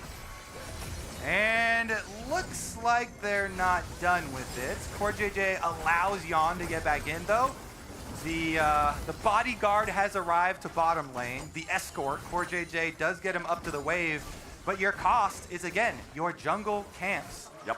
The terror of every solo queue matchup of Nidalee versus Sejuani is realizing itself here on your screen, as Inspired was able to take away the Raptors as well this time. And you saw Inspired just jumped in there. Yeah, he jumped in, he took one turret shot, but the reason he did it was to grab the quick Dark Harvest proc off of the Corki, just guarantee that he gets a little bit of extra power there on his Keystone. I like the choice. You're Nidalee, you can spam heals and make sure that the turret shot doesn't matter anyway. Plus, it's not like you're really scared of a 1v1 with that enemy jungler if you run into him. I don't really think that Nidalee players have to care too much about Sejuani, and Inspired's gonna go ahead, start up this first Drake of the game, 6.5 minutes in. Not quite on spawn, but still a pretty early timer overall. The Void Grubs are active on the other side of the map, if that's what TL wants to go for, but it looks like there will be no contest here for the first Drake. If you ever wondered who would win between a fight between a cougar and a pig, wonder no longer. Oh, wow. You know, I've been pondering that for years now. Yep, there you go. League of Legends finally delivering those hard-hitting answers to the questions you've been wondering your whole life, Flowers. Thank you, League of Legends. We don't need to do one of those like virtual fights that they try to do. Oh yeah, like one of those like Ultimate Warrior, but it's like dinosaur versus gorilla or whatever. Nah, we don't need to do that for the cougar versus. I'm pretty sure I know who wins in dinosaur versus gorilla, man. I guess it depends on what dinosaur you pick. Yeah, I mean, if you pick one of the little tiny scrittery lizard things, that's gonna lose. But like a T-Rex versus a gorilla. I don't know if that one's particular. I feel like that might be a Nidalee versus Sejuani matchup. Like, yeah, see, we're making analogies now. We're on the same page here. I like it. Guess what? Nidalee's on the bottom side of the map. I really thought he was going to go for red quadrant invade, but I guess because bottom lane is pushing, he's doubling back to go protect his red quadrant, as there has been so much TL focus on the top side of the map. Sejuani's level 6, though, and Sejuani's just trying to play with the team. Honestly, this is not that bad for Umti. Especially if he gets the... Nice! Arctic Assault into the flash to guarantee the interrupt on the rocket jump, but Quad buffers through the Glacial Prison stun. As long as you've got that timing on Tristana, this champion is so hard to lock down. I don't think Umti really could have played it any better, but Quad responds in kind. It costs his flash, it costs his ulti, but he gets away. Yep, honestly, well played by both sides there. Quad staying cool, getting his buffer off. Meanwhile, that... Sejuani showing in mid lane did allow Inspired to finish off clearing through the top side, although it is over vision, as Impact and the rest of TL have done a good job keeping up their wards up there.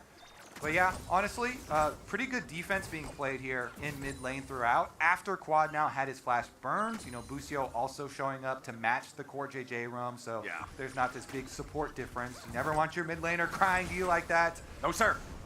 Don't worry, I'm here too. We protect. Well, You know, I'm looking at the scoreboard right now, and the differences are pretty much all up there in that top lane. Impact has 67 farm, and Whippo has 31. APA forced to flash here in the mid lane as Busio came around trying to make a move on him. The Leona Zenith Blade not going to connect because of the summoner spell being spent. But yeah, the top lane is over a 1,000 gold lead in Team Liquid's favor.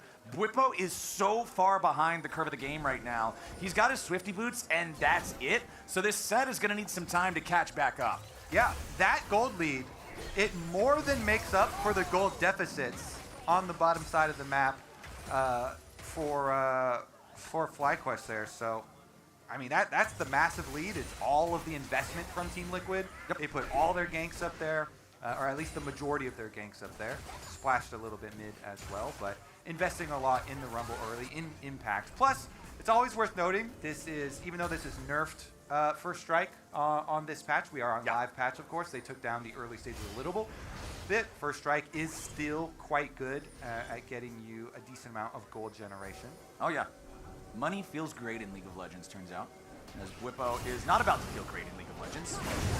That is a lot of damage coming down pretty fast. Oh, he tried to flash to go for the angle there on the phase breaker. Impact steps away. Whippo gets his haymaker, but it ain't gonna matter. I see what Whippo wanted, but Team Liquid saw the same, and they didn't let him have it.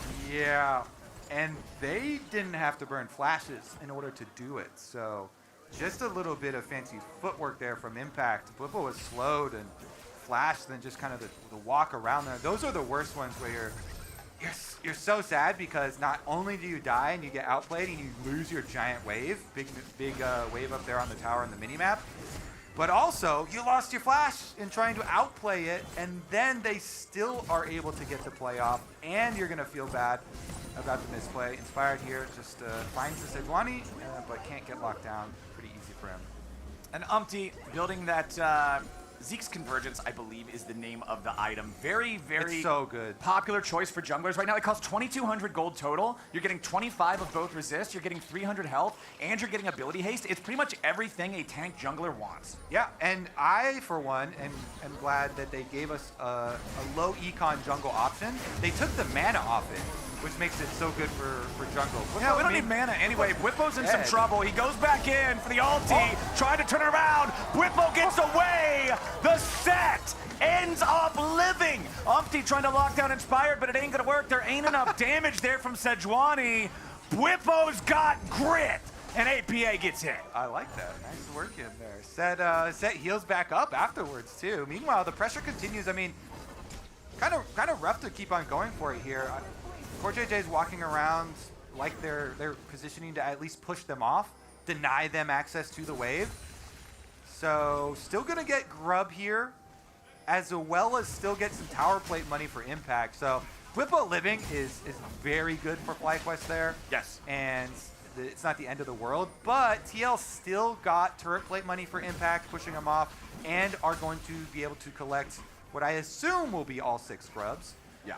As Busio's on vision and Nidalee already left the area. So they will have that split pushing option. They will have that turret killing power of the double Void Might spawn. Well, we've got first items coming online across the board. Not just that low econ first item for the Sejuani like we were talking about, but Impact has his Liandry's. APA just bought his Trinity Force. Kraken Slayer is up for quad, and I already commented earlier during Game 1 about how this just feels like such a great ball of stats for these ranged auto attackers to buy first. There's your Static Shiv on Zeri, role player item, plus also good. And opportunity for Varus. This has been a favorite for lethality Varus builds, just having that extra burst of lethality, plus the move speed if you get a kill, especially for a champion that doesn't normally have any extra disengages. It can help you reposition for the rest of the fight. Yep, 100%. Meanwhile, FlyQuest keep up their dragon stacking ways, Flowers. They're going to be able to get number 2 for themselves, while topside, they don't like to think about topside.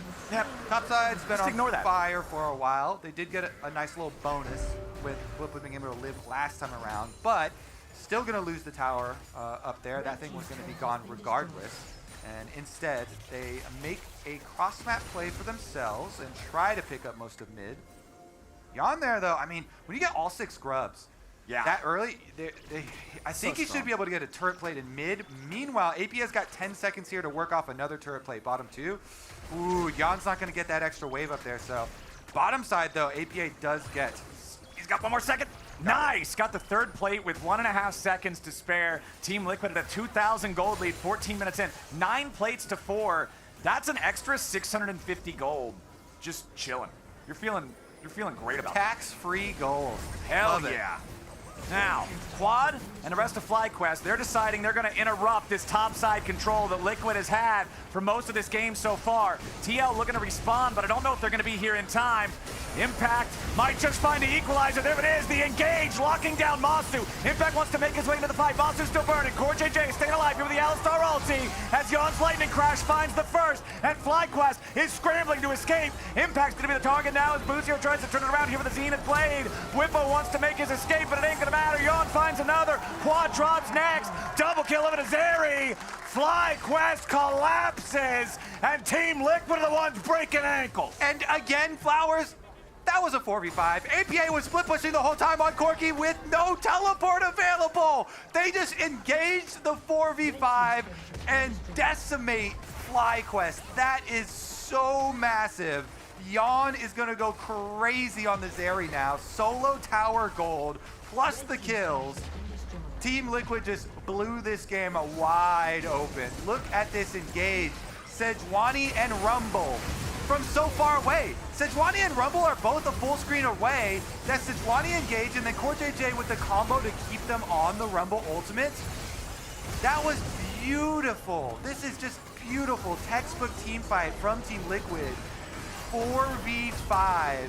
Absolutely outplayed FlyQuest the entire time, allowing Yon to just clean up on all this beautiful work setup from the other Team Liquid he's yapping. members. He's yapping. He wasn't even in the fight, but he's yapping. I like how we got the over-the-shoulder pop there. Yeah. First person yap. What are you doing? It's funny because APA literally just was PvE that whole time. Yeah. His team did all the work. Now, so he's like, you know what? I got you guys. I'll back you up with the trash talk and the split push. No hands needed for taking the tower.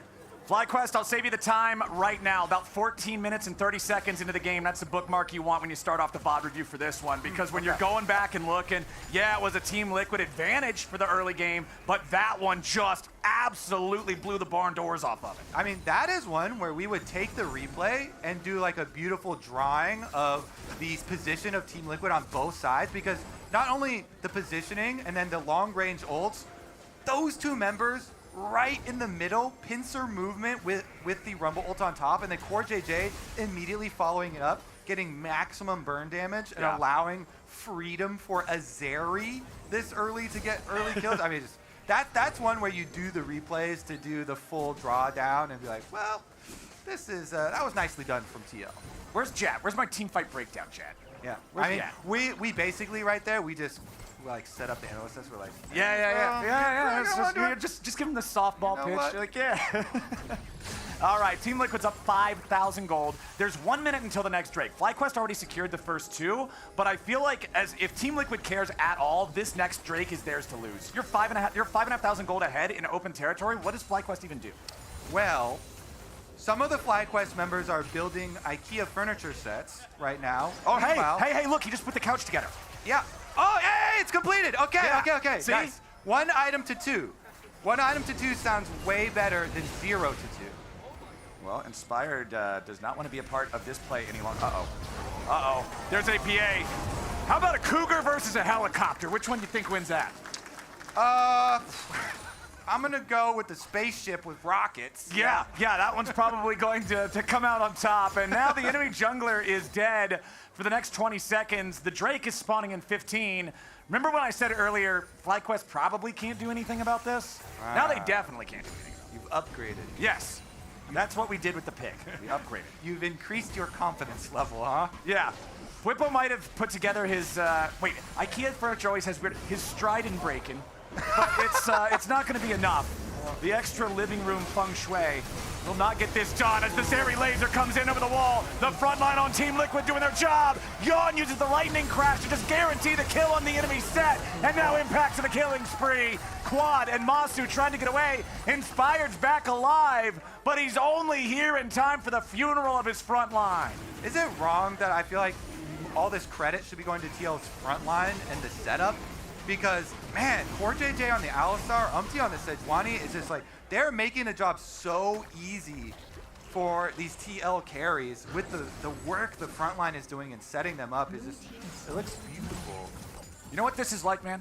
You ever watch those Gordon Ramsay shows where he critiques pasta and he's always mad it's overcooked or undercooked? The carries are the pasta. That's what everybody focuses on. But man, it's all about the meatballs. Quad, he's out. APA's making mincemeat out of him. He was ready with the emote too. That was yeah. No, he knew. Insta question mark. That's how you max out the APM, because you're emote spamming alongside. Impact now, he should just be able to walk this off. I don't really see any danger on the Rumble. Goes down the equalizer. Ready to turn it back around if he needs to. Umpty locking up Busio here. Needs one more hit to be able to get the stun, and there it is. Busio, he's not long for this world. The Flame Spitter should just have him. First rocket misses. Doesn't even matter. Impact goes on a rampage. 7,500 gold for Team Liquid. FlyQuest just completely falling apart. If the harpoon misses, then just hit him with the giant flamethrower. Yeah, that's the way to go for it. You got a lot of options when you're 4,000 gold ahead. Roast them down. TL taking over the Nidalee jungle. This is therapeutic for a lot of solo queue junglers. Oh, yeah. That have been on the receiving end of the Nidalee invades. But FlyQuest got a counterplay of their own. Can they make the trap? Let's see. APA has no teleport, so APA is not going to be able to join.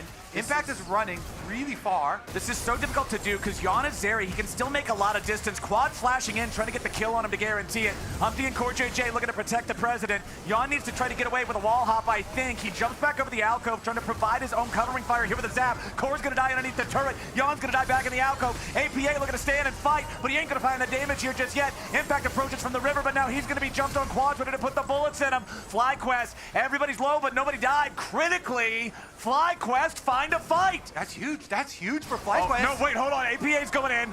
Masu flashes out. APA still Gatling gunning him. Bwimpo dies before he's able to haymake. It's a double kill of an APA. The equalizer, burning inspired. Impact might just be taken down. That'll be a 1-for-1 with him and Quad.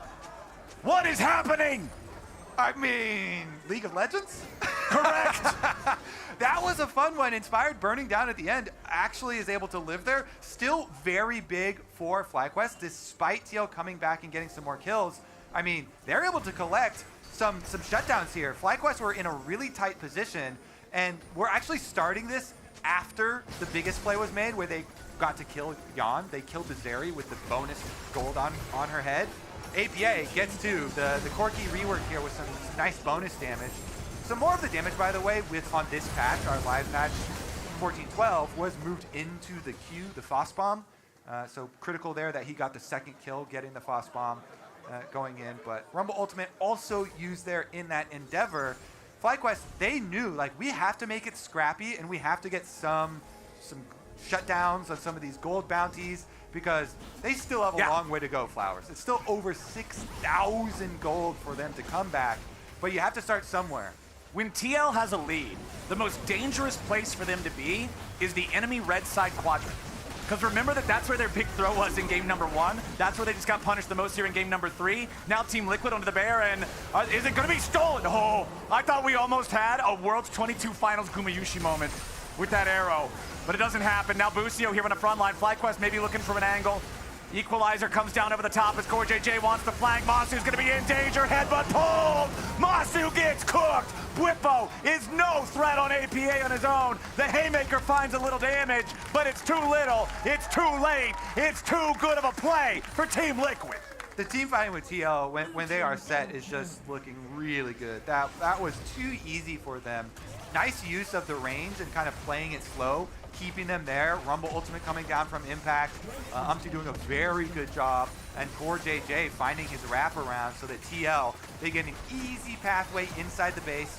There was a small speed bump when it was a strong FlyQuest, push to get that 3-person group of TL caught out away from the rest of the team, but TL immediately got corrected right back onto the winning pathway here with Baron, with the 10,000 gold lead. Game number 3, they're going to lock up 2 inhibitors at least, trying to work this one down with their Void Mites. Now let's see if they can manage to secure this. As soon as the inhibitor drops, looks like they're going to just fall back. They might be baiting, though. I feel like If FlyQuest walks a little bit too far forward, they're walking into a 10,000 gold lead TL that will be more than happy to take the fight. There are no turrets for FlyQuest to fight under nearby. The only turrets left, the tier 3 in the bottom lane, the 2 Nexus Dragon turrets. shutdown, maybe. Yeah, Dragon coming up here in 2 seconds. Could be the angle, and it looks like Quad just waiting for the spawn, immediately going to start this up and try to burst it down before TL can answer. Huh, so the rest of the team stopped at Raptors. I wonder if they will regret those couple of seconds on Raptors, or if they still get the burn down.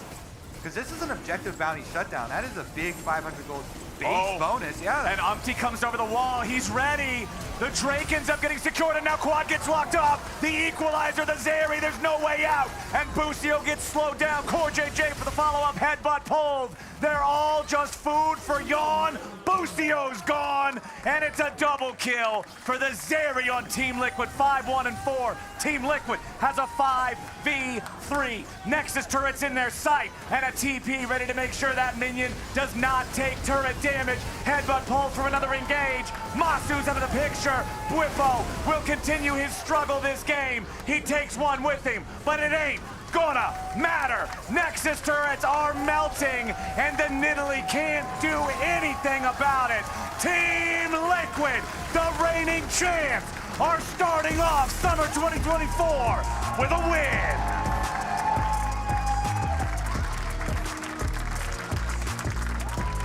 Not gonna lie, our first best of 3 was kind of fun, Flowers. Every game was different.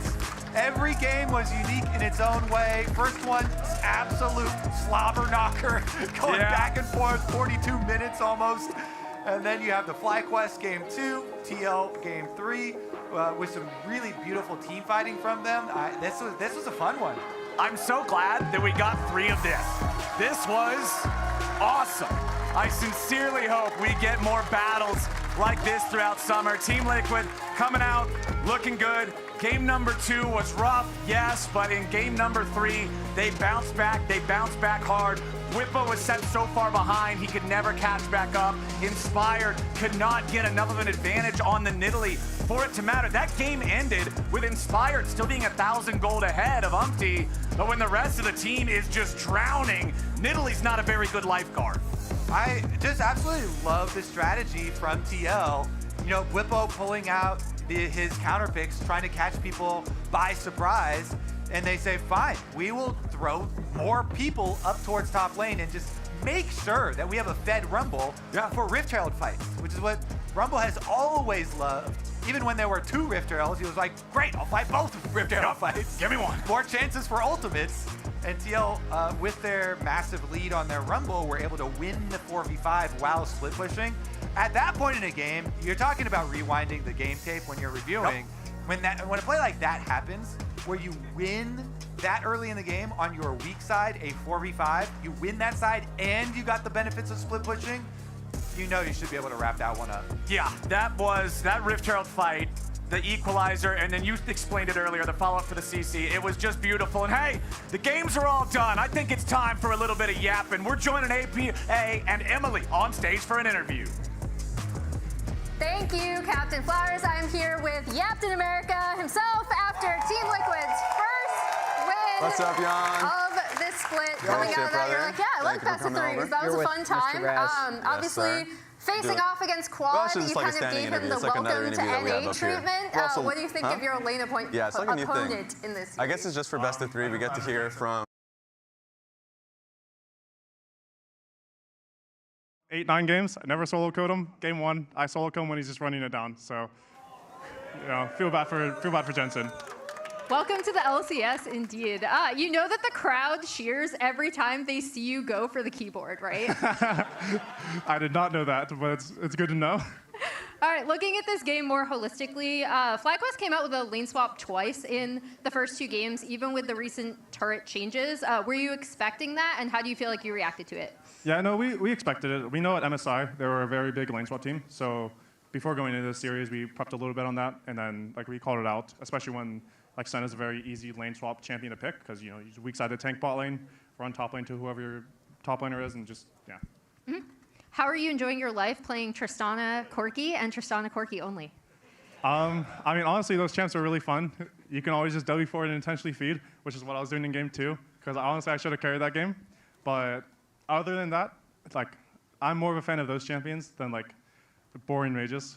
All right, cool. And then I really did want to ask you about MSI, because obviously I think TL had a pretty good showing, maybe not as far as you would have liked to go, right? So what did you learn at MSI that you feel like you could bring back to the LCS?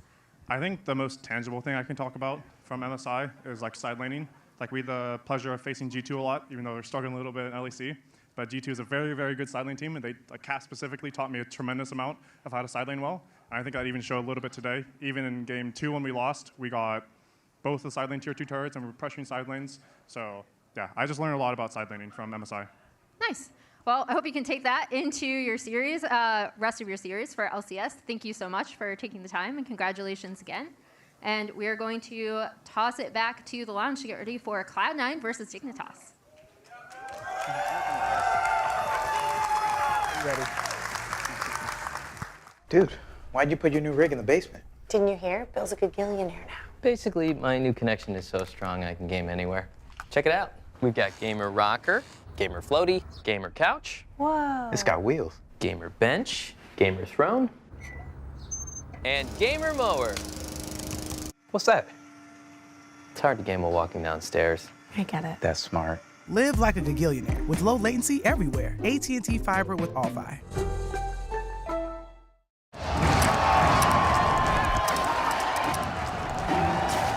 Red Bull gives you wings.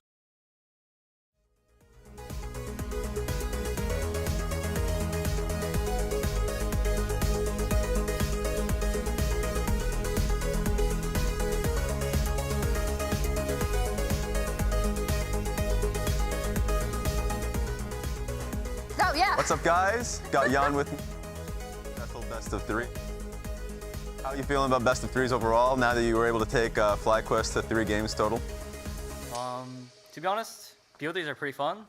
It's not unfortunate that we didn't lose, but if we lost, I would have said BO1s are better. Yeah, that's how it goes? Yeah. So like, overall, like, I'm interested more so in the journey coming into this one. Actually, just let's talk about FlyQuest first, because the first series was to FlyQuest, a team that you took down in the finals. I felt like you had some heated words over them. Like, is there anything about FlyQuest, because I guess they have the respect that you guys are a top 2 team, against them? Anything to say about them as a team? I think they're a very solid team, especially when you're starting a season with a new player coming in, like Quad. Obviously, like, we probably have the advantage over them because we've been working for a lot more than them. So I think they're still good, but just need a time to mesh probably. Sounds good. And just a question towards you. Question about being able to take a break, because you guys just came back from MSI, and not a lot of time between then and the start of the summer. So what has been the process for you in particular coming into this split? To be honest, I've been doing nothing really. Not really a kind of a break from solo queue as much, but I just playing like random games like Arena and ARAM. That's pretty much it. Besides that, just solo queue. Sounds good to me. Solid break, makes a lot of sense to me. I'm going to send it right back to you guys as we look into the next series. It's going to be C9 versus Dignitas. Thank you.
The team I'm most looking forward to playing in best of 3s Probably Dig. They have this whole new roster. They'll be the first match we play. They have a couple players that I used to play with in the past, so that'll be fun.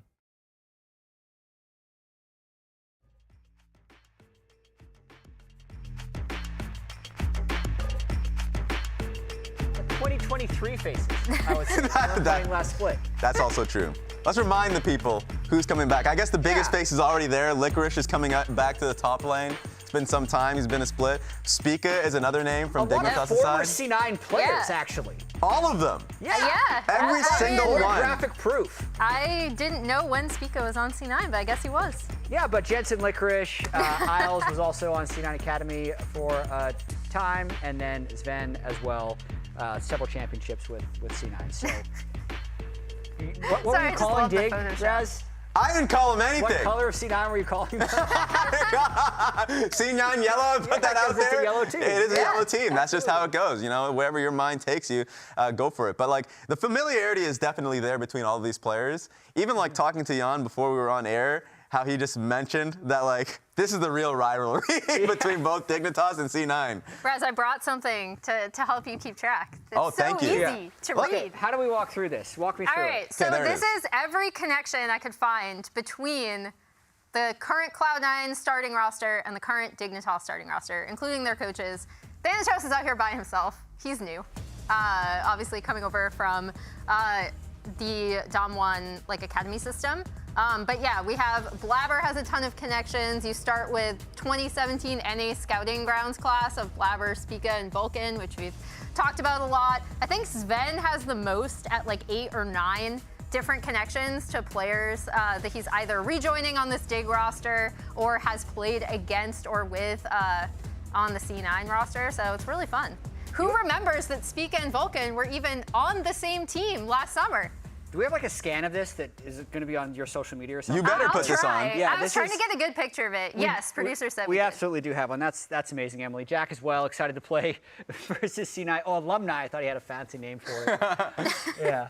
That's insane. I actually forgot some of the ties that you had there were also a bit from like scouting grounds too. So there's just a lot between the players that is extremely familiar. Yeah, and the one person that was new, we're going to get people up to speed with him. So let's check out with Chronicler for the lowdown on the new top lane of Cloud9. Hey everyone, it's Chronicler here. I wanted to take a short amount of your time to talk about one of my favorite prospective top laners, Thanatos, previously of D+ Kia. Incredible player, someone that I have been really excited to watch over the last couple of years. Double MVP of the finals of Spring 2022 and 2023 as well. Also, even as recent as last summer, was All-Pro first for the top lane. It's a player that I would have absolutely loved to see in the LCK. I think that he really has a very cool, aggressive playstyle that hopefully you guys will get to enjoy as well. Thanatos gonna put an end to their hopes and dreams as he will take out the entirety of the team, picks up a triple kill. Please, I ask of you, take good care of him. Right, I really wanted this player in the LCK. We didn't get him, so I'm counting on all of you to give him a warm welcome. And I can't wait to see how we will do over there. I'm sure C9, who had obviously a bit of a rough one, is really going to appreciate having him in the top lane. And by the way, if you guys ever drop by the Chroniclers Challenger League, like just his channel, just rub it in his face that we have Thanatos. That's the one thing he hates, the fact that we ended up getting him. And Berserker. Anyway, let's pull out the predictions for the next series. Cloud9 pulling from the top of LCK Challengers. Once again, I think hoping to get like a top lane Berserker version right here. And Cloud9 across the board. But Raz, you're the most decisive. Yeah. Oh yeah, I do think, so for both teams, I view them to be playing towards bot side pretty aggressively. We didn't get to talk about Dignitas' like play style as a team, and I expect it to be playing towards Sven and Isles. And I think that right now, Cloud9 is the team that has the better bot lane in my eyes immediately right from the get-go. Dignitas needs some running ground because they just had a lot of players that I think are just rusty. That's my perspective, and I think Reaper will do a lot of good work for this team in being able to focus them in on a specific play style. Awesome. Couple minutes from the series, and we caught up with the coaches right before the series. What's up, guys? I've got Coach Mabry here from Dignitas side and Coach Reaper here from Cloud9. I'll start with Reaper because it's been a long time since we've seen you. Yeah. How's it been? What have you been working on? And how has it been like acclimated with Cloud9 right now? Honestly, it's been a good time hanging out with the boys at the boot camp. We did boot camp in Korea, and then we did some good improvement at the time. And then going back to the NA, feels pretty good, like home, you know? Yeah. And then, yeah, we prepare first match for like, you know, we don't know what they're gonna preparing, and then we don't know what's gonna priority or the meta right now. I mean, we kind of know, but in the LCS right now, right? So we're preparing ourselves to just performing our best. Yep, that's it. Sounds good. And speaking of preparation, Mabry, from last split to this split, it's been a vastly different Dignitas. You guys have like an experienced lineup. But with that said, not having much time to play, like for instance, Spica haven't been seeing much play time, same with Licorice. So how's it been kind of like working with this team in the meantime? It's definitely been an experience. Like you said, we've changed about 4/5 of our roster, and we've only started scrimming about 2 weeks ago compared to these guys who've been in Korea. So we definitely have a lot of catching up to do, but I believe like throughout the split, we can improve a lot, and it's already been going really well. That sounds good. I mean, there's a lot of familiarity between both the players. Has there been any exchanging words? Anyone's talking? Good luck. Good luck, good luck. All right. Well, we'll see it. It's going to be Cloud9 versus Dignitas right after this. Thank you.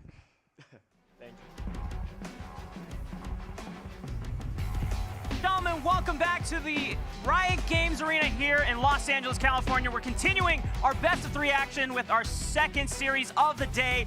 Cloud9 taking on Dignitas. And as you guys already touched on it in the lounge, there's a lot of history between all of these players today. Man, there is so much. I'm kind of sad. Like, I love that we get best of 3. But I'm sad that the next time we'd see these two teams play would actually be in the playoffs, because I want to see the growing rivalry between these teams. And I also really just want to see how rusty this Dignitas team would be, because if you took the peaks of all these players, they'd be absolutely incredible. But it's been years. Hello, Kangas. It's been years since Sven has played AD carry. It's been almost a year since Licorice and Spica have been playing in the LCS, because the time from end of summer to start of summer has got to be around 9.5 months since they've played professional league. So I just want to see how well these guys have stayed conditioned and how quickly they can back into tournament shape. Yeah, and when you look at some of the peaks on this Dignitas roster, they have accolades to boast, similar to what is on the current C9 roster as well. Spica was a former MVP back in, I want to say, what, spring 2021? I think that sounds right. Yeah. Well, one time in 2021. Might have been summer. Spring or summer. Yeah, spring or summer.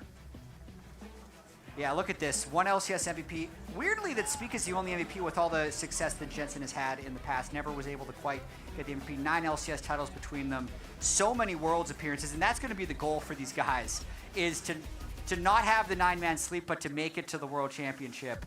Once again, Jensen wants to go to Worlds. Yeah. Just correcting here, it was 21 summer for Spica, but a lot of accolades for this team. Multiple All-Pros for Sven when he was in AD carry, as well as Licorice. Going into this match, we've already seen a lot of priority for things like the Skarner, the Rumble, a lot of top lane bans, but also we're seeing Corki Tristana almost every single game today. We are. The Corki Tristana trades are very real. It's happening around the world. I want to talk about Cloud9 just a little bit too, because you see an old face as the coach there, Reaper, returning to Cloud9, won multiple titles with that team. Possibly also going to be helping Thanatos along into his first LCS game. So a mix of young and old. And Cloud9 really had an incredibly disappointing split based on expectations. Like, you take us back to week 1 of Spring Split, we were talking about like, yeah, it's like a 50-50 that C9 wins the whole thing, right? Yep. And now that's not the conversation whatsoever, even though on their paper they made an upgrade from last split. So I really want to see how well they can hit the ground running here. Yeah, and I think it's not a diss to the overall roster as a whole, but something was a problem with their early mid-game transition. Whenever they never found those snowballs after 14 minutes, it's like, well, what does the team do? And they never found that synced up point between Vulcan, Blabber, and Jojopyun as a 3-man core that really needs to be synced up when they're on the map together. Absolutely. They were a win lane or lose everything. Lose the game! And it's strange with the acquisition of Thanatos that I don't see that necessarily changing from a personnel perspective, but that doesn't mean that they haven't been able to work on teamwork, communication, and unified vision of the way they want to end the game. Yeah. Obviously, I think that not only comes from the roster itself, but also Reaper. Hopefully that coaching staff change will instill a more regimented and disciplined way of playing the game at that point. But we've gone through the ban phase. Senna, Kalista, Ashe all taken off the table. Rumble, Tristana, and Skarner from the other side. Corki the first pick for Cloud9. Yeah, and it's because Dignitas has set up a bit of a pinch here with the mid lane trade. So because you can't trade Corki Trist, it puts a really high priority on picking the Corki first. When you have Jensen, you always have the option of just playing Orianna, so maybe that's what Dignitas will end up matching with later on in this draft. Other priority picks on the table are going to be things like if you want to look down for a jungle option early, if you want to skirmish. Vi is still a popular option despite the changes we've had to AP items, making Faded Ashes a great subcomponent that allows junglers like Karthus, which we saw earlier today, clear the jungle fast. But Blabber is a big fan of that Nidalee, and we know that Spica is also a fan and just wanted to take that away. Absolutely. If you're trying to figure out if Blabber is going to be preferential to the power farming jungler meta or what we just saw Umpty doing, which is a lot of Maokai and Sejuani, I could have likely guessed that he was going to be on the power farm side, and it's confirmed here with the Nidalee Leona.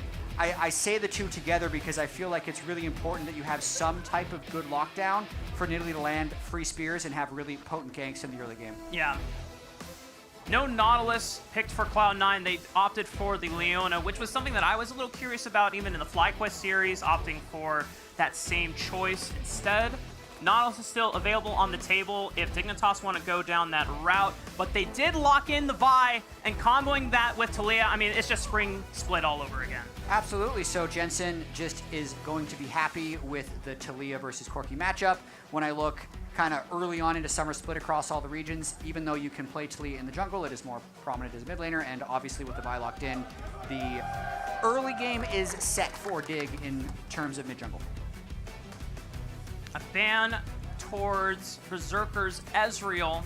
We know that one of the other champions that he has picked up quite a many pentakills, I think 3 to his name so far, is that Zeri, which Jan just had a fantastic game on. True. Normally you would want something like an Enchanter to really buff up its stats during that mid-game phase, but could be an option. There's still other 80 carries that are available.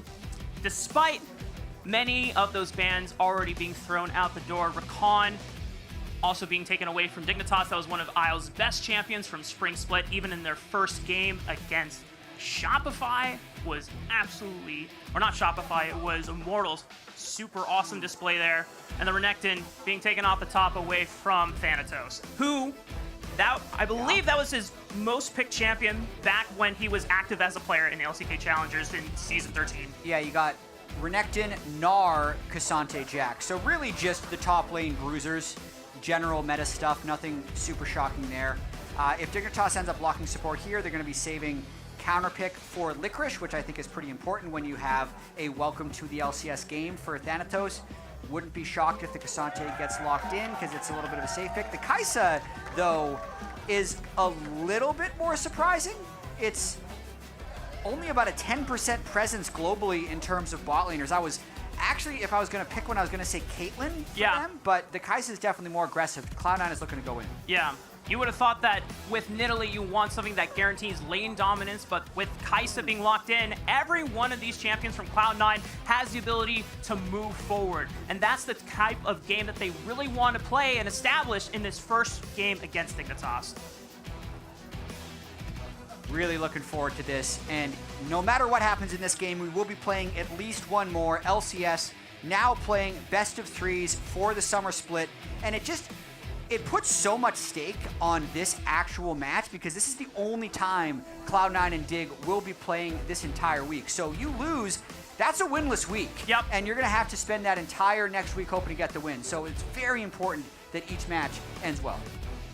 There's so many rivalries that are already brewing in the LCS across the whole, and I think one of the newest rivalries we're going to have is between Sven and Berserker, our former duo back when Sven was essentially sent to the academy team to make room for the debut of Berserker in 2022, and then Sven looked at his options and said, well, I still want to play an LCS, I guess I'll have to be the support. They won 2 titles with that duo, and now he is going to be playing against him as an AD carry once again.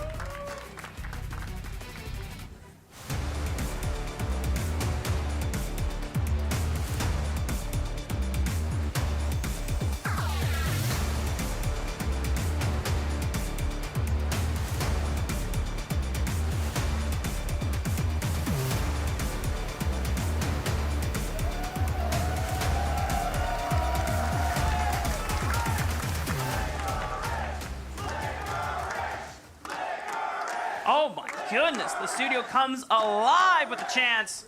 And we are heading into the beginning of our second series of the day. Nothing too spicy to open up the map so far. Everyone's just taking the 5-man spread. You mentioned a little bit about the Sven versus Berserker, but I'm also interested in Sven versus Vulcan. Sure. The support he played with and won a title with in 2021 spring when Sven was playing AD carry. And Sven is someone we actually got to spend a little bit of extra time with last year because he joined us in the lounge for a lot of the LCS playoffs and LCS finals. And he's just a guy who I feel like with basically a decade of winning. He started his career in Origin, made it all the way to the World Semifinal, won many titles in North America, won titles in Europe with G2. So he's just someone who really understands how to win.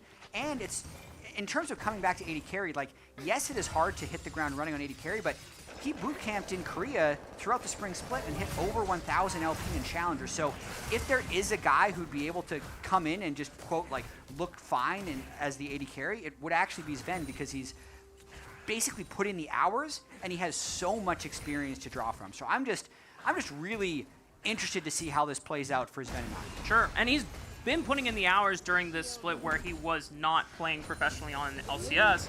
I know that he's been playing a lot of solo queue. I think he was playing solo queue over in Korea as Jensen taking a lot of damage on the trade from Jojo Pyun. Sven, I think, is either rank 9 or rank 7 on the NA solo queue ladder right now. So he is ready for the start of Summer Split. Yeah, he always puts in the time. This mid lane matchup between Jojo and Jensen is something we've seen many times. When Jojo first came in the league, Jensen would actually speak very highly of Jojo for how strong he is in lane.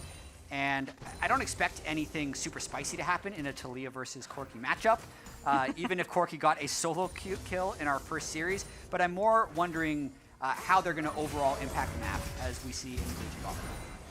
Vulcan just getting feisty with Isles, just establishing lane dominance as they're crashing a big wave.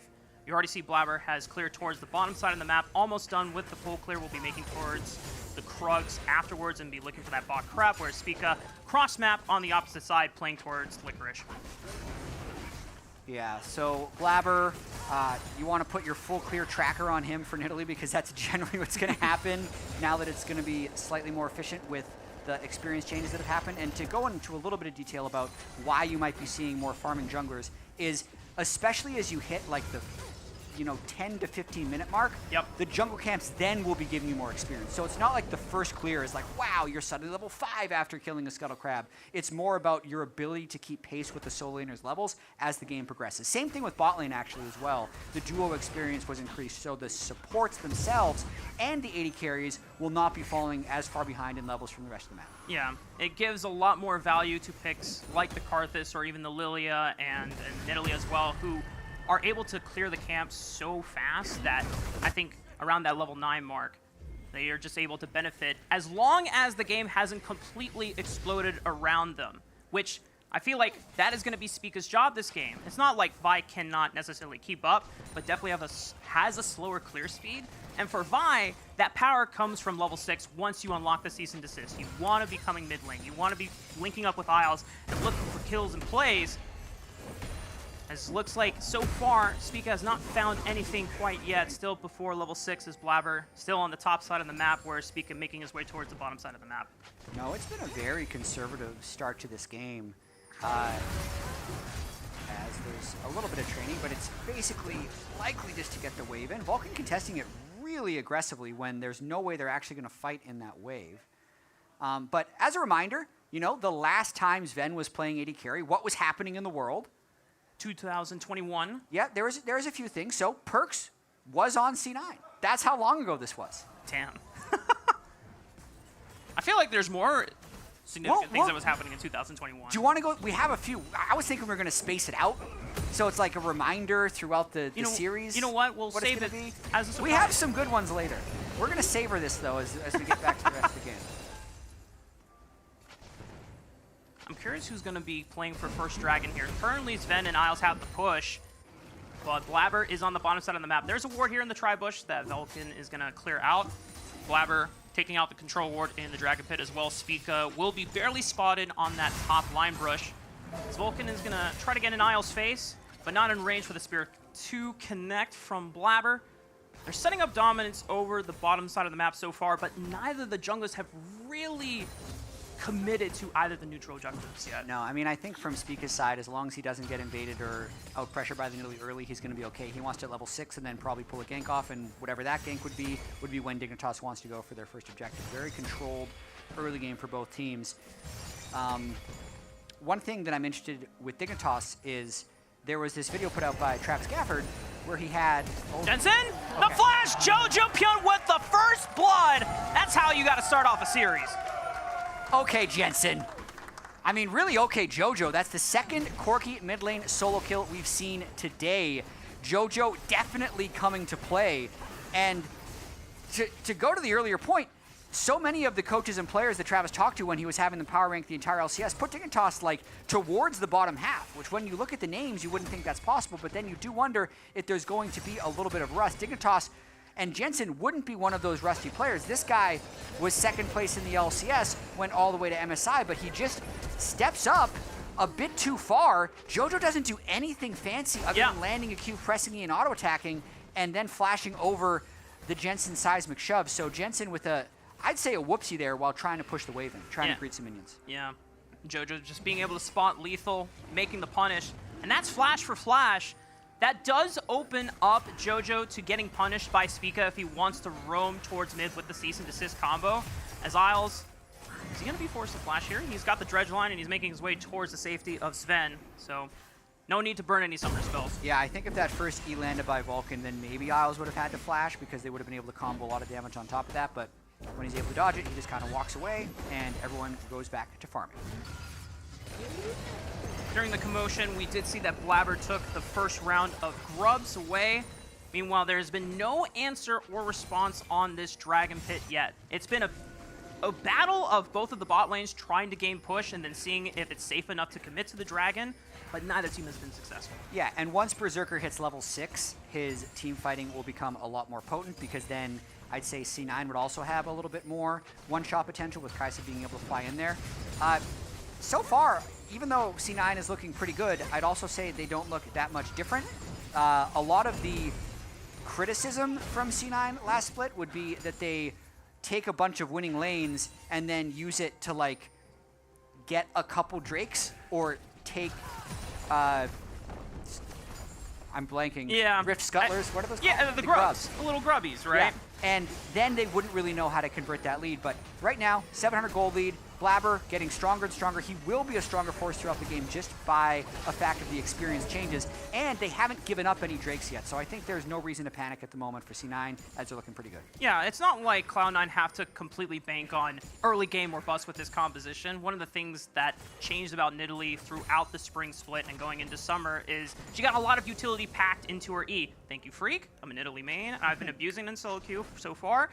Blabber now does not have to rely on completely steamrolling the early game. If all goes well and you just stack AP with this champion, you can still provide a nasty attack speed ratio buff to either of your two marksmen for Jojo and Berserker, and you get insane healing as the game goes on. They also have first setup on the Drake at the moment, but you can see Sven reset running back into base. But basically just the overall vision coverage that they have here makes them very confident that no one's going to be approaching, not to mention that Dig also showed on that wave over here. So pretty simple Dragon for them to take at the moment. No objectives to be taken on their side of the map, and they're even going for Jensen. Solar Flare lands on Jensen. The Weaver's Wall gives him a little bit of distance, but Vulcan doesn't have flash anymore, and they cannot close the gap to launch on top of Jensen. Maybe Spica was thinking about trying to look for a counter engage, but he doesn't pull the trigger. I mean, if they kill Jensen there, that's just a bonus play because they just taken Drake, and normally there'd be a counterplay on the top side of the map, which is what Spica was in theory moving up towards anyway. But Thanatos not in a diveable position, kept his health and condition fairly strong, even if he is down a dozen CS into Licorice. That doesn't necessarily matter since C9 was making a play elsewhere, but here comes Spica. Okay, Thanatos with a Pathmaker, dodges a little bit of the damage, but the cease and desist and even the all-out is not enough to keep Thanatos alive. Spica equalizes the game. And welcome to the LCS. He did have his jungler on the way, but that big wave was going to push in towards him, so he didn't necessarily need to be up that far, but he definitely wanted to be up that far because you don't want to just concede the lane entirely. Good gank by Spica. I will say they did kind of know he was up there, and that is one that Thanatos is going to want back. And I think it's very imperative for Dignitas that every time Spica has ultimate up, you are getting something valuable off the map, whether it's a summoner spell burned or you are getting a kill, because otherwise you do run into the fear of Nidalee starting to outpace you as the game continues to scale up later and later on. We are at 11 minutes, so there's 3 more minutes before all the turret plates fall up. The second rotation of grubs has spawned, and Cloud9 are the first ones there.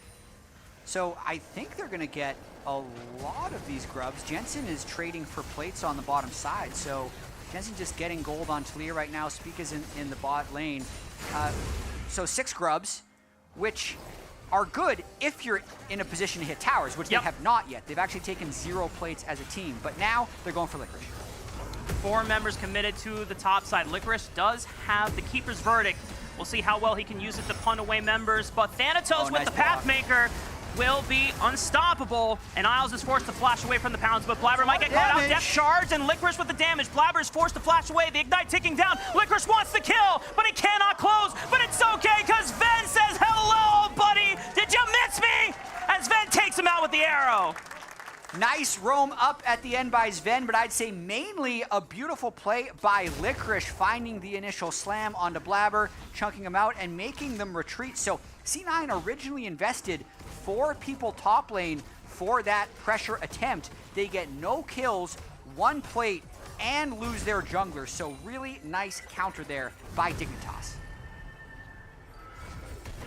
Gold lead not massively ahead for Dignitas, but if we bring up Spring Split games where Cloud9 were behind gold at 15 minutes, Jet, remind me, how many games did Cloud9 win? Not a lot. So at a certain point, it was 0. I think they might have won one in the playoffs at some point. Maybe. But yeah, we're ticking towards that 50-minute mark, and they are not ticking towards a gold lead, losing even more plates in the bot lane. A consequence of all the lane swapping as well was also, it was 0. It also means that the first turret bonus gold is increased to 300. It looks like Dignitas is going to be able to get that. It was 150 previously. Yeah. So they might be even further ahead by 50 minutes if they're able to crack that bottom tier 1. All right, so then here is the big question that we will be asking for Cloud9 throughout the summer season, not just for this series. How well can Cloud9 play their game even when they're behind in gold going into the mid game? Because that was a big pain point that plagued their entire season, not just regular season, but also in the playoffs as well. And I know that Thanatos coming in over Fudge is not necessarily going to solve that right away, but maybe with Reaper on board, that is a change that can happen over time. That would be the hope. To me, Thanatos is not a solution to that specific problem. I think he's supposed to be an amazing laning prodigy that you want to be able to get on your team and have him grow over time. But so far, it does seem like a pretty slow start for Cloud9. A lot of the same strengths we've seen from them in Spring Split, and some of the same weaknesses. But that's based off of, you know, only 14 minutes of play, so it's too hard to make a definitive move yet, as I think the Rift Herald as well as the next Dragon will be the next points of conflict. 30 seconds on that second Dragon you called out. Rift Herald already alive. Doesn't seem like either team is set up quite yet, but Cloud9 having the first touch on mid-wave, trying to see if they can fade into the top river and push that encroaching vision line further into the Dignitas' jungle, but I was able to contest it with Spica. He's going to be hovering in the mid lane. Yeah, and currently Spica has his first legendary. Blabber does not. Blabber also doesn't have a flash, so it's kind of hard for Blabber to want to get involved right now, as he's likely going to be the weaker of the 2 junglers if he does show his face somewhere. They get the first turret, increasing that gold lead, so they're going to have the 15-minute gold lead, and let's see if Licorice can get out of this one. There's a lot of people coming. Teleport. This is Cloud9 committing towards the bottom side of the map, but Dignitas, instead of going for the Rift Herald, they want to fade on over to Licorice. I don't even think Licorice needs the rest of Dignitas. They're going to have priority on that mid wave first. They have an opportunity to now go for this Rift Herald after taking down the tier 1. Wow, teleport jungler and their bottom lane started roaming down. Licorice just basically has to walk away. Jensen's going to be getting so much of that top lane turret. They get half the mid lane turret. I will say it does give C9 Drake number 2, which is definitely a win condition, but it's going to set them further behind in gold. So definitely a trade rather than a win. Yeah, they're even trading for the Rift Herald too. Yeah. I mean, I think Dignitas wins big on this. They're gaining way more gold with 2 turrets being felled by them. This puts them ahead now, a solid 2,000 gold. The Rift Herald will surely, if they set it up correctly, will get another tier 2 turret in the meantime on their next siege play. I have to ask, obviously Dignitas has a roster with many players that have built up accolades over the course of their career. This should be fine. They're 2 tanks. Yeah. Sundered Sky Poppy though, so he is going to have a lot of damage over time, and it's definitely a dueling item rather than team fighting item. But you know, now that laning phase is over, looking at the bot laners, Sven slightly up in CS over Berserker with the kill. And just remember, like the last time Sven was playing AD carry, what did the world look like? This is the second of 3. You're a coach! Apparently I was coaching Team Liquid. This is how I remember so well that he won 2021 Spring, because I very much remember that I lost 2021 Spring. Yeah, he kind of beat your booty a little So bit. I'm never going to forget that one. But it's good to see him back as the AD carry. We have one more for later. Solar Flare, Sven merely sidesteps it, still has Flash and Cleanse if he needs it, but no fear, because Isles is there, and Licorice will follow up now on Vulcan, who was the one that overextended for the play, and Sven picks up his second kill of the game. 2-0 on Sven, sniping down Vulcan, his former support. Vulcan didn't even really have a chance to flash or saw the necessity to flash. Now 2 turrets to 0, both side lanes are down. C9 isn't really able to get mid control. They're not necessarily pushing the side lanes. Dig is looking pretty good in this game 1. Jat, my power predictions are not looking too hot right now. I think I put Dignitas at the lowest because I was on the unconvinced side of putting a new roster together and seeing how well that would click. But I did want to mention that if Dignitas were able to take down Cloud9 or at least be ultra competitive, I was willing to move them up in the power rankings predictions. So far, they're looking pretty damn good. They absolutely are. A lot of other teams weren't putting them up there as well. And this is a thing that happens with Jensen teams. I will just get out in front of it and say he's not an incredible scrim player, but he's a very solid player on stage. And that's with him being solo killed. But after getting solo killed, he played the side lanes so far quite well as we're 18 minutes into the game. Also, the last one is Sven picked up the second kill, 2-0 in mid lane. What else was happening the last time that Sven was playing AD carry? This one was a bit of a reach, but it's very true, actually, for Sven. Is it related to esports? You might be seeing a fight, so hold on that. Oh, anyway, yeah, Kate Winslet. What is this? Yeah, if you haven't seen it, she seamlessly slipped into the voice of Big in Pennsylvania. With well, the voice, that's going to have to wait. A fight has started out. The Weaver's Wall separates Spica over the wall as he went a little too deep. The flash is not going to save him on that one. All out for Thanatos, grabs Jensen as he flashes over the wall, but still dies to the damage and the long range of Cloud9's backline. Sven charges up an arrow, finds nothing. Terrible timing on that, by the way, from me for calling that out, because that could have been the turning point in the game. Jensen and Spica both go down, but Licorice trying to protect this Rift Herald. Maybe he's got a bit too far. Oh, the charge doesn't even go off. Oh, that's a bummer for Dignitas. Cloud9 able to stem the bleeding that was happening after the mid-game. And Cloud9 still have 2 dragons to their name. That next dragon spawning in 1:30. Very close game. I think the ability for Cloud9 to get to Soul Point would be incredibly important. And JoJo, can he escape Licorice here? Oh, doesn't get that stun. That was good positioning by JoJo. No mana left, though. Has Flash. Blabber's here. The spear connects. Licorice is going to have to be careful. Steadfast Presence blocks the pounce. And he's able to walk out. Neither opponent dies. JoJo's in a position to carry this game if Cloud9 is going to win. He's got a strong front line in front of him in Leona and Cassante, and he's got 2 kills on Corki. But let's watch this fight one more time, as it's Isles who sees the window to go in as Jensen flies in over the top, but they just basically spend too long trying to kill Vulcan, don't even get him. Spica, who was thinking of flanking, ends up actually getting caught on the backside, and C9 just did a very good job of reacting to that engage by Dig. You can see just a little bit of frustration from Spica, knowing that the burden of playing Vi is once you commit with the ultimate. We got more action, though. Vulcan getting tagged up by Licorice as he's trying to now kite this one away. JoJo Pion has arrived to the party with the teleport. The rest of Cloud9 able to maintain posture in this river as they are getting ready for the spawn of the 3rd dragon. The rapid fire cannon completed for JoJo. Oh, doesn't get hit by the ultimate, so now another engage spell down for Dig. It's really hard for them to actually get good position on this Drake. They don't have good control words in here, so Jensen is fully seen. They don't have mid push, so C9 actually get to dictate this if Vulcan can find a good engage. Vulcan's actually hoping that they come into him so he can Hex Flash over the wall. I'd say they're out of position Wait, now. but Jojo Pionin is the target. He still has Flash, flashing away from Spica and Licorice. Meanwhile, on the right side, Blabber was picked off by Jensen. Licorice now the target. Berserker went in with the killer instinct, but doesn't find the kill. The rest of Dignitas can be happy that they took one kill without dropping a single member. Oh man, that was really strange for me from Cloud9 because Vulcan was waiting behind the Dragon Pit for a Hex Flash as Jojo was deep within the mid lane. So there was not a cohesive way that fight would ever work. That is, to me, players that are on completely different pages, but Dignitas make the decisive play, get the Drake they need, and stabilize to stop the Soul Point. Cloud9 missing out on that Soul Point is going to hurt the way they want to close out the game sooner than later. As for Dignitas, Sven still has not been dropped this entire game. I don't even think he's burned his Flash or his Cleanse at all. He's been playing a remarkable game so far, and I know that this would mean so much to him as a player who, once again, like we talked about at the top of the series, he had to give up his main spot to make room for Berserker to debut on that Cloud9 squad. If he was able to take him down, even in a game, let alone the entire series, that would give them so much morale and confidence for the rest of the summer split as they're going to engage on the Isles, dropping super low. Maybe they can get a trade, but Blabber gets completely eviscerated by Sven in the backline.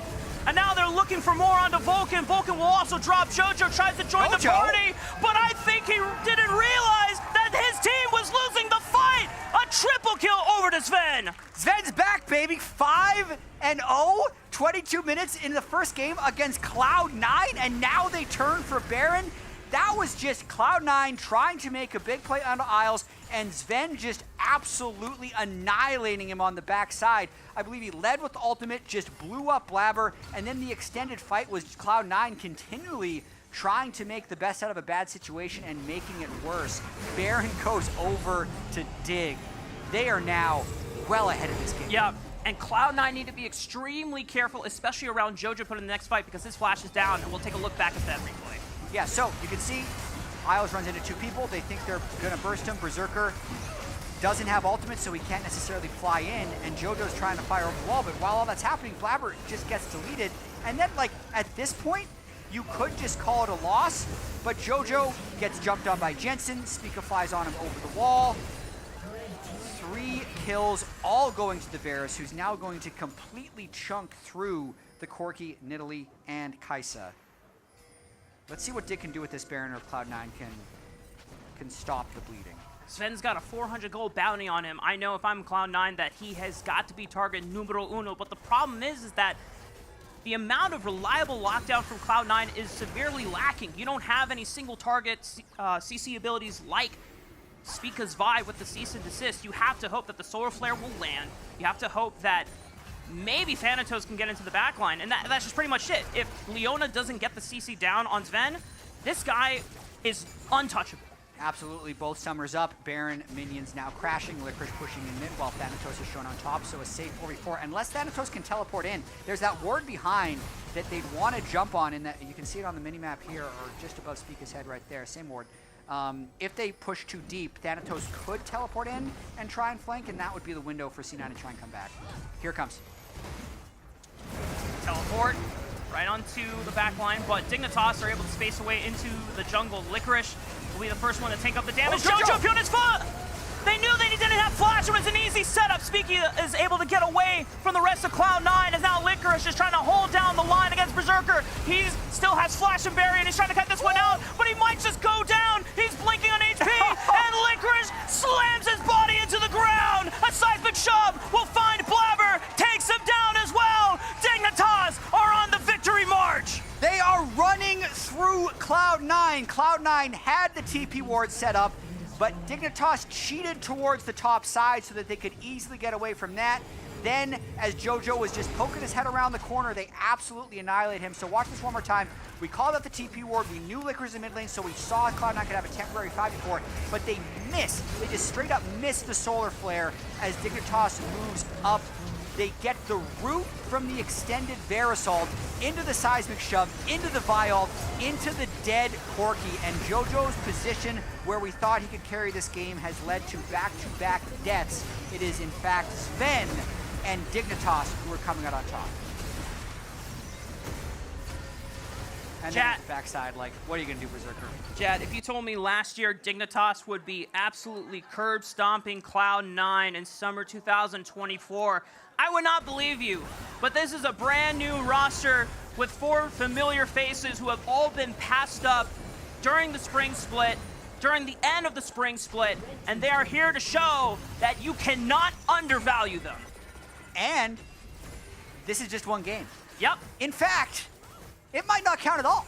That's how the narrative could shift throughout the rest of this. It's the interesting thing about best of 3s here in the LCS. This would usually be like, wow, Dignitas takes down Cloud9, but they're going to have to be able to be consistent and not only close this game, but then close one more. I will say, though, in terms of the questions of how's Licorice going to look winning first team All-Pro top lane in 2023 summer, not getting a team and coming back, what's he going to be able to do? He was completely fine. He was up 10 CS against Thanatos in the laning phase, and he's been exceptional in team fights, especially absorbing pressure and dodging ganks throughout a lot of the mid-game. Spica, same question. Yes, honestly, incredibly controversial situation between him and XU. I think XU deserves a chance, but Spica also not responsible for that. Spica just wants to show up and play as well as he possibly can, showing up early here, and then Sven, I think, is the biggest one with all the winning he's done throughout all his career. How well he contributed to so many of C9's, wins throughout their NA run. And now, in his first game back on AD carry since 2021 spring, 5-0-3 on that Varus. Did have to use his flash, but still has his cleanse. Like, he's played so well and so clean in this first game. Yeah, the AD carry king is back, ladies and gentlemen. For those who are fondly remembering the time that Sven was on that Cloud9 squad and run since 2020 until the end of 2021. And it just goes to show that Sven has had quite the up and down career, having to go down to Academy once his main spot was taken, giving up ego and going over to the support role because he just wanted to play on a team that was going to win championships. And he even developed into a fine, high-level support for the LCS caliber and said, you know what? I want to play AD carry again. Didn't get offers or one offer that stuck for him in the spring. Took his time to grind solo queue, and he is back in form. What an incredible way to open up your summer split. Absolutely. Still just 2 dragons to 2 in this game. Baron going to be respawning. Much different situation than the time the last Baron spawned. Now a 7,000 gold lead. Let's look to see how Dignitas control this. This is, even though they're veteran players, sometimes combining a lot of veterans can have some big issues because they don't have a cohesive vision of how to play the game. Yeah. They're actually a little bit off timer on their resets right now, so they can't hold this space. Sven just came out of mid lane, but I want to see how they play around this Baron to find what could be a game-ending engage. It's all about how they can gain posture over this river. There's a couple of control wards scattered throughout the river. Dignitas will be using to sweep out Cloud9's own vision. Cloud9, I mean, their methods of engage, it all relies on Vulcan, but Blabber is going to get caught out. The flash means the cease and desist and seismic shove combo will land true. No way for that cat to get out. Jojo Pion has forced the Valkyrie over to the left side. Meanwhile, Vulcan getting taken out by Sven and Isles. Thanatos will fall, and Dignitas are on their way to take down the Nexus. So I loved that play because they were actually able to hold the mid lane and even win mid push 3v5, which allowed the rest of the team time to run around the back and flank. And even though it looked like a bit of a reach in terms of the engage, Licorice was way ahead of the rest of the team. There was no hesitation with everybody else flying in to follow up. Spica and Jensen flying in to kill Blabber, and an easy, clean team fight win and Baron take by a Dignitas team that we haven't seen play together before. Nearly 10,000 gold lead for Dignitas in their first game of the summer split. 13-4 against Cloud9, who still have many questions to answer in this series as we take a look back at the fight. Here's what I'm talking about. There's only 3 Dignitas people in the mid lane when they win that mid lane fight, so the The rest of them can fly down. We got another fight actually in the same spot. Unfortunately, Jad, Dignitas are not done with this fight. However, Berserker finds Licorice in the back, but Thanatos is traded by Dignitas. Now 4-on-4. Berserker is half HP. The rest of Dignitas want this fight. They know that Blabber has no flash. The flash cease and desist from Spica finds the jungler of Cloud9. Jojo falls next, and the rest of Dignitas will now take to the mid lane. Gotta say, Jojo hurts because he killed Spica fast when Spica flew in there. Pretty aggressive build by Spica as well with Sundered Sky, Black Cleaver, and a BF sword at the moment. But the fact that Jojo was able to take one with him, I think will potentially extend this game. If this is a 4 versus 2 push, they might have been able to go for the end. Instead, I think it's going to be the mid lane inhibitor, maybe the bot lane. It is 3v2, and when C9 respawns, they'll have a faster approach to this fight. Yeah, 10 seconds on Thanatos, 20 seconds on Jojo. So definitely both of these inhibitors will fall, but Dignitas will take this time to reset after. There is another dragon spawning in the next 26 seconds. Maybe Dignitas can stick around, burn down the dragon before they have to reset. Yeah, I mean, I'm looking at the gold at the moment. Jensen's sitting on 1,500, but it's just going to be his control ward spot. We're going to watch this one more time. Licorice wants to kill Berserker for greeting for this turret, but the rest of Cloud9 reacts pretty well in this situation and is able to get in before anyone else on Dignitas can help out Licorice. And remember, Licorice is a full tank. He's got that Sundered Sky. There's a really high damage build by Berserker there, so he shreds him while that's happening. And yeah, this dragon was never going to be a big contest with the 10,000 gold lead as Dig pick up their 3rd Chemtech of the game.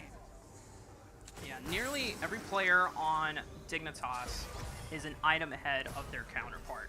This is quite dire for Cloud9, and we already knew that the track record did not speak favorably for them when it came to being able to win games when they were behind the curve at 15 minutes. And the way that the mid game played out, Dignitas just being quicker on the trigger to make those fast plays, punishing Cloud9 for not being in the right position at the right times.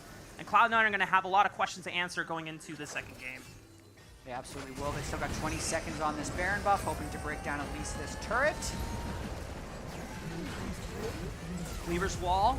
Going to cut off the members of Cloud9. This is for the game. Thanatos does not get hit, but Vulcan does. The death charge hits multiple members. The Chain of Corruption spreading the root. Jojo flashes the arrow, but is still too low to participate in the fight. The rest of Dignitas cleaning out 2 from Cloud9's squad. The rest of Cloud9 now on the doors of death. Can they defend this base? But we already know that against a team with 13,000 gold ahead, it's not likely to happen. Dignitas, so many questions around this team, but the way they came into game 1 of this summer split, it's looking like a big dig summer, baby. 8-0-7 for Sven. They want to get this Berserker kill too. They want to go for it. Here we go. Getting more kills for the KDA stats. Pad them up. Dignitas take the first game win of the series. A wry smile from Jensen after that one. He did die twice early, but finished 9-2-6. A dominant game 1 showing by Dignitas. 33 minutes, 21 kills to 8. Is Licorice going to be rusty? No. Is Jensen still good? Yeah, actually he is. Spica, Sven is the one that stands out the most to me. He's back. Sven is so freaking back, man. I'm here for it. The amount of times that we would get a chance to talk to him behind the scenes and how he was lamenting on, man, I could be up there playing 80 carries just as good as these guys, but not being given that chance during 2022 and 23. He now, in that first game, huge statement. This is the way you announce to the rest of the league, do not disrespect me ever again. Absolutely not. And this Cloud9 team need to be able to bounce back. 1-7 for Blabbers in Italy. Debut game for Thanatos. 0-4-3 on the Cassante with no real impact plays throughout. We'll see if they can come back. Yeah, we're going to see how well this series plays out. But for those at home and in the Riot Games studio, this split, you can head over to the Riot Games merch store to support your LCS, your favorite LCS team with the new LCS Tippers. You can even change the patches to show your support for all 8 LCS teams. Hey guys, check this out. If you show it on me, see how there's nothing here? Yeah. Bam! Wait, hang on. Bam! Big dig, baby. Dignitas Tippers. Dignitas Tippers. I mean, he's got to support the winning team right now. As we head to break, Zen has struck first against Berserker and Cloud9, but we actually had a preview of this AD carry matchup when these guys were teammates last year. Take a look.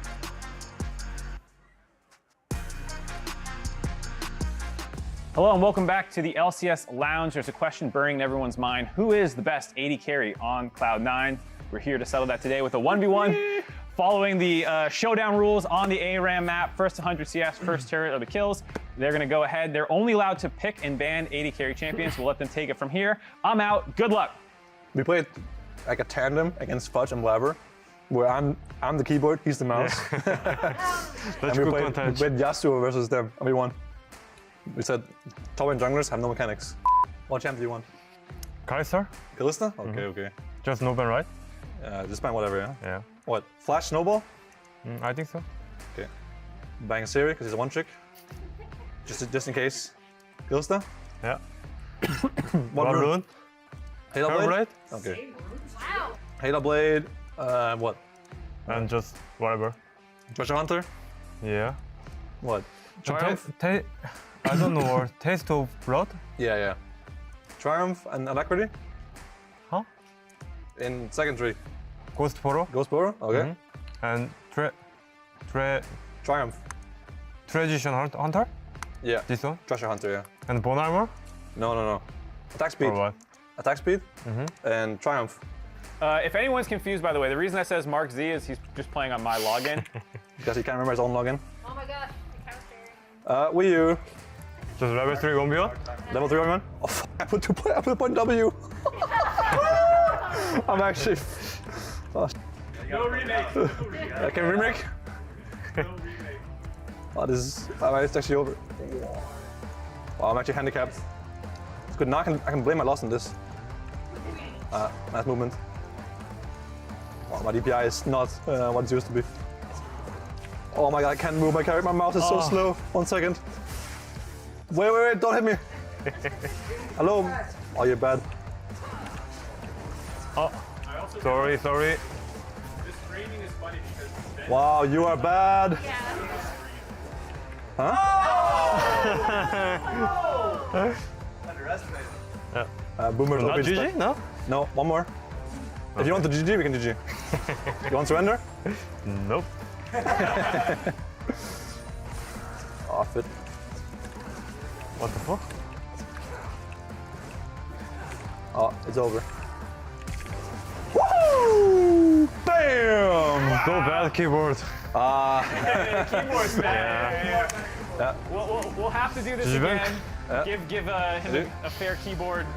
Anyways, thank you guys so much. We'll see if Sven ends up playing AD carry. Yeah. Back to whatever else is supposed to come after this. Wait, no, one more. We got one more, no? That was pathetic. We need one more. Again. Nice. Nice. Dig season! Kind of low, though.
Welcome back, ladies and gentlemen. We're getting ready for game 2 of the series between Dignitas and Cloud9. And if you missed it, Dignitas had a big dig statement, baby. They swung and they thrashed Cloud9 hard. And now Cloud9 are on the back foot going into the second game. Yeah, and we saw a stat. This is the first time that Dignitas has won a game against Cloud9 since 2017. 2017. You know how many years that is? 7. That's 7 years. The secret was just getting a bunch of guys who used to play on Cloud9, apparently. Yeah. Oh my goodness. If you can't beat them, well, you make. So this is an interesting question that it brings up, especially if Dig is able to win the next game of the series. We have a poll. We want chat to tell us, yes or no, is Dig a super team? Now, again, or sorry, we're going to run the poll in game. Apologies. But the question itself is interesting because if you looked at the peaks of all these players, Licorice is the last time he played, first team All-Pro. Yep. Jensen consistently going to Worlds. Last time Ben was 80 carry. He was incredible. Spica, former MVP. My opinion is no, but I want to see what people have to say once we run the poll in game. We are heading into the draft phase right now for game 2. So far, I believe it's just the same bans for Cloud9. No changes in terms of bans. Still 3 marksmen. Dignitas, I imagine they'll go with the same ban as well in the Rumble. There it is. Salty run back coming in for Cloud9, maybe. I mean, I would okay, there's a change. There's a change. Yeah, so they're not taking the Corki pinch. They say Jensen. It's weird though because like the Corki got a solo kill onto the Talia and then was a driving force in a lot of the game. I would say it was the Nidalee that didn't work out, but I do wonder if this is a jungle Talia and they're still going to go with something different for JoJo. It's a flexible pick, and it pushes Jensen's champions down a bit, but Jensen can also just play Corki. They can do Corki Varus and have both for days. We'll see. Yeah.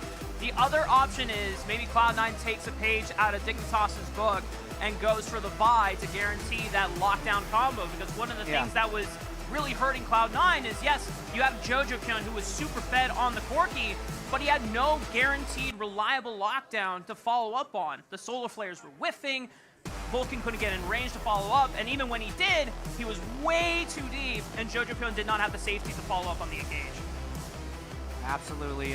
If this Sejuani hover is to end up being locked in, that's a full pivot, I'd say, for Cloud9.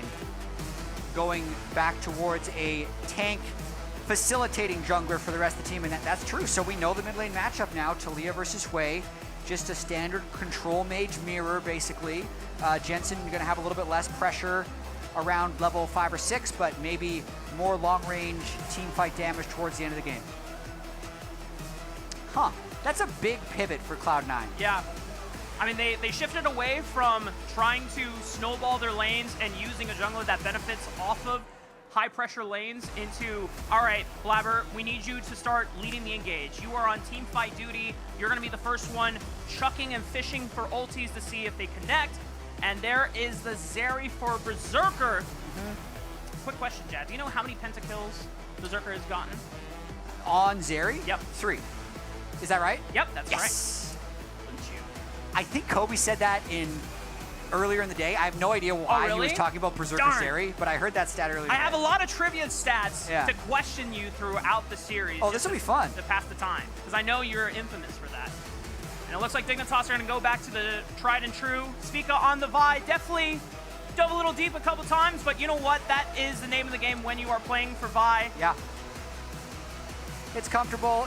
It's a little bit more dangerous when you're flying in through a Sejuani who's going to be pretty tanky, and also if you can't one-shot that Zeri. But like, the Vi is the pick into Zeri. Like, Dignitas has had responses for what C9 has thrown at them so far. Now, Dignitas are doing the right thing and trying to aim at any Enchanter supports that would pair really nicely with the Zeri. Lulu already taken off the table, whereas Cloud9 know that Dignitas have not locked in their support. I don't think Isles is going to get fancy with the Hui and, you know, do a barrel and lock in the Hui support. I think he's going to be on engage duty to follow up with Spica, so that Nautilus being taken off seems pretty right to me. I would agree. I do think melee supports are back, though, for sure. Alistair is always going to be a good option, especially for Vulcan. It's one of his best picks historically, I think. The duo experience changes that came in a couple patches ago that allow the AD carry and support to keep up more with the overall level of the game, as well as the fact that you can build Warmogs first. And I think just that flexibility that it gives you in the mid game, having a tank initiator who can take a bunch of damage while you're posturing for position or clearing wards and then come back to the fight at full health is just, it's so much value packed into one position that doesn't even need farm. And I personally think we're going to see almost all melee supports as this meta progresses. And I think Cloud9 might be setting up some type of bruiser pick, maybe a Camille for Thanatos. They're banning the Jax away, knowing that it is a strong counter pick into some of the top lane matchups. I'm not too familiar with the landscape as a jungle main myself, but for Dignitas, I don't know if they'll suss it out. They're gonna see about just locking in their support, having to blind pick it, and boom! Hey, I feel smart. Let's go, baby. And a Poppy support, probably. It's Poppy or Camille support, because either one of those could go top lane, in theory, depending on what Licorice tries to counterpick. I'd say Licorice is kind of stuck here, though, because Viraconn, it's not that much beef, and when you have a Hui, you need a tank in the top lane. So I think he kind of just has to pick Cassante no matter what, which is why I think C9 was pretty comfortable just taking the Camille right away blind. I think that's going to be nice for Thanatos. Obviously on the Cassante, it was his third most picked throughout Season 13 when he was playing in LCK Challengers, but didn't seem like he had a lot of agency to dictate the game outside of the laning phase. And this is Cloud9 saying, hey, you know what? Our jungler is going to play Sejuani. He can play towards your top side of the map. The melee stacking that permafrost to set up even easier ganks. If Thanatos can get ahead, maybe we get a chance to see why this guy was being invested to in the first place. I mean, yeah, this would be the breakout game. Game one wasn't it, but the match can still be his. Sejuani, Camille, that's the combo if you want to play through topside, especially adding the Talia on top of it, because even if the Cassante tries to play aggressive, even Talia can fly up. So it's very much set up to be a top lane focused game if that's the way Cloud9 wants to play it. Coaches take to the stage. Cloud9 and Dignitas going into their second game of the series. Dignitas leading. We'll see how this second game plays out. Let's hit the rift.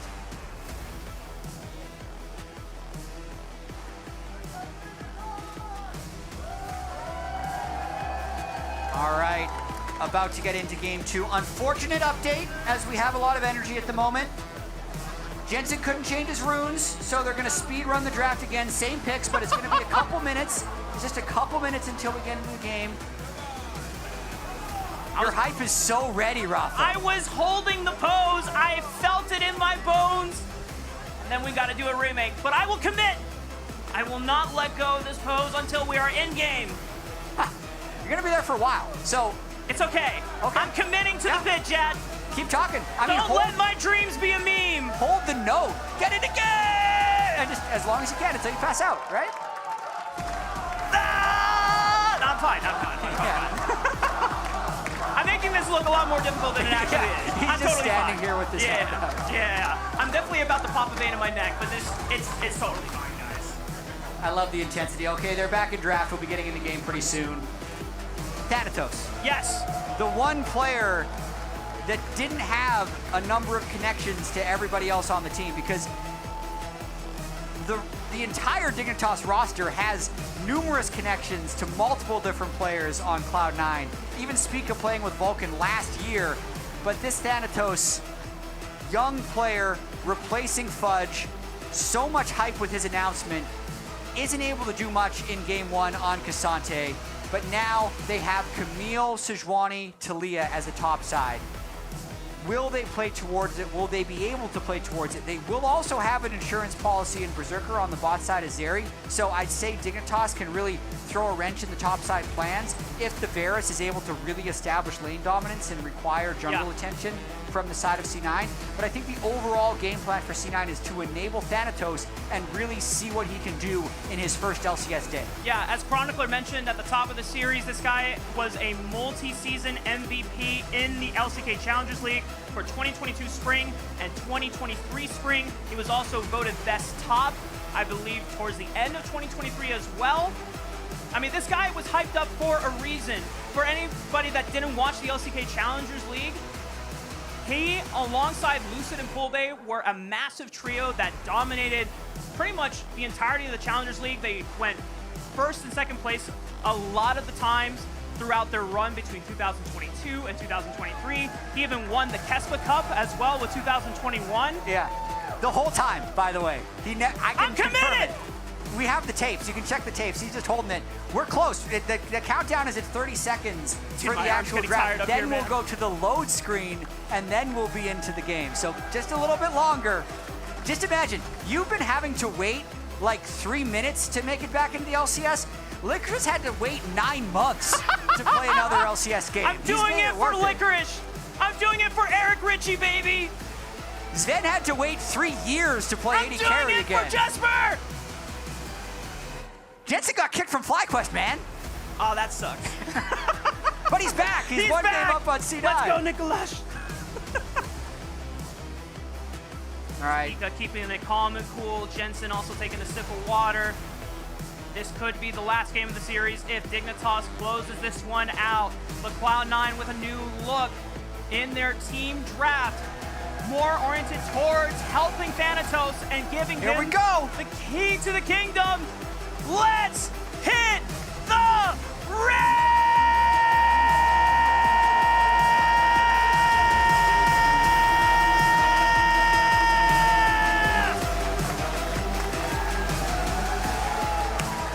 Well done. Well done. I'm gonna pass out now. A part of me wants a pause right now. No, please. Just That for would've been the all for sick nothing. comedy of it all.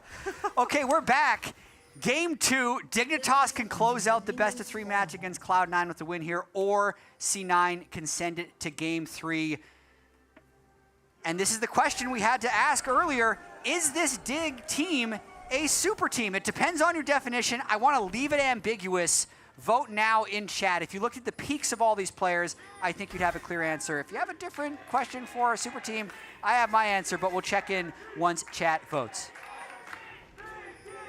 All right, now that my right arm doesn't feel like it's about to fall off, we're getting some feeling back in there, all limbs. You full sent it. I absolutely appreciate it. Day 1, opening day of LCS Summer, new format, new teams. It's worth it. You got to do it big for the return of the summer split. Best of 3s too. I'm so excited for everything that's to come, and it's only the first day of the first week. We still have plenty more action along the way over the next couple of months. And so far, nothing spicy once again in the level 1.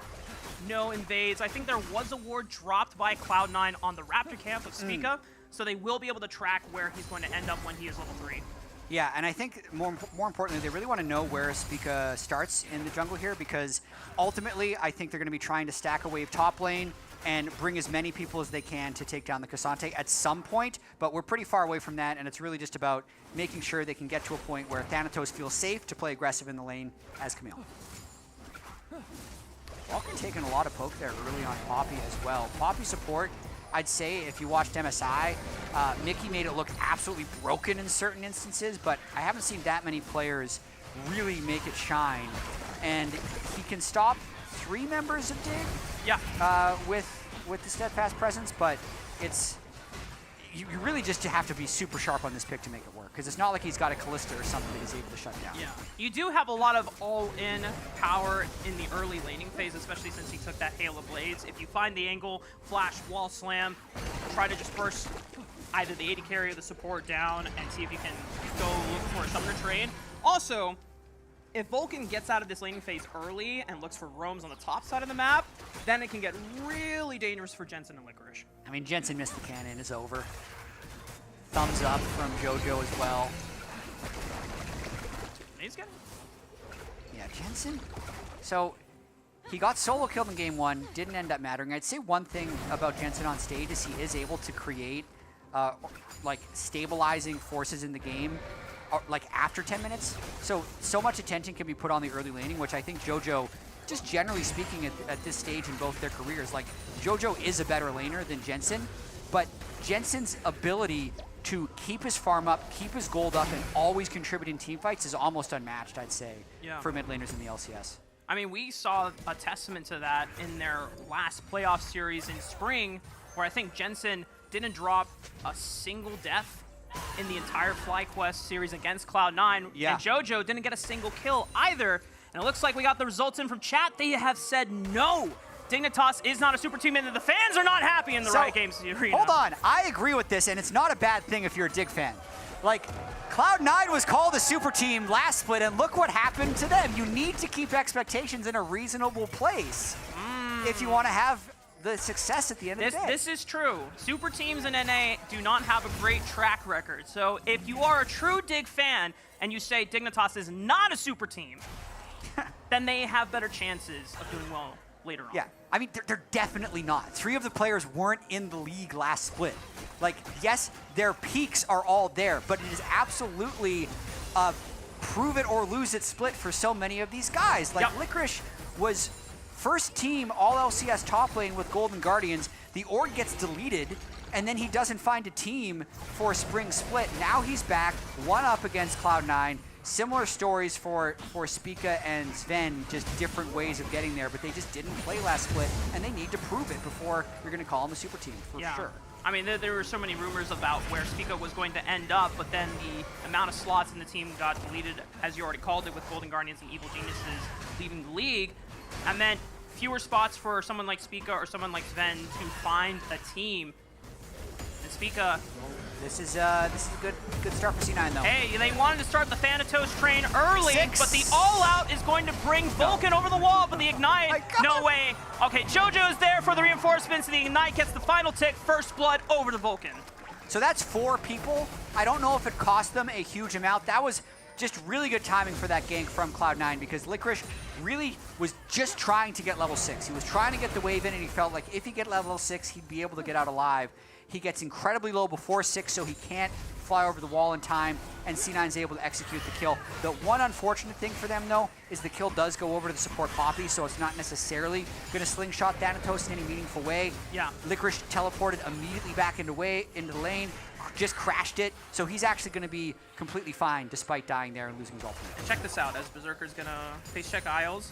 So Spica and the rest of Dignitas just took all of Blabber's bottom side jungle, so there's nothing to play for Cloud9. They'll get this dragon. However, Licorice, no flash, no ultimate. Thanatos just dinged 6, so Blabber can return and set up an easy kill for Thanatos, but it looks like he doesn't want to commit.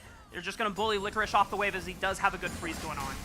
I mean, he had 75% health in Ninja Tabi. I don't know if just straight up ulting him in lane is going to be able to kill him unless you're actually bringing JoJo on that timer. So Licorice, good game sense, avoiding that gank, actually makes a roam here, and JoJo flashing the fear from Jensen, crucial, as that could have been lights out for him. Yeah, it looks like Blabber's going to be able to get the Void Grubs nonetheless. Licorice is going to say hi along the way, but he's got no backup. I mean, Blabber should be able to get this once the W comes off cooldown, and the Smite, if he needs it, secures all 3 grubs.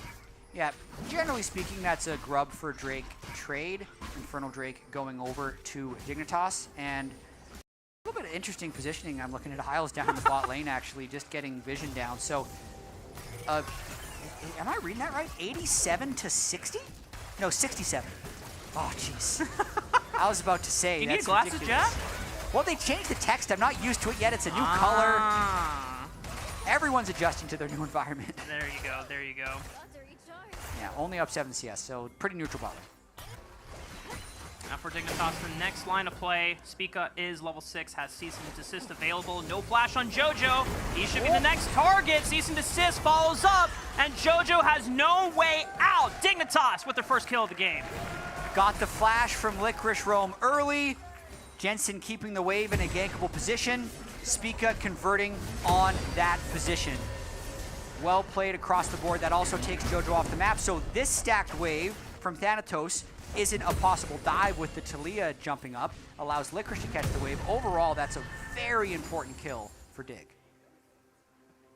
As we talked about before, when you are playing Vi and every time you have that ultimate up and available, you need to be hunting for summoner spells, you need to be hunting for kills. That guarantees that you are still relevant as the game continues to progress. Blabber has not found a chance to use this ultimate, I believe, because he wasn't 6 when they made the first gank on Licorice early on. The nice thing with Sejuani ult versus Vi ulti it is non-committal. You fish, if you get something cool, you can follow up on the engage. If you don't, it's fine. You don't need to follow up as well. So Cloud9 are going to be thinking about where they can attack next. Licorice has all out, but still no flash, but it seems a little difficult to try and take him down as Berserker's just going to pop the ulti and go in on Sven. But Isles is here to make sure that he can safely catch this wave. Yeah, Sven just having to back up a bit. Berserker's ultimate's going to make him less lethal in a potential fight. Vulcan just hanging out. That's a lot of damage, actually. Halo Blades plus the Zeri W. That's a nice amount of damage on the Isles. Both of these laners are chunked to below 50% HP. Not Sven anymore. He's now above it. I'm curious if Blabber's going to slink on over to the bottom side and look for a play and try to burn one of Sven's summoner spells, as he didn't have to burn any of them during that first game for a majority of that game. But Spica's here to protect it. Yeah, good defense by Dignitas so far, as long as Blabber can't find an angle. There's a lot of summoner spells up for Dig. I think Blabber's still looking for this. JoJo's moving over as well. They might try and 4-man or at least push them off the wave. If you can do it from Fog and hit Isles before he has a chance to react, maybe it's the good play. Battle dancing over, JoJo Cone follows up, and the cleanse immediately used, but Sven cannot flash in time as he already used it to try and gain distance, but he still goes down. Both of the summoner spells gone. Vulcan tried to use the Keeper's Verdict to hit Jensen, but he teleports in safely. The Spiraling Despair is going to do a lot of damage onto the members of Cloud9, and Dignitas will answer back. They interrupt Blabber's Arctic Assault, but they still fall to the power of Berserker Zeri. Jensen, can he carry this through for Dignitas? Finds the Searing Bolt onto the last member. Berserker, the only one to survive, but it's a triple for Jensen. Jensen teleporting in to save the day. I feel like he landed absolutely everything. And that's the reason that was able to be a neutral play, because the setup here was so drawn out by Cloud9. They get Dignitas pushed back by using the Zeri ultimate. They bring Mitsuya over. They land everything on his Ven. They kill him, and you think, all right, that's a lost wave and maybe multiple turret plates. And this teleport from Jensen, Vulcan mistimes his ultimate, so that allows Jensen to close in on him a little bit. As they ult on a JoJo, Jensen is just dumping damage. Okay, he did miss one spell down in the bottom left there, so it wasn't absolutely everything. It was just everything but one. Lands the last Severing Bolt? Severing Bolt, yeah. I misspoke. I said Searing. I don't know any of the names. Yeah. So Vulcan there really regretting that missed Poppy ultimate, which would have prevented that triple kill in its entirety, and I think keeps Dignitas in this game. Yeah. Side note, when Hwei first came out, that was a fun exercise to learn all 10 ability names plus the passive. That like, Flowers can attest that is just like, oh man, all right, well, 3 abilities on Q, 3 abilities on W, 3 abilities on E, and then ultimate plus passive. Good job that we have to live as Cloud9 going to be making a trade once again. This time, it's the second dragon going their way, whereas Dignitas gets the second rotation of Grubs. And already, the community is talking, and they're saying, we cannot be sleeping on Jensen anymore, guys. You just can't. I mean, he had a really good split on FlyQuest. He just wasn't good on Annie. Like, that's also fresh start for him on Dignitas here as the caster curse commences. This is not just the caster curse, chat. It is the community curse. They hype him up, and then he is caught overextended, flashing away, and it still doesn't matter. Ah, first turret likely going over to C9 here as well. More gold for JoJo from the turret plates. A couple of actually, to me, promising things about Cloud9, about what they've done in the last 5 minutes, even if Jensen did get the triple kill and it did backfire a little bit. It's their ability to create their own play. And I think that's one of the biggest things that stopped them from ever coming from a 15-minute gold deficit to win a game. And there was no Dragon up, there was no Scuttle Crab, or there was no Rift Herald up, and they created 2 plays around bot lane here. One got them the first kill and then the triple kill for Jensen, and the second there actually ended up killing Jensen. But if they can set up the map into positions where they can actually get things happening without like needing a dragon to be there, it's a really good sign, because they're so good in lane and they're such talented players. Seismic shove off of Vulcan's wall slam. Spica might be in trouble. The Ignite and the Keeper's Verdict interrupting his Vault Breaker. One more threaded volley would do the trick. But Berserker cannot get in range. The W tags him and he pops the ulti. A couple more on attacks. There it is. Spiraling Despair dissuades him from participating in the fight and completely deletes him. Jensen and Isles trying to fight on back. The Vulcan's a little too tanky for them to take down. What happened happened to Berserker? He just got blew up. He got Huayed right there in the eventual chase. Spica lasted so long. That again looked like it was going to be a really good play for Cloud9, but it's just, at the end of the day, more gold over to Jensen. Let's see what happens here. So Vulcan just keeping him around. Jojo dumps a lot of damage. And then if they could kill him here, it ends up being a really clean play. But then the extended play, Berserker flies over. I just want to see, okay, name these Huay abilities of the Berserker. Sparkling Despair into Severing Bolt. I mean, that... Just at the same time. Yeah. Damn. Yeah. Because it's all about the passive as well. When you get two abilities hitting on the same target, it deals bonus damage, and the Severing Bolt, I think, also does execute damage, or at least more when it's below a certain HP threshold. So that will always catch you. I think the other thing that caught Berserker by surprise is after the triple kill, Jensen got super accelerated. Jojopyun in that fight was on components, whereas Jensen still had a full Archangel staff. It's still not a Seraph's quite yet, but just having that extra AP at this point in time definitely just gonna eclipse them in the power curve as Isles is in a world of trouble. The Chain of Corruption goes wide. Nobody on Cloud9 gets punished as they just take the clean kill. Huge play. Look where Thanatos is. He's been pushing the bot lane the entire time. That was a 4v5 where they picked up a kill. Like, the fact that Dig sat 5v4, didn't get anything happen, actually had a negative play happen is a disaster, but Vulcan gives one right back. Trying to get vision. Still a good game state for Cloud9 overall, though. They're pressuring side lanes way more than they did in the previous game. They have a lot of threat on mid-wave because they always have the side lanes pressed in, and the Camille or the Talia, if they ever go into Fog of War, can threaten the mid lane. So it's just making it much harder for Dig to play the map, and I think as a result of that, even though Jensen has 4 kills, the team itself, Dignitas, is down 1,500 gold. Yep. Next Dragon is not spawning for another minute and some change. Rift Herald, I think, was already taken by Blabber earlier. And then Cloud9, can they look to punish Licorice here? Blabber's in the area, but he was spotted, and Licorice is just going to throw out the teleport. He's not seen. Blabber checks the wrong bush. Didn't think that he would be in the alcove. Licorice gets out alive. Yeah, wasn't willing to throw a blind ult with the guess there. Can't fault him for that with Drake coming up in 45 seconds. Ocean Soul for the day. Not going to be a huge Drake for either team, but still a potential win condition if they are able to stack it and get the soul. It's been a pretty even game so far. It hasn't been blown out by Dignitas like it did in game 1 towards the mid game. This time around, even though Cloud9 are just barely ahead of Dignitas in gold, it would help for the stats if they were able to close this game out. But obviously there is a lot of work to do, and clearly this is a far cry from what they drafted in game 1. A lot more objective setup, and engage power now relies on Blabber's shoulders, so that Vulcan isn't the only one that has to be fishing for those picks. Yeah, I will say Dig has more range, so if you try and 5v5 them or 4v4 them in the mid lane, a lot of times Dig will win the poke battle. I think C9 will need to be able to push side lanes and then collapse on them, or wait until Dig gets too aggressive checking space. But you can see there, even without Vi showing, they were able to push C9 out of river because of their range advantage from Huay and Varus. Thanatos has been doing that work on the bottom side of the map, knowing that Licorice has no teleport. Isles popping the quickness. He gets punted out by Vulcan, and now the rest of Dignitas trying to see if they can continue the engage.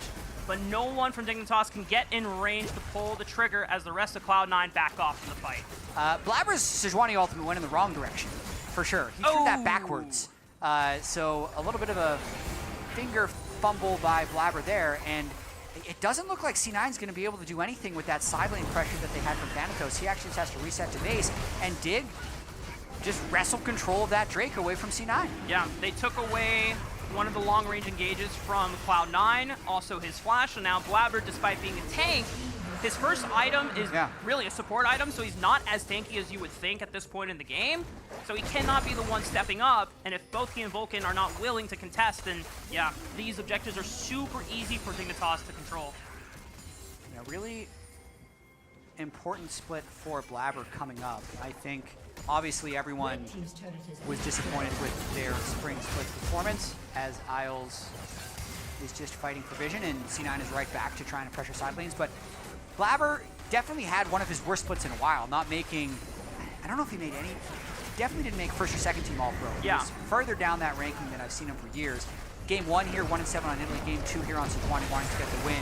And here comes Spica. Cease and desist right on the JoJo. He flashes away in time. Isles is in trouble, dancing away. But Spica doesn't have that mobility or the flexibility to get out alive once he commits. Thanatos is onto the back line. Pops the Hexa ultimatum looking for one more. But he dives too deep and doesn't respect the damage from Jensen. Licorice from the side. Picks off Berserker. And now Cloud9 are on the run. Oh, Thanatos goes too deep. He saw the kill, ends up falling to the turret, and what had started with the Spica kill ends up 2-1 in Dignitas's favor. More Hui damage. I want to watch this one more time because the look seemed pretty good. Varus ult into Vi ult, but JoJo doesn't get bursted out. Seraph Shield comes in huge for him there.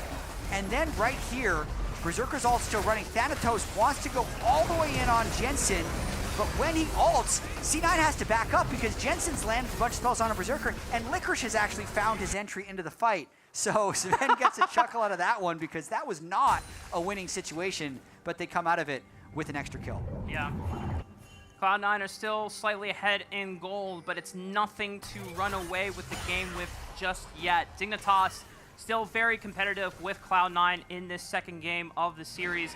As the Baron has just spawned, the rest of Dignitas seem like they are setting up a hover play to make sure that Jensen can crash this wave safely, maybe contest for tier 1, but as Cloud9 start to shift their members from mid to top side, they recognize it is no longer safe to take that fight.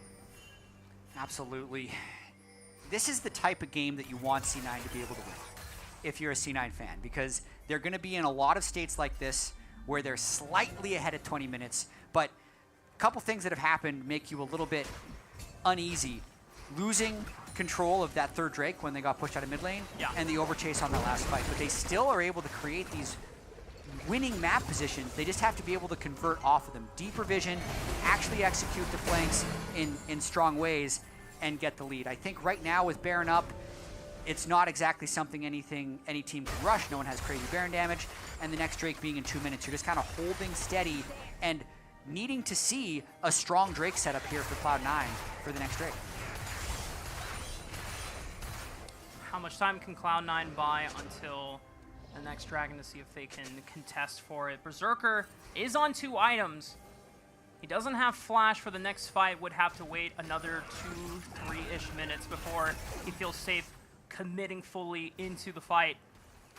The rest of Cloud9, no flash on Jojo Pion, no flash on Vulcan, no flash on Thanatos either. Blabber's the only one that has it, but this gives a plethora of options for Spica, who can commit with a cease and desist, and it's just incredibly easy for Jensen and Sven to follow up with their long-range poke. Just looking at the waves, though, it's like so pushed in on top, so pushed in on bot, mid lane pretty deep. If they can get the vision line kind of up to here, it becomes a lot easier to start actually getting picks at Drake, but it's just so difficult for Dig to group up and feel safe because they're not winning either of the side lanes. It seemed like it was working that well for Thanatos early on, but now, without a flash, it's a little more dangerous to be overextended on the side lane. He has teleport, so he can always join on the cross map if things get a little hairy for Cloud9. Keeper's Verdict will punt Spica away, and that buys enough time for Cloud9 to make this quick play on the tier 2. Yep, some juicy gold in that tier 2 turret. 30 seconds until the next Drake, though.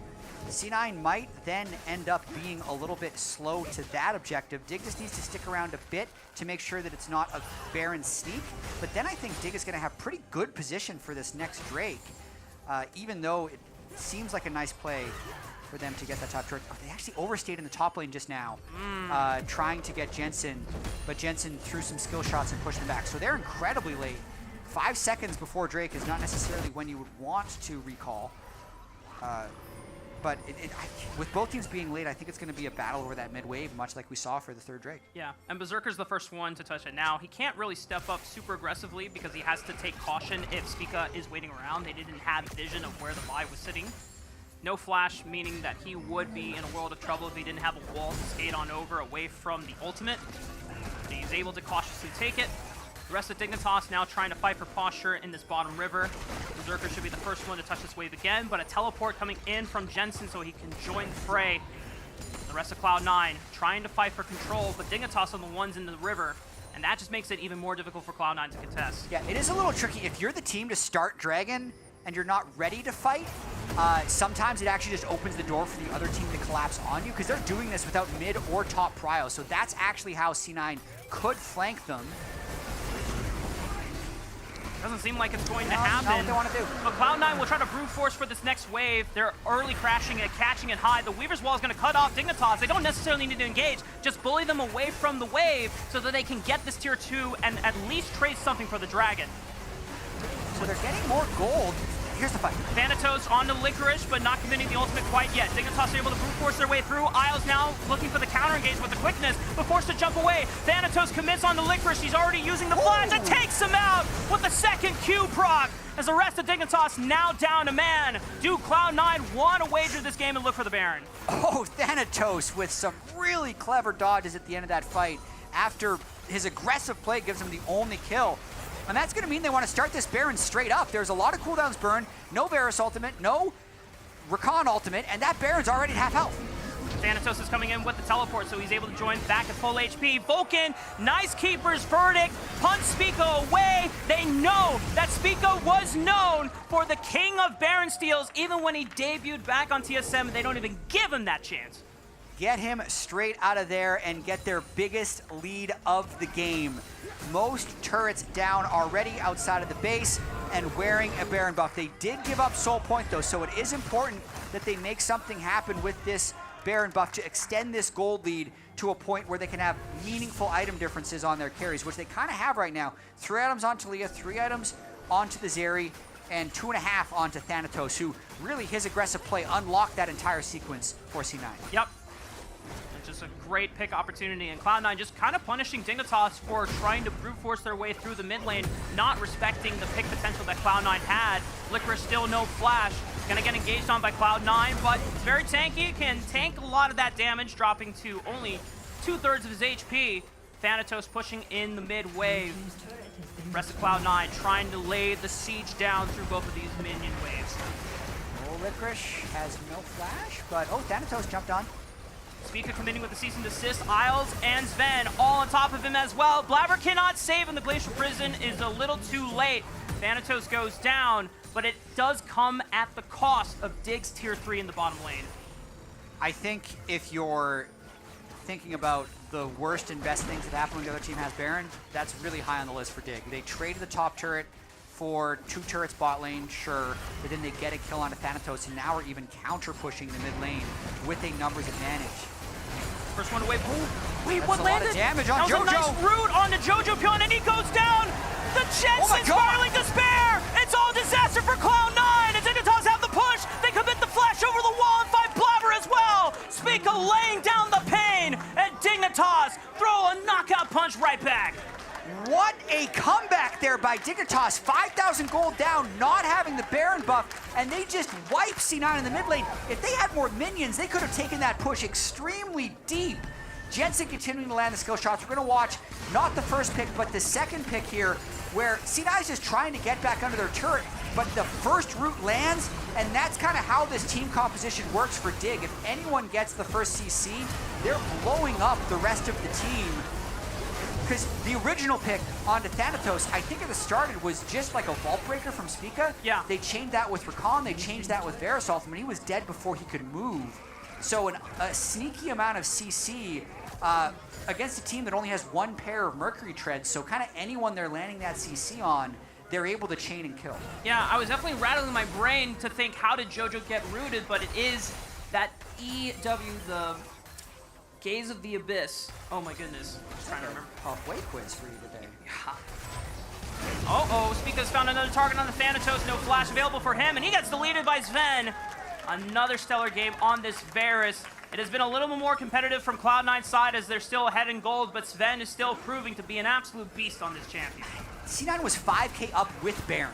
Now they're 1k up with 4 players and facing Soul. Glacial Prison right on top of Spica, trying to get the counter engage. The Weaver's Wall cuts Spica off from the support of Dignitas, and he gets taken down. Dragon is about to spawn in 30 seconds. Spica won't be up for another 40. This should be Cloud9's Dragon. Oh, it's a banger alert, though, because it is 4v4, so Dig is not going to want C9 to even start this Dragon. They're going to try and push him off here and maybe buy some time for Spica to make it back. If they're too greedy, though, Thanatos will teleport in behind them, and then C9 will have a 5v4. Yeah, there's multiple wards in the jungle quadrant right above. I think that's the wolf camp, or just to the left side as well. They have to respect any teleport flanks from Thanatos. He's actually just going to teleport to the mid wave instead. Vulcan taking a lot of damage from the Chain of Corruption to the poke. Yeah, and Dick has so much range. They can't full commit, but if they can poke them out and get kills. Vulcan goes down, but it's a trade of supports. Cloud9 still having Thanatos, so it's a 4-on-3 for now. Spica just respawned and is running from the base, but I don't think he's going to get in here in time. Maybe if Dignitas can find a lucky snipe, maybe Sven can channel his Unagumayushi, but he's already fired the arrow, and the secure is there for Blabber. Jeez, they were moving up with a lot of confidence there for not having Spine. I thought they were going to try some type of fight, but just didn't have the tools.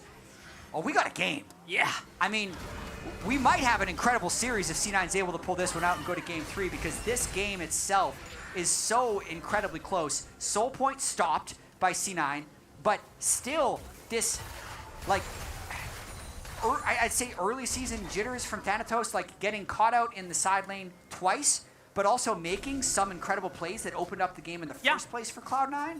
And then just incredibly steady play from Jensen and Sven. Like, they are putting out so much long-range damage in any of these fights that Dig take. Yeah, we have to remember that this is not just Thanatos' LCS debut. This is his Tier 1 debut, because he was in the LCK Challenger scene for so long under the D+ Kia banner, even back when they were DAM1 or DWG Kia Gaming, and he was on their academy team towards the tail end of 2020 before getting promoted up into the Challengers team in 2021. I mean, this guy has been under pretty much one org for so long, and then now being given that chance to play on a Tier 1 stage here in the LCS for Cloud9. And to be frank, this isn't the first time that Cloud9 has made an investment into an LCK Challengers prospect. You remember when Berserker came from T1, and he's had a remarkable career so far. And speaking of which, you told me that Berserker has 3 Zeri pentakills in his career. Yep. These are some of the pentakill prerequisites. Sure. 4 full 80 carry items at this stage in the game. He's very strong. If he doesn't get poked out at the beginning of the Ascendant fight, he could be a machine.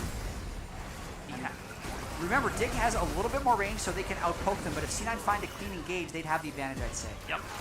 Vulcan is looming on the right side. Keeper's Verdict will punt one. They pop the spell shield from Sven, so he could be a target if he gets too close. Keeping his distance, fires an arrow. As the rest of Licorice's health bar is starting to evaporate, Thanatos locks him down. The all-out pulls him away, but he still goes down for his efforts. Vulcan picks up the kill, and the rest of Dignitas are on the run.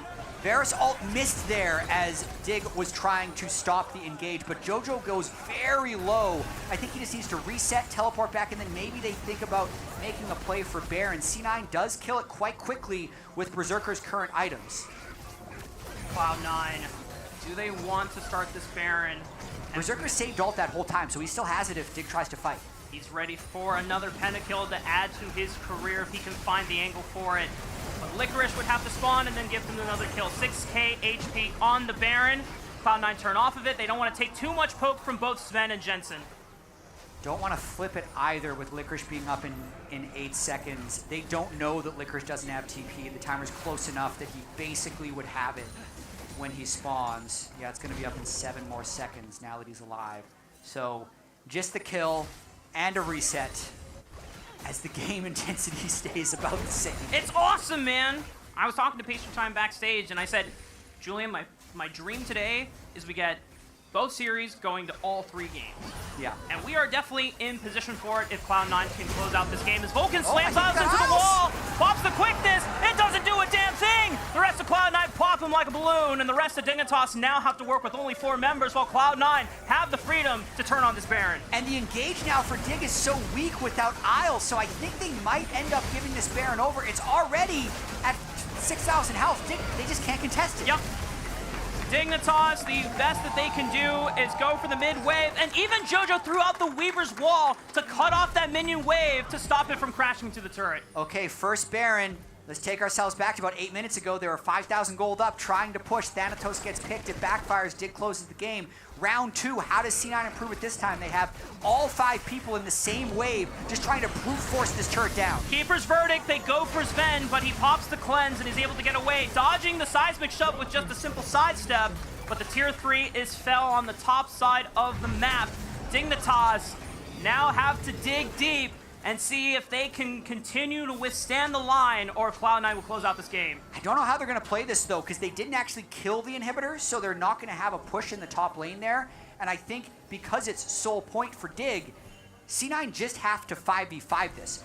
With the Baron buff, it makes it easier for them to get mid-push, but they're still going to have to be able to push Dig off of this objective, which it's been a struggle throughout the game. This series of events in this next 2 minutes could very well spell the end of the game. Berserker poking over the wall with the W. Dignitas trying to find posture in this river. Licorice is the first target. Isles It's Isles! It's Isles! Licorice still safe, but Isles getting popped once again. A 4v5 now in favor of Cloud9. Dragon is alive for the taking, and that surely should be theirs to secure. Dig just doesn't have vision. And Isles is running around trying to get it, and C9 have just put a target on him. Pick him for Baron, pick him for Drake. Both teams now on sole point, but the gold lead for C9 increases. It's getting incredibly difficult too. You can see that Isles is trying to move with Spica, trying to move with Licorice, and for Isles, he has a lot more mobility and flexibility to get out of sticky situations. The problem is he's not the most durable support either. Knight's Vow and Locket is only going to keep you alive for so long. Not having the income of a top lane tank like Licorice is playing on Cassante. And now the rest of Dignitas going to have to hold the line against Baron-empowered minions. I mean, Spica, what are you doing, man? He's over by Raptors as C9 is pushing this inhibitor. I guess it's fine. Not punished, it seems like, as Dignitas are able to stop the siege from the bottom lane inhibitor for now. Yeah, okay. I mean, with a minute left on Baron buff, I thought C9 was going to play more aggressive there, but they may have ran out of wards and didn't have good vision in case Spica, came around the corner. And just sent it for maybe Jojo or Berserker. I mean, both of them have Flash and, at least for Berserker's case, Cleanse, so they're extremely safe from just a single target pick from Dignitas. Yeah. They would have to be extremely out of position at this point to really go down in a fight. Yeah, I kind of feel like if Dig wins this game, it has to be through picks. Yep. I think if you're entering into a 5v5 against this Camille and these Berserker Zeri items, I think you kind of just lose. So anytime C9 wants to make like a snap engage, it's likely going to work. But if you get outpoked or if you get picked, that's how Dignitas would have a match. So it's up to Cloud9 to not dilly-dally and take their time in making the siege happen. As soon as they find an angle, you have to hard commit, you have to brute force before Dignitas stacks too much damage from the safety of long range. The rest of Cloud9, no more Baron buff on their side to make the siege even easier. Licorice is catching the wave on the top side of the map, still has teleport. Are there any wards that Cloud9 have to be concerned about if they overcommit and get flanked on by Licorice? There's a couple in this jump quadrant. The Licorice flank is not that deadly because Berserker can just duel him at this point. Like, Yeah. Berserker's so strong on this area. So Dig doesn't have that many options, to be completely honest. But I thought this game was going to be over 7 minutes ago when C9 had the first Baron and were pushing, but Dig managed to fight back. And Jensen does have 4 full mage items on way. If anyone groups up, he's just going to kill everyone. This is very reminiscent of Cloud9's game against 100 Thieves during Spring Split, where it seemed like they had a strong lead. Berserker was on Zeri. He got a pentakill, but they couldn't close out the game. And then in one team fight, when the death timers are that long, if you mess up at that point in the game, all those efforts just completely washed away. So they have to be cautious. Bloodthirster completed for Berserker now. Gonna make him even more lethal. New Bloodthirster as well, no crit. Just attack damage and a whole lot of lifesteal. As well as the overshield. This is you're right, this is the type of game C9 need to win. And it's the type of game that they had a hard time closing in spring. But in their defense, anecdotally, I feel like there's been a lot of really long games around the world. Yeah. Early on in Summer Split. Not sure exactly what it is. Might be held out. Blabber, watch out. Face checking and gets hit by the Spiraling Despair. Thankfully, will not go down for the sake of Cloud9 fans who are feeling the stress and the anxiety of this never-ending seeming game. That was good, though, for C9. He didn't burn anything. Warmog's going to bring him back up. Isles lost Ignite and Reconal. Yeah. So he won't have that when Baron spawns, and C9 might just use that as their way of creating a game-ending fight. Cloud9 do have to be careful, though. They've been doing a great job of keeping Spica away from the Baron pit. They know his history of being able to be clutch and steal away these pinnacle objectives when it matters most in his career. And so far, Cloud9 haven't gotten a chance to bully him out of this jungle quadrant quite yet, but they're going to pull the trigger on the Baron now. Yeah, no Recon ultimate, no good vision for Dig. They get the Squires boom to know it's around, but there's just too much to keep him out of the pit. Nice Weaver's Wall will keep Spica at bay, and Vulcan pops the Blast Cone. No one can get in.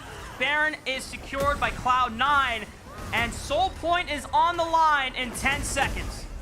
Yeah, but the wave's still heavily in favor of C9. Same situation here for Dig. Their patience is going to be running a little bit thin. Thanatos is threatening that inhibitor.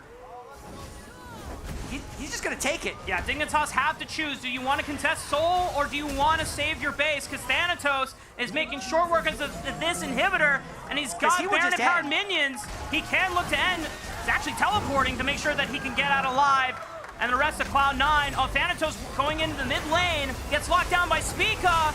Can they have enough damage to burst him out? Thanatos is barely going to live. Thank you, Ocean Soul.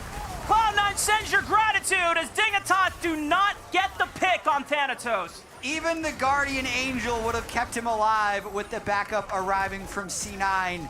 It is seeming more and more inevitable that, as you wished, Rafa, we're going to go a full 6 games in the first day of the best of 3 LCS Summer Split. Bonus League of Legends coming at you if Cloud9 can close this one out. Here's the Weaver's Wall. Ben still has Flash and Cleanse, and he's got the spell shield from Edge of Night, so he's safe for now. Licorice tries to take up as much damage as he can, but he gets flipped by the seismic shove. He is taken out. The Berserker is going to flash forward. Tries to get some damage down. Does not pop the ultimate quite yet. Rest of Cloud9 making the siege through all 3 lanes. As Isles is going to pop the quickness, JoJo flashing forward and getting the stasis down to protect him. Sven is taken out of the game. Cloud9 will not take this series away. Dignitas are going to have to fight back because Cloud9 are bringing it to game 3. That is how Cloud9 respond in this best of 3 series. They pivoted from their game 1 strategy, going and putting Blabber on Sejuani, scaling a bit more with the Camille Zeri, and eventually winning. I'd say the idealized version of Cloud9 would win that game faster, but you're going to take it at this situation. It means this next game decides it all between C9 and Dig. And it's all about just progression and development for Cloud9 with Thanatos on the roster, with Reapered in as the coaching staff, and this is a nice step forward. As we have to remind ourselves, this is still a team that many predicted, even at the top of the season in spring, they're supposed to be a super team. They're supposed to be dominating the entire league. And while it wasn't the most decisive win, it's still a win, and it's a way to work forward. It really is. Definitely a little bit happier faces for Cloud9 after this one. Good bounce back game for them. Still 32 kills in 41 minutes, so even though it felt slow, not necessarily an incredibly passive game because the team fights ended up being so explosive. Sure.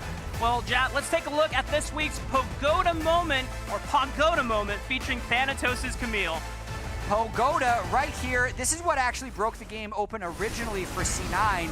It looked like Licorice was going to be able to escape because who would fly in to get this kill? But the flash follow, instead of immediately retreating, Thanatos goes in for one more E before flashing out.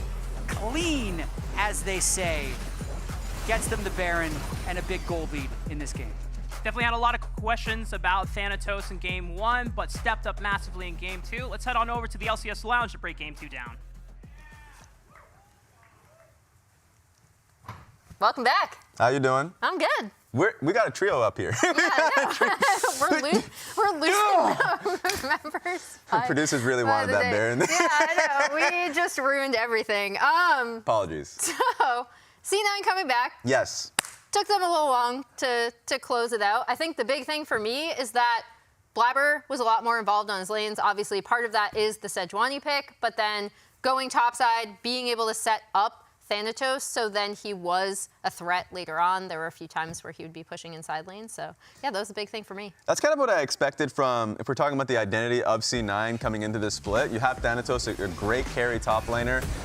They put themselves in a draft position where they had like both Poppy and Camille technically flexed. Maybe I don't want to see another support's like Camille's support, but like they were in a position where honestly it felt like a checkmate because we ended up seeing a Cassante into it. Yeah, and I think obviously we still see Blabber kind of setting up a lot of these plays. Yeah. That Hui was still very difficult to deal with. There was one point where he was just popping people on the back line. It was mostly off of this play because it didn't really turn into much for C9 if I remember correctly. And then if we go on longer in that replay, let's say it was very beneficial for Cloud9 that we cut it off, he actually got a triple kill, Jensen. So it was still a really competitive match. The problem was dragon stacking plus a Camille on sides. But yeah, I agree with you. Like big +1 to Blabber Sejuani. Yeah, and I think they actually could have pressured sides a lot more, especially so they wouldn't necessarily have to deal with the obviously large amounts of poke and damage coming from the Varus and Hui. Yeah. But I'm really curious to see how this evolves into Game 3. But before we do that, Rez, while we wait and see who wins, let's see what our pros think of who will win Kia Rookie of the Year.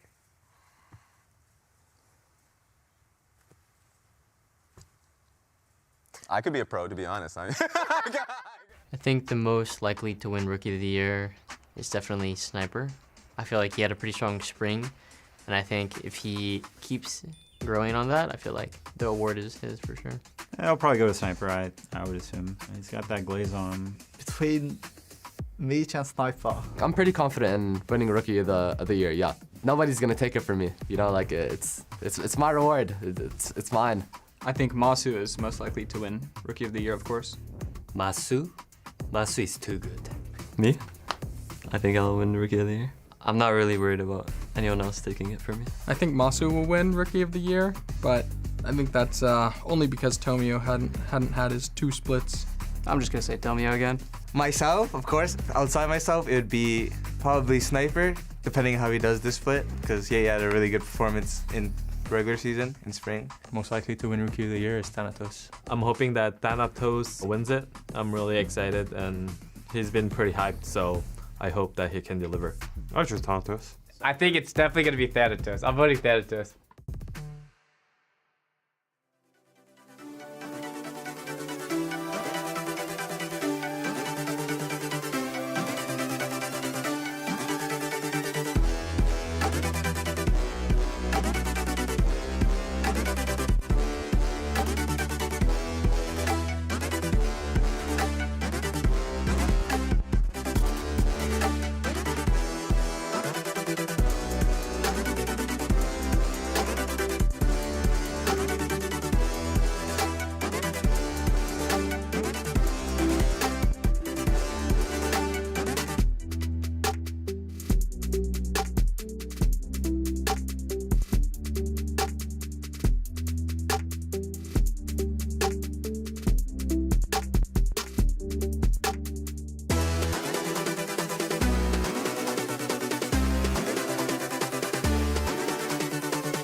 Welcome back, ladies and gentlemen, to the Riot Games Arena here in Los Angeles, California. We are getting ready for our final game of the series, our final game of the day, and it's Dignitas against Cloud9. As you talked about earlier, Jat, this is the only time these two teams will play against each other during the regular season. Yeah. If either team drops this series, they don't get a chance for redemption until playoffs. They really don't. And the playoff format, look it up. It's very interesting. Every seed matters, so every match matters a huge amount throughout the regular season. And I think it would be such a big statement by Dignitas if they're able to pull this one out. I think they were definitely big underdogs coming into the series, and that big game one really did deliver. But now that game two was so long, so drawn out, it really does reset for game three. What I find really interesting here is that Dig is just throwing themselves on the red side once again. I fully expected to come up here and be like, you know what? Dig, they get blue side for the first time. They're going to reset the tables, but they are comfortable with the way this series has been playing out with C9 on blue and them on red, and we get a third game in a row. Yep. And we just might have another run back of the same three bans, at least for Cloud9. Last time it was Senna, Ashe, and Kalista. We'll see if Reaper and company want to change anything going into this last game of the series. Whereas for Dignitas' side, the last ban in the entirety was Rumble. It looks like we're following it up in the same way. So is it still a first pick Talia? It seemed pretty effective for their overall game plan. Yeah. Game one, their first pick was Corki. Game two, their first pick was Talia. I do think if I'm wondering what Dignitas wants to change, it would be a 4 or 5 ban against that guy's Camille, or a Sejuani takeaway for Spica, but we'll see. The Talia is still not completely locked in. I think it depends on how much priority Dignitas want to put on the Vi. We know that a lot of changes have happened in the jungle so that you can pick other champions that are like tanks that farm decently well. I know Maokai has adapted by running Faded Ashes into Leandry so that he has some a little bit of utility control with those empowered saplings. But it looks like Dignitas, as you called it, Jat, they're going to go for the Sejuani this time. Low committal engage this time so that Spica isn't necessarily full sending it and getting overextended if the play goes awry. Yeah, they break off a Vi. Blabber did in fact lose on Maokai last year, but previous to that, he'd been undefeated on Maokai, as he wanted everybody to know. So it's just a tank versus tank jungle matchup. I do think the Sejuani takeaway is pretty important, though, in terms of controlling space for Dignitas. And I think more so, they just really wanted to stop that like Sejuani Camille threat that C9 had to play through last game. Even though you didn't see it that often, like just the fact that the threat was always there, that they're going to win any 2v2, was pretty important. Cloud9 slam the Renekton before Dignitas get a chance to ban it. This is the first time that Thanatos will be getting a hold of that champion. It's been banned in the second round of the draft phase, both games. Dignitas, do they want to pick their top laner now, or do they want to lock in something for the mid lane matchup? I do want to point out that more than likely this will be Maokai and Sejuani jungle. But we've seen Maokai in the support role. True. We've seen Sejuani in the top lane role a couple of times. I don't remember if it was in a major region, but I know I've seen it in some of the tier 2 leagues across the globe. It's definitely super powerful, and if you use the Fimbulwinter and Frozen Heart combo, you can be incredibly durable and stack a lot of HP, which scales really well with Sejuani's kit. So the potential for a Nidalee would still be there if they wanted to pull out the dark arts of Nidalee Renekton, but I do think it's going to be a jungle pick here, and I like the Zeri ban by Dignitas as well, with the only disjointed roles in the first stage of draft being AD carry and mid, so you can see C9 going to continue to ban mid, Dig going to continue to ban AD. What else did they ban here? The Kai'Sa in game one wasn't that effective, although it's pretty good for C9's comp right now. So maybe they just banned Kai'Sa. Maybe Ezreal? Ezreal's decent. It's not great into Sejuani. Okay, Wow, Lucian, because the pair hasn't been picked yet, so it's a Lucian Nami ban. Yep. I think the surprising thing is that Cloud9 has not gone for Corki, at least for bot lane. They picked it in game one as a mid lane champion, but It has some decent matchups into the bot lane. I don't know how it plays into Varus necessarily, but the way it seems in my mind, if you run Fleet, you should be able to get through the laning phase, albeit the poke that you're suffering from Dignitas. And I know that with the Jax locked in the first round of phase, it's more than likely going to be Jax top and Sejuani jungle. And the Ezreal, Cloud9 potentially think about, but it's the Orianna for Jensen. Yeah, you know it's game time when Jensen locks in the Orianna. Yes, it's sir. been up all series, unpicked. Corki's available, decides that he doesn't want the Corki side of Corki Talia. Instead, Old Faithful, Orianna against everything for Jensen. It's a really good team fight comp they have right now, actually. And you have decent ball delivery systems too. Like Jax can leap in, Counter-Strike stun to set up into the Orianna Shockwave. Sejuani can charge in as well. And depending on what Dignitas picks for Isles as their support, Alistar would not be bad if the conditions were right as well. And the Kai'Sa is locked in for Berserker. Kai'Sa Rakan, they got a lot of options here. Kai'Sa Leona would be another good one. Just a CC combo with them so they can really fly in on people. It's kind of like a Kai'Sa comp. Everyone can allow Kai'Sa to fly in to follow up with them. So it's pretty important that Dig put a lot of pressure on Berserker early so he doesn't get ahead in the game. Otherwise, he's going to be super lethal. Can you dig it? Yeah, that's what I read. Can you dig it, sucker? Now, Dignitas, what is the final piece of this composition? They do have low committal engage with the Chain of Corruptions and the Glacial Prison, and it's more of a defensive option with the Braum because the Glacial Fissure is not necessarily a strong engage option, but it can slow down Cloud9 if they look for a pick. Yeah, they're going for the big outscale here as long as they don't get blown up in mid-game team fights. Braum, exceptional at trying to stuff hard engages. I think especially when you have Braum Sejuani, the CC chaining on anyone who tries to come into your team is just a little bit ridiculous. It is a really, really strong death ball. So I'm going to say Thanatos needs to get going in this game. He needs to be able to create the same type of side lane pressure he did in game 2 that brought them to victory if they want to win this series. Because, man, that Dignitas team looks like it has strong team fighting. And I just want to flag really quick for the side of Dignitas. I know we haven't seen any level 1 shenanigans quite yet. Both have just gone the 5-man spread. I think when you were running Sejuani and Braum, that is a lot of potential disaster for Cloud9 if you are caught all by yourself in a Dignitas commit 5-man looking for an invade early. You can try to get some early vision down to set up Spica for success if he wants to look for a really advantageous snowball, maybe playing towards that soft side and ensure that Thanatos does not get ahead early. You're absolutely right. I think the call on level 1 is a strong one. But I'm also looking across the board as we load into this game 3.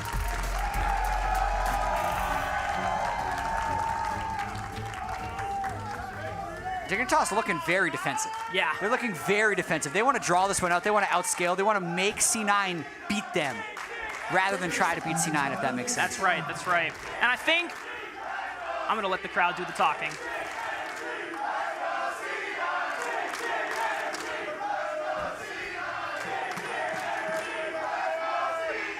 That's what you love in best of 3. You get the trade wins early on in the series.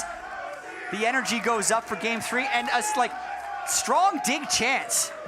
I think a lot of it has to do with the famous players that they have signed, the storied players that they signed, giving Licorice another chance in the LCS, letting Sven play AD carry once again, hopping Jensen into the mid lane as well, even though it didn't go so well the first time around with Dignitas Jensen. And actually no level 1 as of now, other than some trading in the mid lane. A little sad, although Jensen taking a lot of damage. Already forced to chug both pots. Jojo Killen doing the same. This mid lane is super volatile already. Yeah. Both mid laners are below 50% HP. It's almost like what would happen in a scrim, not in game 3 of a important match. The only time Dig and C9 will be facing each other in the regular season. Jensen always loves and relishes taking down some of his former teams, so you know he really wants this one. And C9 as well, going in early bot lane. Level 1 all in for Berserker and Vulcan. Gets a decent chunk onto Sven. But as you called it, the Braum passive stunning up Vulcan, getting a decent trade back, but it's still advantageous for Cloud9. The flash forward! E onto Sven, getting his flash out as well. And Berserker might be in trouble. He's got the Braum stacks on top, popping the cleanse, the ignite, forcing Isles away. So, summoner count. No flash Sven, no heal Isles, no ignite Vulcan, no cleanse Berserker. 2 for 3, because Vulcan flashed as well. It looks like he has his flash up just because it's Hex Flash.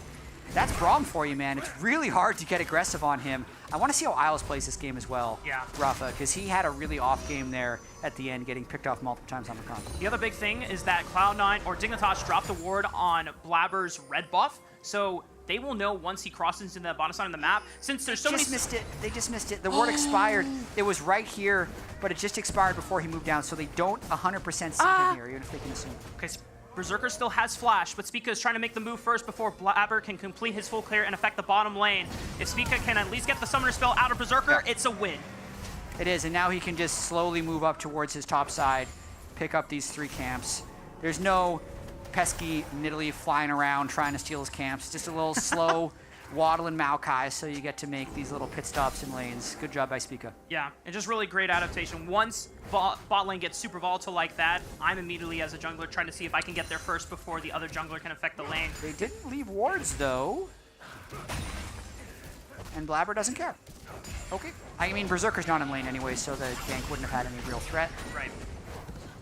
The sacrifice that Spica does give up is that he is behind on levels. As Blabber is able to complete the full clear, he gets access to that bottom crab. He should be able to get access to the top crab since JoJo already has first push as well. So Blabber is slightly ahead of the curve, but considering that it's a tank-on-tank matchup, I think Spica's okay if that sets up Sven and Isles for success. Exactly. I think the way that C9 actually win the game is with Berserker getting far ahead, or with Thanatos really pressuring the Jax and taking multiple plates early and using that side lane pressure throughout the game. It's not through Maokai having an 8 CS advantage in 4 minutes against Sejuani. Right. So we'll see. Blabber's always incredibly efficient, but I'd say it's just a trade here. Flash for a couple camps. Thanatos is starting to proxy the top side of the map. Spica getting a reset in. Book or beelining towards the top side of the map. I don't know if he and Licorice can really threaten Thanatos, as he's going to be walking into the jungle. Spica can jump on top of him, but he's not going to have enough damage as a Sejuani to really threaten Thanatos. No, definitely not. Thanatos, though, already getting pressure, trying to get some information with which C9 can use it, but lane's really just fairly neutral at the start of this game. Aside from the spiciness we saw at level 1, kind of skill checking each other, ego checking each other, JoJo and Jensen, and then in the bot lane as well. Couple skill shots falling a little bit sideways that could have, I think, led to kills on either side, but that's the aggression level that Sven is bringing up against his former bot lane. CS is still even between the former duo, now rivals in this 80 carry lane. We saw moments of brilliance from Sven on Varus in pretty much the entire series so far up until this game 3. Whereas Berserker... Is he in trouble? Blabber's nearby. The shockwave just pulls him right back on top of the sombrero. But Spica gets flipped up. And JoJo not in any real danger. Yeah, JoJo definitely wins that trade. I mean, Jensen probably even lost more health, no longer has the ultimate. And JoJo ends up getting the wave all the way in. If Blabber can take control of River here now with the level advantage, this is where it starts kicking in. They can maybe think about Dragon soon, but yeah, just not enough bot pressure at the moment to make anything happen. Yeah. And even though they have the summoner advantage on Berserker, it's difficult for Isles and Sven to really punish that and lock him down. You have to make sure that you are connecting the Winter's Bite or tagging him with an auto attack so you can get the concussive blows stacking. And since Berserker is playing at range, they cede wave control, but he's still safe. And it looks like Blabber's gonna play for the first rotation of Grubs. Spica doesn't get a chance to really answer back on the dragon quite yet. I mean, way higher priority on Grubs for Cloud9 than for Dignitas this series. I think if you're thinking about just the first spawn of Grubs, that's going to be 9 Grubs for C9 and 0 for Dignitas. So part of that is just because Blabber has a little bit of extra time. Their bot lane did decide to reset and is actually moving out top side. So, okay, let's track this. Let's see, with these guys coming up, if they're going to try and dive and break this game open through top lane. Because Dig doesn't know this is here yet. Yep. Spica is in the area.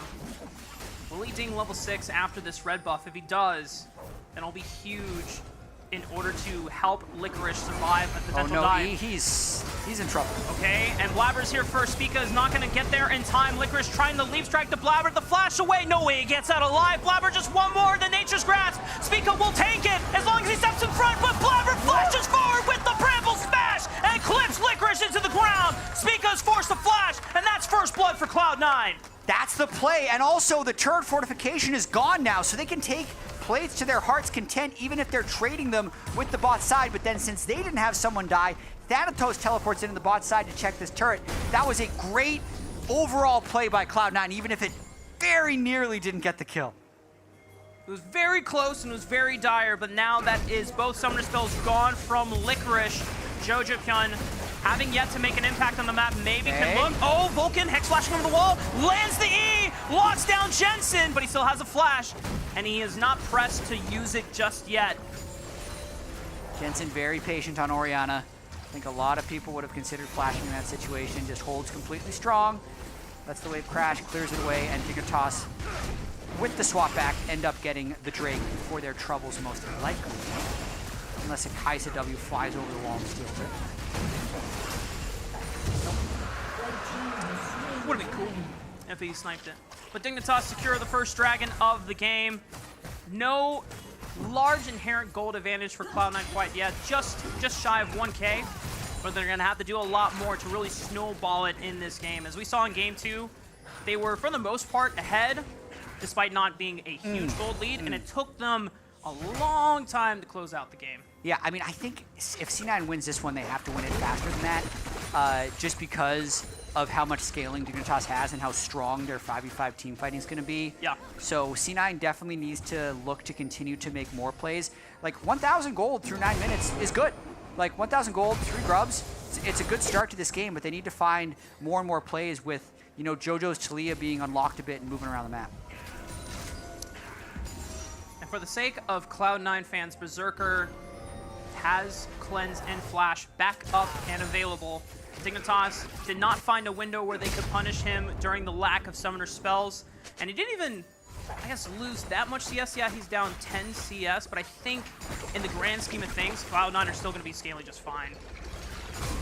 Yeah, it's really about when they get their first item power spikes, what they do with it, and losing the Drake will hurt them a little bit, but I think overall, if Cloud9 wins this one, it's going to be one of those 20-minute Baron, 20 to 25-minute Barons and taking many, many turrets. Sure. But either way, still, we've had pretty low kill early games, I'd say, in this series, even if the games themselves have been fairly active. Yeah. There's been a lot of meticulous action from both sides of this series. They've been very reserved and at least calculated with where they want to move on the map and make their plays happen. We know in the first 2 games when Spica was playing on the Vi, every time he had cease and desist up for the first 15 minutes, he got something done. This time on the Sejuani, has not found anything yet. He didn't arrive to the top lane in time and ended up forcing to flash away and unable to save Licorice. Yeah, it looks like Blabber is camping out the next set of grubs. They really want to get all 6 of those, it appears. I will say, getting Liandry's first on Maokai, while this is still, you know, kind of a tank-on-tank matchup, this is a huge spike when you are going for max control on objectives, because now you start spamming those saplings, and normally if this is tank Maokai, you don't care about the saplings. But with Liandry's rush and early on in the game, those things do take a large chunk of your HP, and it makes it even more difficult for Dignitas to challenge and contest these corridors, as Licorice might be the recipient of another dive, but Isles is here, Spica's here, and Thanatos just goes in too early. The teleport from JoJo tries to save the dive, and they answer back on the Licorice, but can Cloud9 get all of their members out? And the answer is no, because Vulcan was too deep. Dignitas answer with 2 kills. And also the teleport was expended there, so Jensen can potentially get more free time with this bot turret. Just a poorly executed dive there by C9. Dignitas knew it was coming, but Thanatos just took aggro at the start, got CC'd under turret, and just died. So yes, they kill Licorice, but Thanatos goes down as well, which won't open up a huge gap between him and the Jax. So I like the play by C9. I really like them trying to crash down top lane, but I want to see Vulcan start this play. Berserker jumps in early. They've already burned a lot of their CC, so they think they kind of just have to go. But Thanatos has absolutely no chance with the turret being heated up and killing him. And then, yes, they get Licorice on the back end, but it's a 1 for 2, and Jensen gets plates and farm. A big win for Dignitas with that turret defense. Yeah. Just not getting a chance to execute the play cleanly and rushing steps. You really want your tankiest members to soak up the turret so they can stand at max turret range while the rest of your damage dealers are finishing off the kill. But the problem with that, since Berserker was the first one to tank up, he had to dodge out. Yeah. And the rest of Cloud9 now suffering the consequences as Dignitas equalized the game in gold. Yeah, back to normal lane setups. Cloud Drake up in about 40 seconds. Jensen trying to rush towards that first item, but it's slow on Orianna because he's gone tier lost chapter, so not necessarily either mid laner is going to be super powerful. I like the Warmog's answer into the Leandries, actually, Sejuani versus Maokai here, because you'll have the jungler checking the saplings, won't end up getting poked out at the end of the day. Yep. And watch out, Berserker.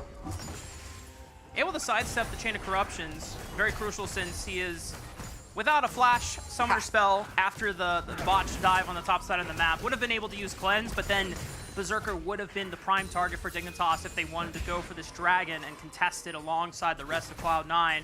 Berserker below 50% HP, trying to catch this wave. Thanatos is here, but there's multiple members of Cloud9 on the top side after crashing into the tier 1, so this is Dignitas' dragon. Yeah, Cloud9 gets the tier 1 first, so they get an additional 300 gold. That was one of the changes to incentivize not lane swapping early, as that first turret gold bonus would be increased. But it does mean that second Drake for Dignitas, and I think overall it's kind of going as planned for Dig because they want to just outscale and absorb. Blabber's taken all the Void Grubs and all the Rift Heralds, but until that turns into something that can end the game, I think Dig is very happy giving it to him. Yeah, because normally when you have 6 Void Grubs, it empowers a lot of your long-range marksmen to siege the turrets quickly. Unfortunately for them, their only AD carry is a Kai'Sa, and that's a relatively short-range marksman. Yeah. So it's harder for Berserker to step up safely, considering that there is a lot of long-range disengage from Dignitas. As the Solar Flare lands on Sven, still hasn't popped the flash, finally does it, but Blabbers is already on the way with the Twisted Advance, and he gets taken out by his former duo, Berserker getting the kill, and Isles forced the flash as well. Really nice play there by Cloud9. 5 people descending on mid lane, burning all 4 summoner spells and still getting the kill. I would wonder if Sven would have cleanse flashed a little earlier if he would have been able to escape, but nonetheless, when you send 5 people mid, you'd expect to be able to get at least 1 kill. Let's watch this one more time. So they have all 4 summoner spells up as Vulcan lands the Leon ultimate, and like right here, cleanse. And then he'd be able to retreat a little bit earlier. That way he might have enough distance so Blabber can't get that W which followed him into the turret. And then maybe they actually live throughout that, but live and learn as Thanatos is getting ganked properly. He has flash and he pops the Dominus, but I don't know if it's gonna bail him out this time in the 2v1. Easily gets beaten down by Licorice's staff. So the rest of Dignitas able to collapse and pick up a clean kill, whereas the rest of Cloud9 still laying siege to this mid-tier 1. The Rift Herald will crash, and they should be able to fell the turret. Yeah, Varus ultimate misses, means C9 can stay fairly aggressive. They don't get all of it, but I think with no Varus ult, no Sejuani ult, they're just going to easily grab it. Just tap it. More hit. Tap it in. There you go. They got there eventually. All right, well, the map has blown open a bit for Cloud9. They've taken tier 1s on the top side and the mid lane as well, so it makes it easier for them to push that vision line, encroaching into the jungle quadrants of Dignitas. And when you have a composition like Cloud9, all these saplings are starting to, or they are going to start littering all the jungle corridors of Dignitas. It's going to make it super hard for them to enter.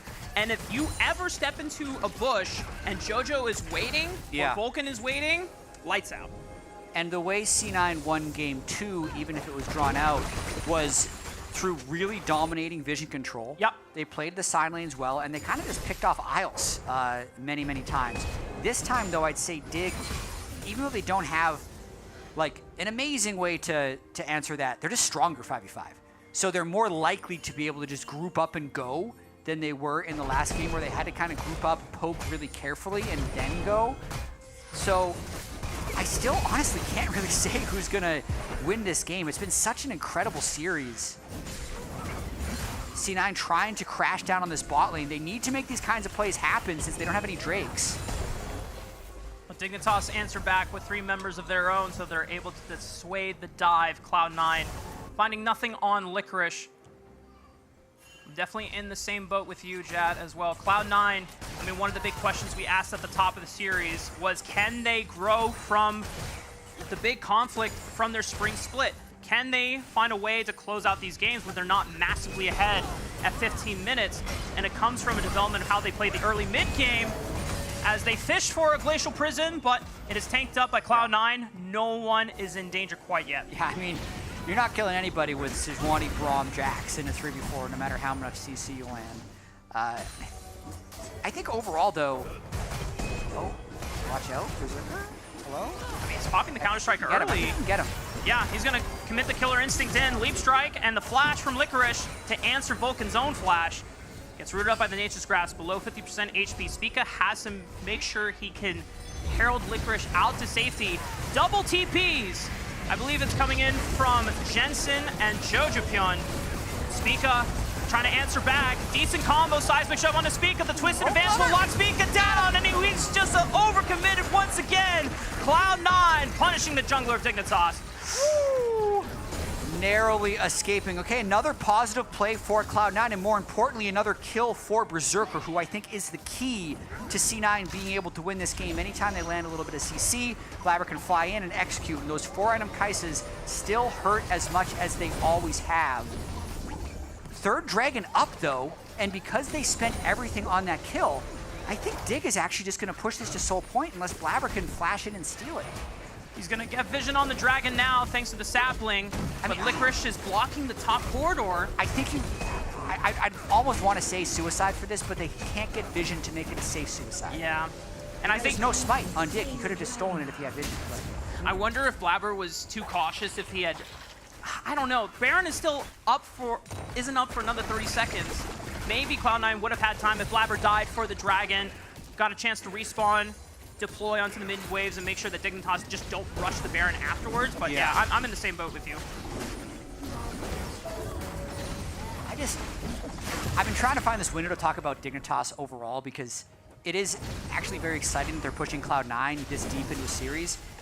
Just because the existing synergy between all of these players, they are a little bit thrown together. Like, they all are connected in a strange way, but to have 3 players that didn't play last split, that have all played a long time, and in theory would all have slightly or very different views on the game, to come together and look cohesive off the bat is just really impressive to me, especially when I think about all the rumors I was hearing that Dig actually wasn't playing that well in scrims. Yeah, so they were going through it in off-season trying to make all this work, and first game against Cloud9, like, good luck, guys. Yeah. And they're going toe-to-toe with them. They have 3 Drakes. They are down in gold. This is still anyone's game, but it has been such a great series, and I'm just appreciative of these players keeping up their game and getting another shot. Sure thing. I mean, I think the benefit of having so many experienced players is it looks like Blabber got the steal. Glacial Prison landing right on top of Blabber. He has the flash, but no chance to pop it. Was it worth it? I'm not sure for Cloud9. And actually, I think I'm wrong. Dignitas might have gotten the secure on blue buff. Yeah, Dig got the blue as well. Yeah. Oh, then it wasn't even worth it. Oh, man. And now they're actually moving towards Baron. Blabber's dead. Licorice has TP. He can block Thanatos from moving in. But Berserker's really strong. This is a pretty risky move for Dig. No Sejald, no Braumalt, no Verisalt, and Baron just trucked him for a bunch of damage. Let's see. Everything would have to come down to a massive shockwave from Jensen. Teleports are coming in from Thanatos. Jojopyun is going to use the Weaver's Wall to try and cut them off, but Thanatos is on the other side. Seismic Shove finds Isles. He's the first one to go down. Vulcan is traded. Berserker commits with a Killer Instinct, trying to get the killing blow on Spica. Thanatos is in the flash, looks for Sven, but they're kiting him out. But it's the Q that slices Sven down. Licorice is next as he falls to Berserker, and the rest of Cloud9 are on the hunt for Dignitas. Spica trying to get away. Jensen forced to on the map. That could be the series-defining play because C9 now move towards the Baron. They can blow this gold lead to at least 5,000 here. Thanatos, it looked for a second like he wasn't going to quite chase in for the kill, but he gets it, and there's a teleport. Jensen wants something to happen. Pika, we know this guy can steal Barons, but he can't get into the pit. 1200 HP. Secured by Blabber, fishing for the Glacial Prison. Flash from Blabber, trying to go in on the Spica as well. Jensen might just be caught out here. Oh, massive shockwave! Takes out 2 from Cloud9, but Dignitas is still on the run. Berserker's still alive, and he can still run amok on Dignitas, and they have to cede the fight. Okay, that was cool. So it's not blown completely wide open. Cloud9 do secure the Baron, but Jensen is going to be a threat for the rest of this game, and you can see how difficult it is to actually push through them. I'd say, where are we going back to? We're going back to the original peel off of Baron by Dignitas. They were so low from Baron. The start of the fight ends up being very easy, and it looked like Sven had done a great job dodging the Berserker engage, but here Thanatos, it's so nice that he can just get the very edge of his Q and then also blast cone himself into safety and Licorice into doom. It was the perfect set of plays at the end there by Thanatos, and Cloud9 do have the lead in this game. Cloud9 with the Baron buff on their side, as you called it, Jat.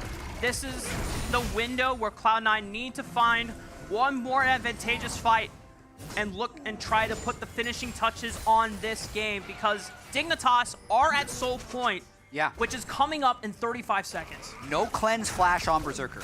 So he's 503, he's carrying this game, but if Dig can get him, they can get ahead in this game, because you take out Berserker, you get the soul, and that Mountain Soul is more than enough to make up for the 3,000 gold difference. So massive play here as Mountain Drake spawns in 20 seconds. Can Dignitas find the inner strength to withstand the onslaught of Cloud9 despite being down almost 4,000, 5,000 gold? Soul Point coming up in 5 seconds as Cloud9 fights for posture. Oh, those saplings are hitting pretty hard, but Dig wants to brute force through. Hold right onto Blabber, Vulcan's into the back line, but Sven is not touched. Berserker dives right on in. Massive combo from Jojo Pyun. Cloud9 completely delete Jensen and Isles. Spica's on the run. He cannot contest for the Dragon. And this is the Dragon going over to Cloud9. Man, this series has been a banger, man. That Vulcan engage was so good.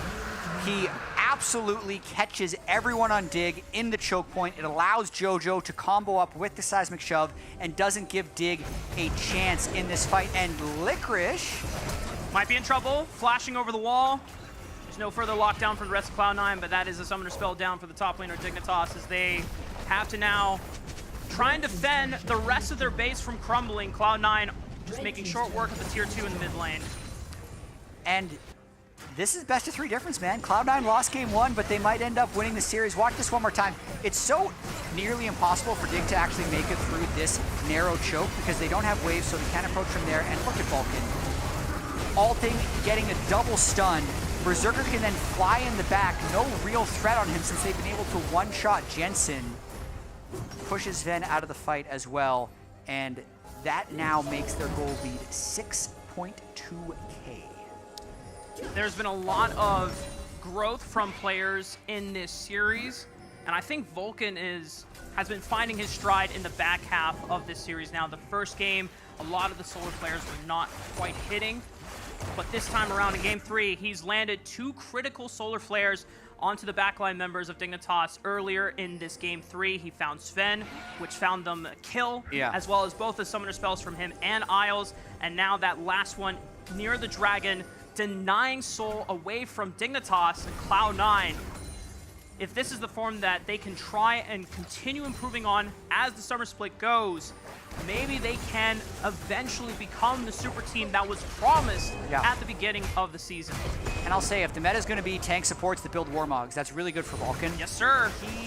He excels at engaging in team fighting and finding angles. He was much weaker in the Enchanter meta compared to his greatness on tank supports. So even if it seems on paper like Cloud9 just changed the top laner, the meta changed, they have more time together. They brought Reaper back as well. He went on a journey. So they're going to have a lot of opportunity to continue to improve and reach the potential that we know they have. And there's already changes, not just Vulcan individually, but the way he is synced up with JoJo and Blabber. I think the way they've been able to establish vision control is a large sign of growth from what we saw in their games in spring, where they're working together to make sure that Dignitas cannot enter these jungle corridors for free. They're punishing as soon as any squishy member walks into line of sight, line of engage, and Cloud9 have now garnered this 7,000 gold lead in 27 minutes. They have, and they're now just trying to choke out Dignitas. This is a little bit further behind than Dignitas would want to be, because yes, they have this really strong 5v5 team fighting team comp, but if they can't push any side lanes and they need to walk blind into every situation, it's bad. But pick on the JoJo! The Seraph shield, but the seismic shove does buy time. Nature's Grasp is coming in over the wall from Blabber. Will it save him? But JoJo Pion tries to get over the weave as well, but he gets intercepted by Licorice! The Counter-Strike stun finds him, and Vulcan will be the next one to fall! This is disaster for Cloud9, a big pickup for Dig! Are you kidding me? Baron's up in 8 seconds. Dig can make it right back into this game. Berserker is pushing mid at the moment. I'm not sure how much he can get, but Dig is just going to go straight onto this Baron. Jensen actually goes to defend. This is going to slingshot Dig right back into the game. And Berserker will make sure work with this tier 3. Jensen will answer back and clear out the minion wave real quick. But I think the price to pay for a Baron... Blabber's going to try and steal. Oh, Blabber. Could he be the hero and make sure that Dignitas don't have the wave back into this game? It's not happening. Dignitas, they're not out of this series yet, folks. Jensen with the shockwave from the fog of war. Let's see, he just overstays in this bush, catches him with the very tail end of that shockwave, and then the extended chase almost just ends up making things a little bit worse, because it just allows enough time for the Baron to respawn before anyone on C9 would be able to take them down. Great play by Dig. That's like the one way you can come back in this game. They're getting completely choked out. Calm replay. Any side lanes and they need to walk blind into every situation. Slight technical issue there. Couldn't quite hear what Speaker was saying, but now Dignitas with the Baron buff trying to push up mid lane. They can make sure work with this tier 1. Dignitas being able to clean out first turret in the mid lane. Cloud9 trying to fight for posture. Soul Point is up again for Dignitas. I wonder if Dignitas will want to contest Cloud9 at the Dragon Pit or just continue jockeying for position in mid-wave. I think they absolutely want to get into the Dragon, but it's because they can control mid-wave through the Baron. So they have deep push in bot lane as well for Jax, and they have way better setup for this mid and last one since they're already in the river. Vulcan's in, tries to flash on his Sven. Berserker's gonna follow up, but he flashes away from the Solar Flare. JoJo Pion is down to the back line. Can he find Sven? Oh, trying to save his AD carry, but he can't do it. JoJo Pion finds the killing blow on the AD carry of Dignitas, and the rest of Cloud9 will try and make sure that they can clean this series out, but Jensen is still alive. Spica's still alive. Looks like they caught Licorice. Oh. He goes all out onto JoJo Pion, but he uses the blast cone to get away. He survives. Cloud9 will turn to the Dragon. That fight from Cloud9 was clutch. They absolutely needed it at the moment, and they weren't starting that from a winning position. Berserker barely made it out alive. Licorice couldn't make it in time, and now Spica would want to go for the hero play, but he just can't get into the pit. Yep. C9 hold off.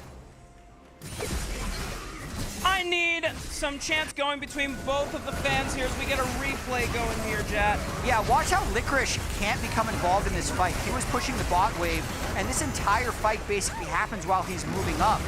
Sven does dodge well at the start, but then when Berserker stays alive, there's just no sustained damage for Dignitas because their AD carry is down. Thanatos is on top of Jensen on the top left of the screen right there. And then just now Licorice arrives, but the damage is kind of done. No one is left for him. He misses his stun onto JoJo and thankfully gets out with his life, but the overall fight is super in favor of Cloud9. Berserker now 6-0-6. He's had great back-to-back games on Zeri and Kai'Sa. When we started this series, it was a Dignitas win in game 1, and Sven was able to hold up and show that he is not an AD carry you can sleep on anymore, and he's still been trying to do his best to play these fights, but Cloud9 have put a target on his back. Berserker has shown he is just as good. And now the rest of Cloud9 will throw one more engage on the Dignitas. Ven with no summoner spells cannot survive the onslaught. Isles will fall next, and the rest of Dignitas make it out. I mean, it's been the Vulcan Berserker show here. He's just finding the brief moments when they have the numbers advantage and landing perfect engages. Then Berserker is just so fed in this game that he has enough damage to take them down. Sven, even if he had really great game 1 on Varus, good game 2 on Varus, just wasn't able to help keep Berserker down here. Doesn't look like he can really cut through the Maokai Leona or even the Renekton right now, so it feels like Dig is blacking damage. Licorice isn't involved in these fights, Sven has lethality, and Jensen can't just shockwave them all. Cloud9 get to continue the flash forward onto Jensen. The twisted advance locking him down for the seismic shove to follow up. Jensen, no more flash available. The Sarah Shield will not save them. Going down, and potentially the last fight of the game. Cloud9, 5-4. They find a seismic shove on a Licorice. Ven is trying to put arrow after arrow, but it's not enough damage as the Sterix Gauge will pop for Thanatos, keeping him topped off. The rest of Cloud9 making way through the inhibitors. Dignitas, can they make one last stand? It looks like Cloud9 will not continue for the end of the game. They get so much off of that, though. Great engage by Blabber, seeing that Jensen was just being a little sloppy, getting a little too far out, trying to clear that wave, flashing on him right away. That's what allowed them to clean both inhibitors, in my opinion. And Berserker just getting stronger and stronger. Love the Negatron cloak that Berserker just bought as well, since I think like one shockwave is the fear of him actually dying. No one else is a big threat to him at the moment with the amount of lifesteal he has. Yeah, and even with the Terminus as well, you stack up more resistances as you are continuously auto-attacking the fight. So he is pretty darn durable for a marksman, and that's going to be incredibly vital as he continues looking for these killer instincts to follow up. So, Dignitas completely pushed back here. I'd say Cloud9 bounced back extremely well after that really poor loss in game 1. Did make a quick pivot, more so towards Maokai Sejuani instead of Nidalee, who was going to be going for a way more aggressive tempo game. They made fast enough plays, and now JoJo trying to collapse in onto Licorice. It'll be a while before they kill him if they get him. This is a bit tricky to execute. There's no flash from Licorice, so as long as JoJo can find the seismic shove, which he does, gets a decent stun down, but Thanatos is not in range quite yet, but Licorice finds the blast cone, pops out to the left side. Love to TP away. Can Dignitas rush the Baron? Can they? How much time can Licorice buy? Baron's about to spawn in 1 second. Blabber's in the area. A lot, apparently. Can he get the turret? No. The thing is, there's a teleport on Thanatos to match, so I don't think they want to start Baron. This is just overall, no way. Wait, Licorice? Oh, that looked a lot closer than it needed to be for the side of Cloud9, but JoJo does survive. Yeah, let's see what C9 does with this, though, because JoJo has to base, run back out, but I think Cloud9 could start up the Baron themselves with how much damage Berserker has. Dignitas are ceding control of the Baron, but they're gonna get vision for Dragon Soul. Maybe they can find a pick if Cloud9 are not too careful about how they enter the jungle corridors. When you are down 6,000 gold, I think that is your last shot. It's a bit of a Hail Mary for Dig. They have been outplayed these last 2 games. C9 has had more cohesive engages. Big shout out to Vulcan this game for making so many plays happen. Now with the Baron buff, they're going for yet more picks. Jensen, still no flash available, and Blabber is able to close the distance alongside Berserker. No Orianna, no Shockwave available anymore to stop these minion waves from crashing into the Nexus towers. Another pick, definitely C9 turning it on here. Teleport. Baron buff, can they end?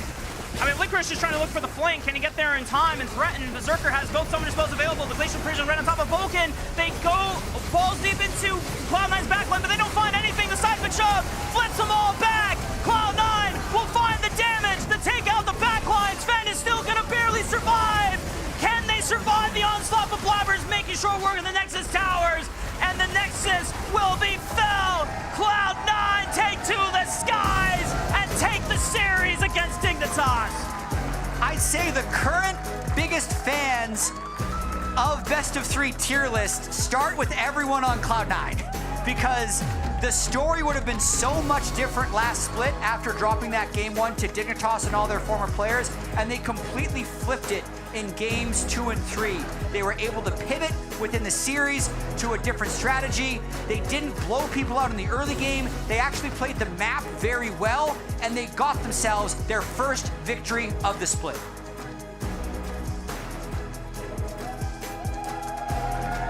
It was a well, hard-fought series from the side of Dignitas, and even though they do not win, I have to say, I think a lot of people are now understanding why Dignitas need to be respected. So many small moments of brilliance, but in the end, it is Cloud9 that clutched up in the end, and I can already tell the effects of the off-season, Reaper coming in as a coach, is starting to do wonders for this team and helping towards that growth for the rest of Summer Split.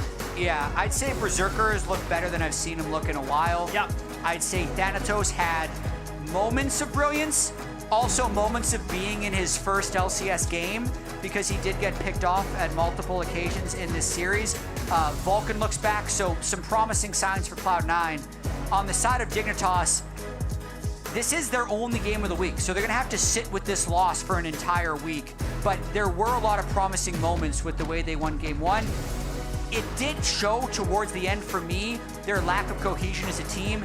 Jensen getting picked off, Licorice being late to fights, blowing a few ultimates early in team fights, so they look pretty good. Yeah.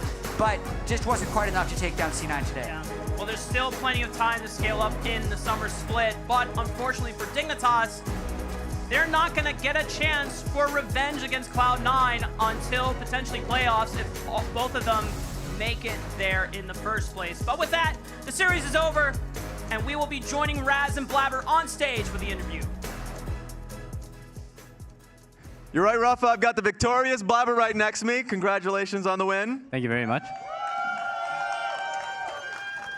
First best of 3 of the split of the season. And what's your first take? Because you had a pretty long one, a back and forth one with Dignitas. I mean, I'm glad they're best of 3s because we would have lost if it was the best one. But I think that we definitely made a lot of mistakes today, a lot of just random deaths.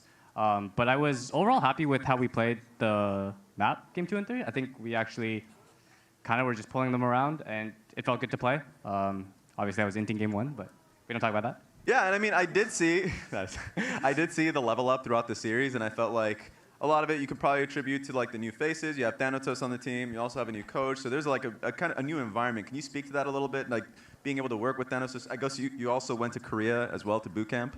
Yeah, it's been really good working with Thanatos actually, and his English has been improving a lot. He's been taking lessons, and I've really enjoyed working with him. He's super open to playing new picks, helping the team, playing for himself too as well, and it's just been really nice working with him. And obviously Reaper's back, and I liked working with him in the past, so everything's going smoothly. Yeah, familiar face on that one. What is Reaper, or at least what is the change that you've seen in the practice regimen, compared to spring to summer?